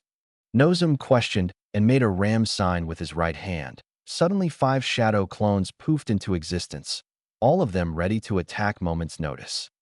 "So you are the son of Naruto and Sayuri, but I still don't get it. How'd you end up with a Sharingan? Nonetheless a Mangekyo?" "You all see but not observe. Isn't it obvious I got it from my father, just like you got it from yours, although I never really awakened my Sharingan. Uzumaki genes were far too strong. I had azure blue eyes just like my father's, but due to my best friend who turned a traitor, I was forced to neutralize him. That was when I awakened my Sharingan. I was off duty for a couple of months. I had lost the hope in the shinobi system. But my beloved father had already arranged something for me. Before he died, he asked Mom to give me a letter when I will awaken my Sharingan. He wanted to be with me. He wanted to teach me about Sharingan. But he did a pretty job by writing the letter. He explained everything about these cursed eyes. His words washed my guilt away and made me a shinobi that I am today." Nozum finished. Obito was shocked. This is impossible. I would have known if he had the Sharingan." He gripped his kunai and launched himself towards Nozum. Without even moving from his position, Nozum just pointed his forefinger towards the approaching Obito, and his clones started attacking him. Obito was having a hard time dealing with these clones. All of them were wielding Mangekyo, which was the bane of his problems. They were dodging his attacks quite easily. But Obito was getting overwhelmed by these clones. He could use his Kamui, but that could suck him dry up on the chakra. He was already at the half by using Susanoo in the last battle. Don't be surprised, after all. Did you ever pay any attention towards your student? You never really trained him or taught him anything, and you dare to say that you know everything about him. Shut up. Obito cried and went through some hand signs and breathed out dozens of small fireballs. But what clones did really surprised him. They all formed a human chain around him, and by using each other's hand, they made a dragon hand sign. Wind style, vacuum creation, they shouted. Suddenly, all the fireballs vanished. Obito was having his one of WTF moments. Don't be so amazed. I just created a vacuum by removing all the oxygen from the air around my clones. It's a basic wind-style jutsu that my mother forced me to master before allowing Grandpa Minato to train me in wind-style jutsus. Nozum answered, and unsheathed his blade and held it horizontally, while his clones went through some hand signs. This time all of them were going for a different jutsu. Obito's eyes were peeled on the clones, as he could see the chakra build up in them. They were about to fire up their jutsus on the Sharingan Devil when suddenly every single one of the clone was impaled with earth spikes. Obito smirked when he captured the look on the time traveler's face. I assumed that you didn't know that you could control your own pocket dimension? You still have a long way to go, Obito gushed out. Interesting, Nozum pondered and rushed towards Obito with a blinding speed. Obito predicted his trajectory and went for a left jab. Nozum used his tremendous speed and just swiped his right hand over his fist and completed his dog hand signs. Lightning style. Lightning ball. Nozum shouted and fired a ball of lightning towards dumbstruck Obito. At the very last moment, Obito managed to substitute himself with the rubble, which was created due to earlier attacks. Damn it. I have never seen someone performing that kind of hand seals. Better keep a distance from him. The last attack was too close. Obito panted. Don't be so surprised. That's the future for you. As the old saying says, the next generation will always surpass the previous one. Nozum chuckled and was standing face to face with Obito. I should have just borrowed the scientific ninja tool from R&D department for this mission. This is taking too long. Nozum questioned his decision. Yep, next generation did surpass the previous one, at least in stupidity. Obito growled and went through some hand signs. Nozum started copying him. Fire style, Hellfire torpedo, both shouted at the same time. Two fire torpedoes collided with each other, causing a massive blast. The area was a wreck. Pieces of rubble stranded everywhere, a large smoke screen covering the field. Obito could not believe his eyes. He knew that Sharingan could copy a jutsu in an instant, but it did lack in terms of power as compared to that of original one. This was one of his latest inventions, and this kid no older than 15 managed to not only copy it, but also amplify its power. If the situation was any different, he would have loved to take Nozum as his student. This is my chance. Obito mumbled and took out a scroll from his pocket. He bit his thumb and sprayed his blood on the scroll. With a poof of smoke, a large crow materialized. This crow was about a 3-story building tall. It had raven-colored feathers, a large peak having a shed of crimson-red color. But the scariest thing was its eyes. His eyes were blood-red colored, having shuriken-like pupils. So what is it this time, Obito? Don't tell me that you have summoned me to help you peek at your girlfriend again. Stop talking about that incident. I have summoned you for a fight call. You see, we have a certain Uchiha to kill. Obito responded as he got onto the back of his summon. What the hell are you talking about, Obito? I thought every last one of the Uchiha was massacred during Kyuubi's attack. No, this one is from the future. Also, he is the son of my current student, Naruto. So, that means your student is an Uchiha? How could you keep that from me? He didn't even know about him being an Uchiha. I was the one who enlightened him. Nozum interjected. The smoke cleared and he walked out of it, showing no signs of fatigue or exertion. Little did Obito know, Nozum was using his father's invention, the chakra containment seal. The seal was so popular that it was the part of Ninja's starter pack during the days of the academy. So, who are you, little bird? I am Nozum Uchiha, and you better remember it, because when I am done with you, no one would recognize you anymore, because you will be no longer a crow but a steaming and juicy kebab. Nozum chuckled and released a massive amount of chakra from his eyes. A colossal warrior materialized in a couple of seconds. Unlike Obito's Susanoo, this was much larger and looked like a more stable and durable version. The black-colored Susanoo unsheathed his black sword and a big shield. Let's do this. Nozum grinned and rushed towards Obito and his summon. With Team 7. Ow, ow, where am I? Namato rubbed his head and grumbled. He slowly opened up his eyes and noticed destroyed field around him. He then recalled the fight with the mysterious ninja who called himself his nephew. He got up on his feet and was looking for his sisters. Sayuri, Natsuki, where are you? He shouted. We are here. Namato heard a familiar voice and rushed towards its source. After a couple of minutes, he was reunited with his sisters. Both of his sisters were exhausted. Hell, even he was exhausted after all those chakra chains were made from pure chakra. Every time he used them, it would leave him dry on the chakra unless he absorbed some of it. Where is Obito-sensei? Natsuki questioned as she was supporting Sayuri to get back on her feet. The use of hallowed kanai had already utilized all of her chakra. I don't know, but I do think they are fighting right now as we speak, Sayuri replied as she was slowly settled on the rock with the help of Natsuki. So what are we going to do? We can't just sit around and wait for Obito-sensei to deal with that guy. Natsuki was concerned. That Nozum guy seemed to be a lot stronger than Obito, and she was considering the speculation about facing that Nozum again. After all, he took down a mist ninja with just one swipe of his sword. It's really simple. We just wait for him to show up, and then we will kick his ass, Namato boasted.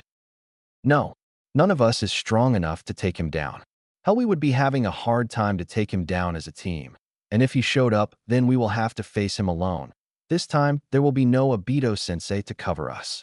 Natsuki explained she was sure that if Nozum returned, then it was safe to assume that he must have killed Obito.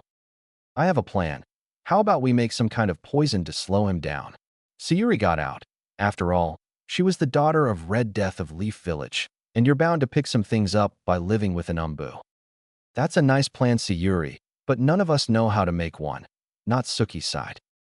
Yeah, that's the thing. I only know one of the ingredients for making a poison, Sayuri confessed. It was during her time inside the library that she came across the book about poisons and antidotes. She was going through the book when suddenly her mother snatched it and told her not to read something dangerous and that she should enjoy some fairy tales. But she did remember that philodendron was considered to be one of the poisonous plants that grow almost everywhere, but its toxicity was quite a low. Well, she just gotta have to improvise with whatever she has.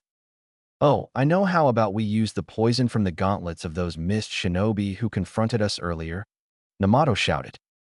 Both his sister looked at him like he had grown a second head. Who are you? And what have you done with our Namato? Natsuki smirked. What do you mean? It's still me. Well, since when do you become such smart? This time Sayuri took the opportunity to tease her brother. You two are so mean. Namato pouted and twirled his head away from his sisters. With Jiraiya. The Toad Sage, aka Jiraiya, was moving towards the land of crabs. The village was famous for its oversized crabs and seafood.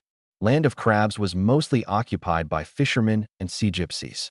Many people around the world visit this place to experience the beautiful world under the water.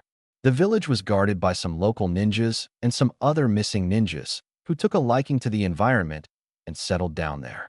Unlike most of the other villages, Land of the Crabs allowed the free pass to all of the ninjas without considering if they are missing ones or not. Jiraiya, being one of the 3 legendary Sannin and the spy master of the Leaf, was quite famous in this village. Mostly because of his Iko series, the fishermen always tend to carry his books for entertainment purpose during their fishing trips. The Toad Sage was looking for his contact inside the village when suddenly his senses perked up when he sensed a familiar chakra signature. When he twirled his head, his gaze settled on the familiar mop of silver-colored hairs. He could see Kakashi rushing towards him. What's up with him? Toad Sage wondered and stood still in his place. Finally, after a couple of seconds, Kakashi was standing in front of Jiraiya with his ninja dog, Pakin. Thank God. I thought I was going to lose your tracks again. Kakashi panted. He was traveling for about a day, running towards Jiraiya to accomplish his mission. Well, that's all good to know, but why are you here? And if you are looking for next issue of Iko, then I am sorry. You and your sensei gotta have to wait for a couple of months. But if you came here for an autograph, then don't be shy and tell me, where should I have to sign? Should I just sign on your Jouning vest? Jiraiya blabbered. So, now that we have finally caught up with him, I am going home. See you later, Kakashi. Pakin said before disappearing in a puff of smoke. As much as I would love to get your autograph, There is something that you need to see, Master Jiraiya. Kakashi got out and unsealed a scroll from his ouch and tossed it towards the Toad Sage. Jiraiya could not believe his eyes, the same eyes that granted him X-ray vision on the bathhouse, the same eyes he would use for his research purpose. He never believed in the stories of Sage of Six Paths. He always thought that it was some kind of myth, a myth to keep mankind in check. But he was wrong. The proof was in his hands. The legendary hallowed kunai was found, and it chose its wielder, and it was none other than his goddaughter Sayuri. This made things difficult for him. He was planning to visit the land of wild lands and stop his traitorous teammate. But he knew too well that Leaf Village needed him after all. It was just a matter of time until war broke out for the hallowed kunai. He was in a dilemma. He could return to the village, but then his traitorous teammate would do something that could destroy Leaf. It was really hard to find Orochimaru. After chasing him for so many months, he got his trail, and he did not want to lose him right now. All right, let's talk about this somewhere else. I know a good restaurant here. Let's go there. Jiraiya sighed and left towards the restaurant with Kakashi. Little did they know a shadow was following them. Meanwhile, with Naruto. After going through every known method of disabling the seal, Naruto finally managed to neutralize it. The seal was complex, so complex that he doubted that anyone other than an Uzumaki could create something like this. The seal was designed to siphon off the chakra of the user and keep on functioning. The only to disable that was to stop the flow of your chakra and at the same time push the chakra into the seal, which was impossible unless you have some secondary chakra source nearby. Luckily for Naruto, he had his self-created chakra containment seal, but he was greatly impressed by the ninja who was the creator of the seal. So, you done, Naruto? His so-called bodyguard questioned. The rude agent was getting on his nerves. First, he had little to no sense of humor, and second, he would try to stick his nose in every situation. Naruto was going to have a long chat with Danzo after this mission. Yeah, I am done. Gather everyone around, Blonde said as he got up from the ground. Sei followed the order and whistled. Within a couple of minutes, all the remaining members of his squad materialized before him. All right, thanks for helping me. Now I want to make some things clear for you. I never thought you all would be so trustworthy. I was counting on the fact that when an opportunity presents you will finish me off, but you didn't. I don't know if you are doing this on your own will or you all are following Danzo's orders, but I thank you all. Naruto got out. Well, our orders were to keep you loyal to the village and neutralize you if you decided to turn on the village, Sei chuckled. Naruto also let out a chuckle. Well, now that you all have done your job of protecting me, I would like you all to return back to the Hidden Leaf Village and report this to the Danzo. I would handle the things from here on out. Also take this seal and hand it over to the Hokage. He would know what to do. Naruto finished as he tossed the seal towards Sei. You heard the leader. Let's go. Oh, and Leader Sama, don't die just yet. I am just starting to like this new job, Sei whispered and disappeared along with his team in a swirl of leaves, leaving an annoyed Blonde in a dust, who chuckled at the antics of his so-called bodyguards and left towards Team 7. With Toad Sage. After filling their tummies with food and sake, the Toad Sage Jiraiya and the son of White Fawn Kakashi were walking towards the dock. Jiraiya had made his choice. He was going to leave for the land of wild lands. He knew too well that this was his only chance to neutralize his former teammate. So, you really are going for it, Master Jiraiya? Kakashi questioned while reading his favorite orange-colored book. Yeah, I would have loved to return to the Leaf Village and teach my god kids some stuff, but I cannot allow Orochimaru to slip past, and if what I heard is true, then I must reach to the land of wild lands. Jiraiya replied, and was about to walk towards the ship which was waiting for him, when suddenly heard a loud chuckle. Well, what would you look at? 2 leaf shinobis. A voice echoed as a lean-built man jumped down from his hiding spot. The man had no eyebrows, creases under his eyes, and a cross-shaped scar on his right cheek. His hair and eyes were dark gray in color, and his hair were short and spiky. He had a light-tanned skin, and on top of that, he also had a red grid-shaped marking covering his jaw. He wore a black tight-fitting sleeveless shirt with 2 light, thin stripes on his chest, a striped cloth belt and light pants along with black arm covers extending from his hands to his biceps, and on top of that, he also wore bandages around his neck and face, which also covered his ears. I thought you died, Jizo Biwa, Jiraiya spatted. Juzo Biwa was a former member of Seven Ninja Swordsmen. He was one of the most powerful shinobi Hidden Mist ever produced, easily in contention to become the Mizukage. He was highly skilled in kenjutsu and was strong enough to dye battlefields red with his foe's blood. Hee hee, I faked my death to avoid being hunted by hunter ninjas of the mist. After all, I am living quite a life here, in the land of crabs. Well, I was until you two showed up. The leaf scumbags. Former mist shinobi got out. He was standing firm on his ground, his eyes glued onto the leaf shinobis. Juzo Biwa, the master of the executioner's blade. But then why he handed his blade to Zabuza? Kakashi wondered. He knew very well that he's no match for Mist Ninja. Where's your blade, Juzo? I haven't seen you without it. Jiraiya questioned to extinguish his curiosity. After all, kenjutsu user never part away with their blade. Oh, I passed it down to my apprentice, Zabuza Momochi. So, tell me, what do you want? Jiraiya said. He was no censor, but he could sense dozens of chakra signatures nearby. He could take Juzo Biwa, but he was not sure whether Kakashi could handle so many ninjas at once. So small talk was his only option to stall enough time for him to gather some natural energy. Nothing much. I just want to kill you too. I want to avenge my fallen comrades, my comrades that I cherished the most, Juzo whispered. He was the sole survivor of their fight against the eternal Genin, Might Due. What is he talking about, Master Jiraiya? Kakashi mumbled as he also sensed some chakra signatures nearby and armed himself with a kunai. It was an S-ranked secret of the village. During a mission, 7 ninja swordsmen of the mist confronted a Genin team from the Leaf, consisting of Might Guy, Gunma Shiranui, and Ebisu along with Might Due. To save his son, Might Due used his special technique, 8 inner gates formation technique, and killed the 7 ninja swordsmen of the mist while sacrificing himself. It was rumored that some members of 7 ninja swordsmen survived that incident, but there were no solid proofs about it. Juzo here was one of the swordsmen that confronted Guy's team. But unlike others, he survived the attack. Jiraiya explained this fight was going to be a tough one, even for him. After all, he was about to face a Kage-level shinobi with plenty of experience and brute strength. But the threat was exponentially low due to the absence of his sword. Exactly. Now prepare yourself, because this will be the last day of both of your lives. Juzo grinned and made a hand sign, and suddenly about a dozen of shinobi shunshined on the battlefield, ready to pounce on their enemy. Here we go again. Why do I have to be the one facing rogue ninjas constantly? Kakashi sighed and got in the position, while Jiraiya just chuckled and merely dodged the kunai twirled towards him. Do you take me for a fool, Jiraiya? I know about your sage mode. After all, I was the one assigned to execute you in the first place. Juzo smirked and unsheathed his sword.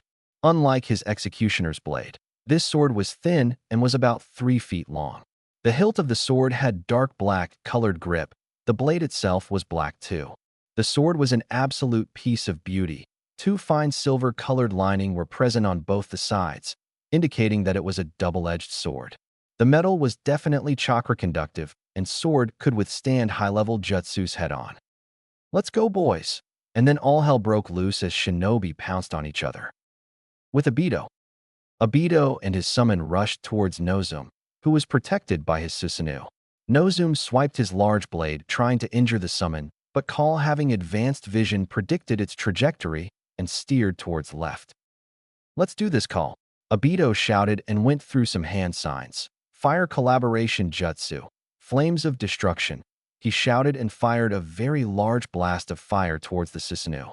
Call, being the official summon of Uchiha clan, was well known for its fire affinity. The blast gradually started to increase as it was traveling towards the Susanoo. Nozomu brought his shield up to protect himself from the blast. The impact was vicious as Nozomu's Susanoo was pushed back by a mile. But the attack was not able to penetrate his giant armor.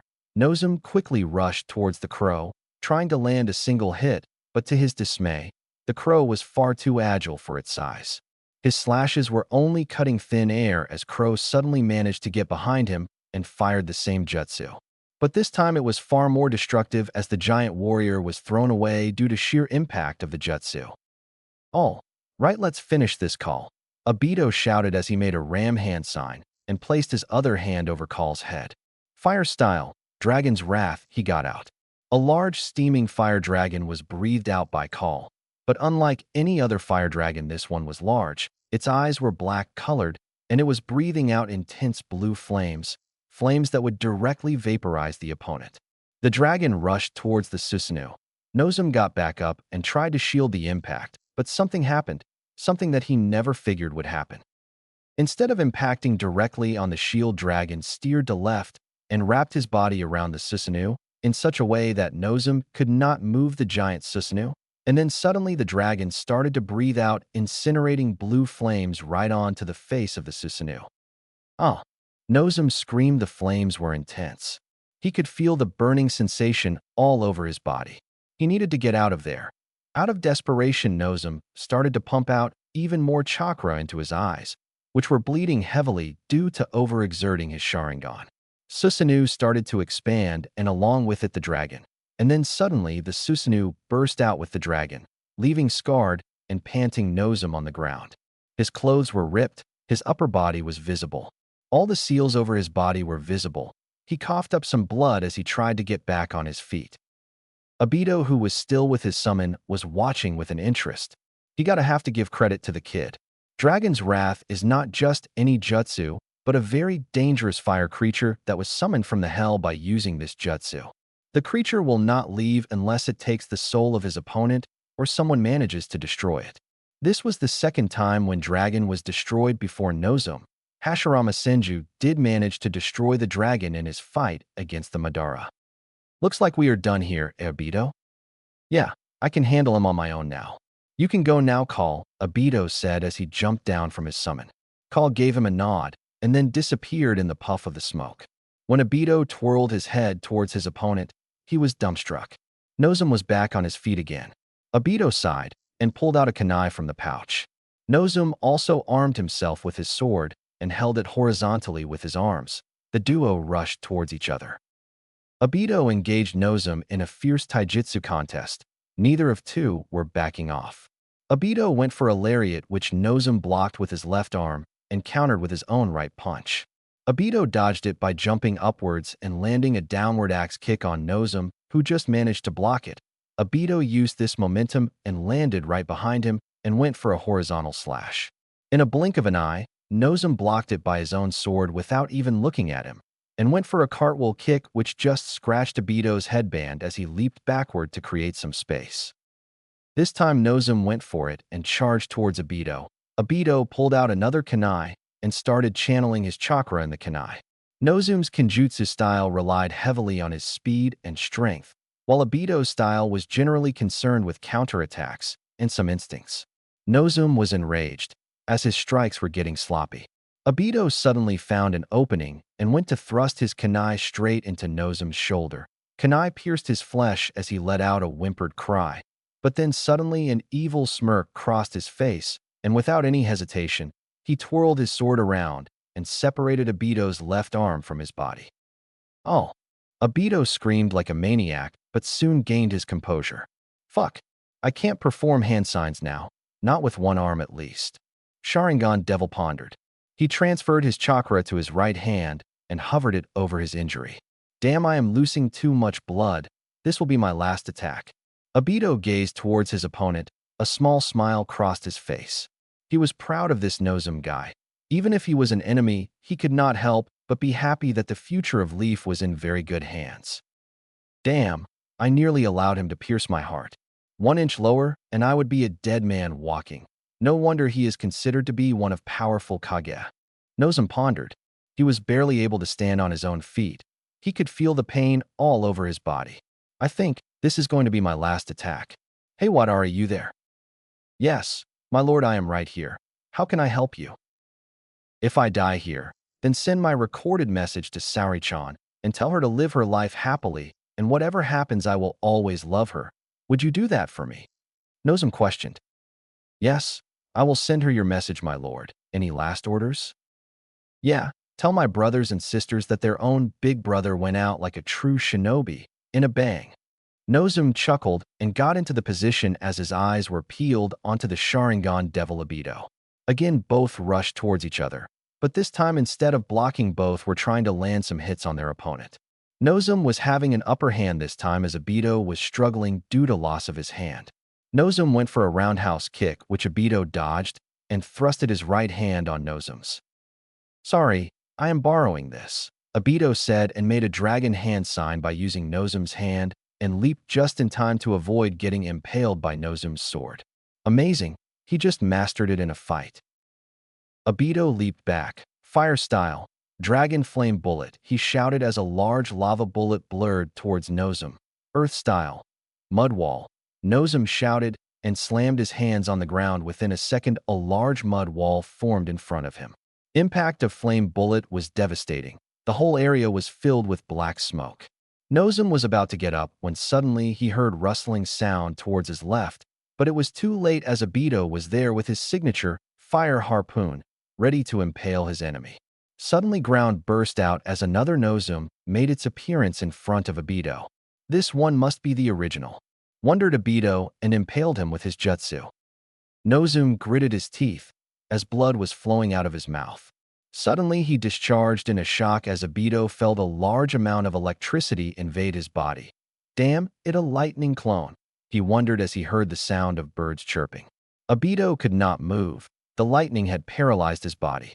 He could only observe as Nozum slowly walked towards him with his lightning jutsu. The jutsu was strong as Obito could feel the chakra emitting from it. Flame control, Chidori Kagetsuchi, Nozum shouted as his right fist was covered with dark flames of Amaterasu and the blue lightning. Without any remorse, Nozum thrusted his right fist right into Obito's heart. Rin, this was the last thing that crossed Obito's mind as he moved on to the afterlife. His lifeless body was on the ground. There was a large, gaping hole in it. Nozum was on the ground as well. This fight with Obito was quite intense. Phew, I am never going to take these kinds of missions again, he wondered and passed out on the ground.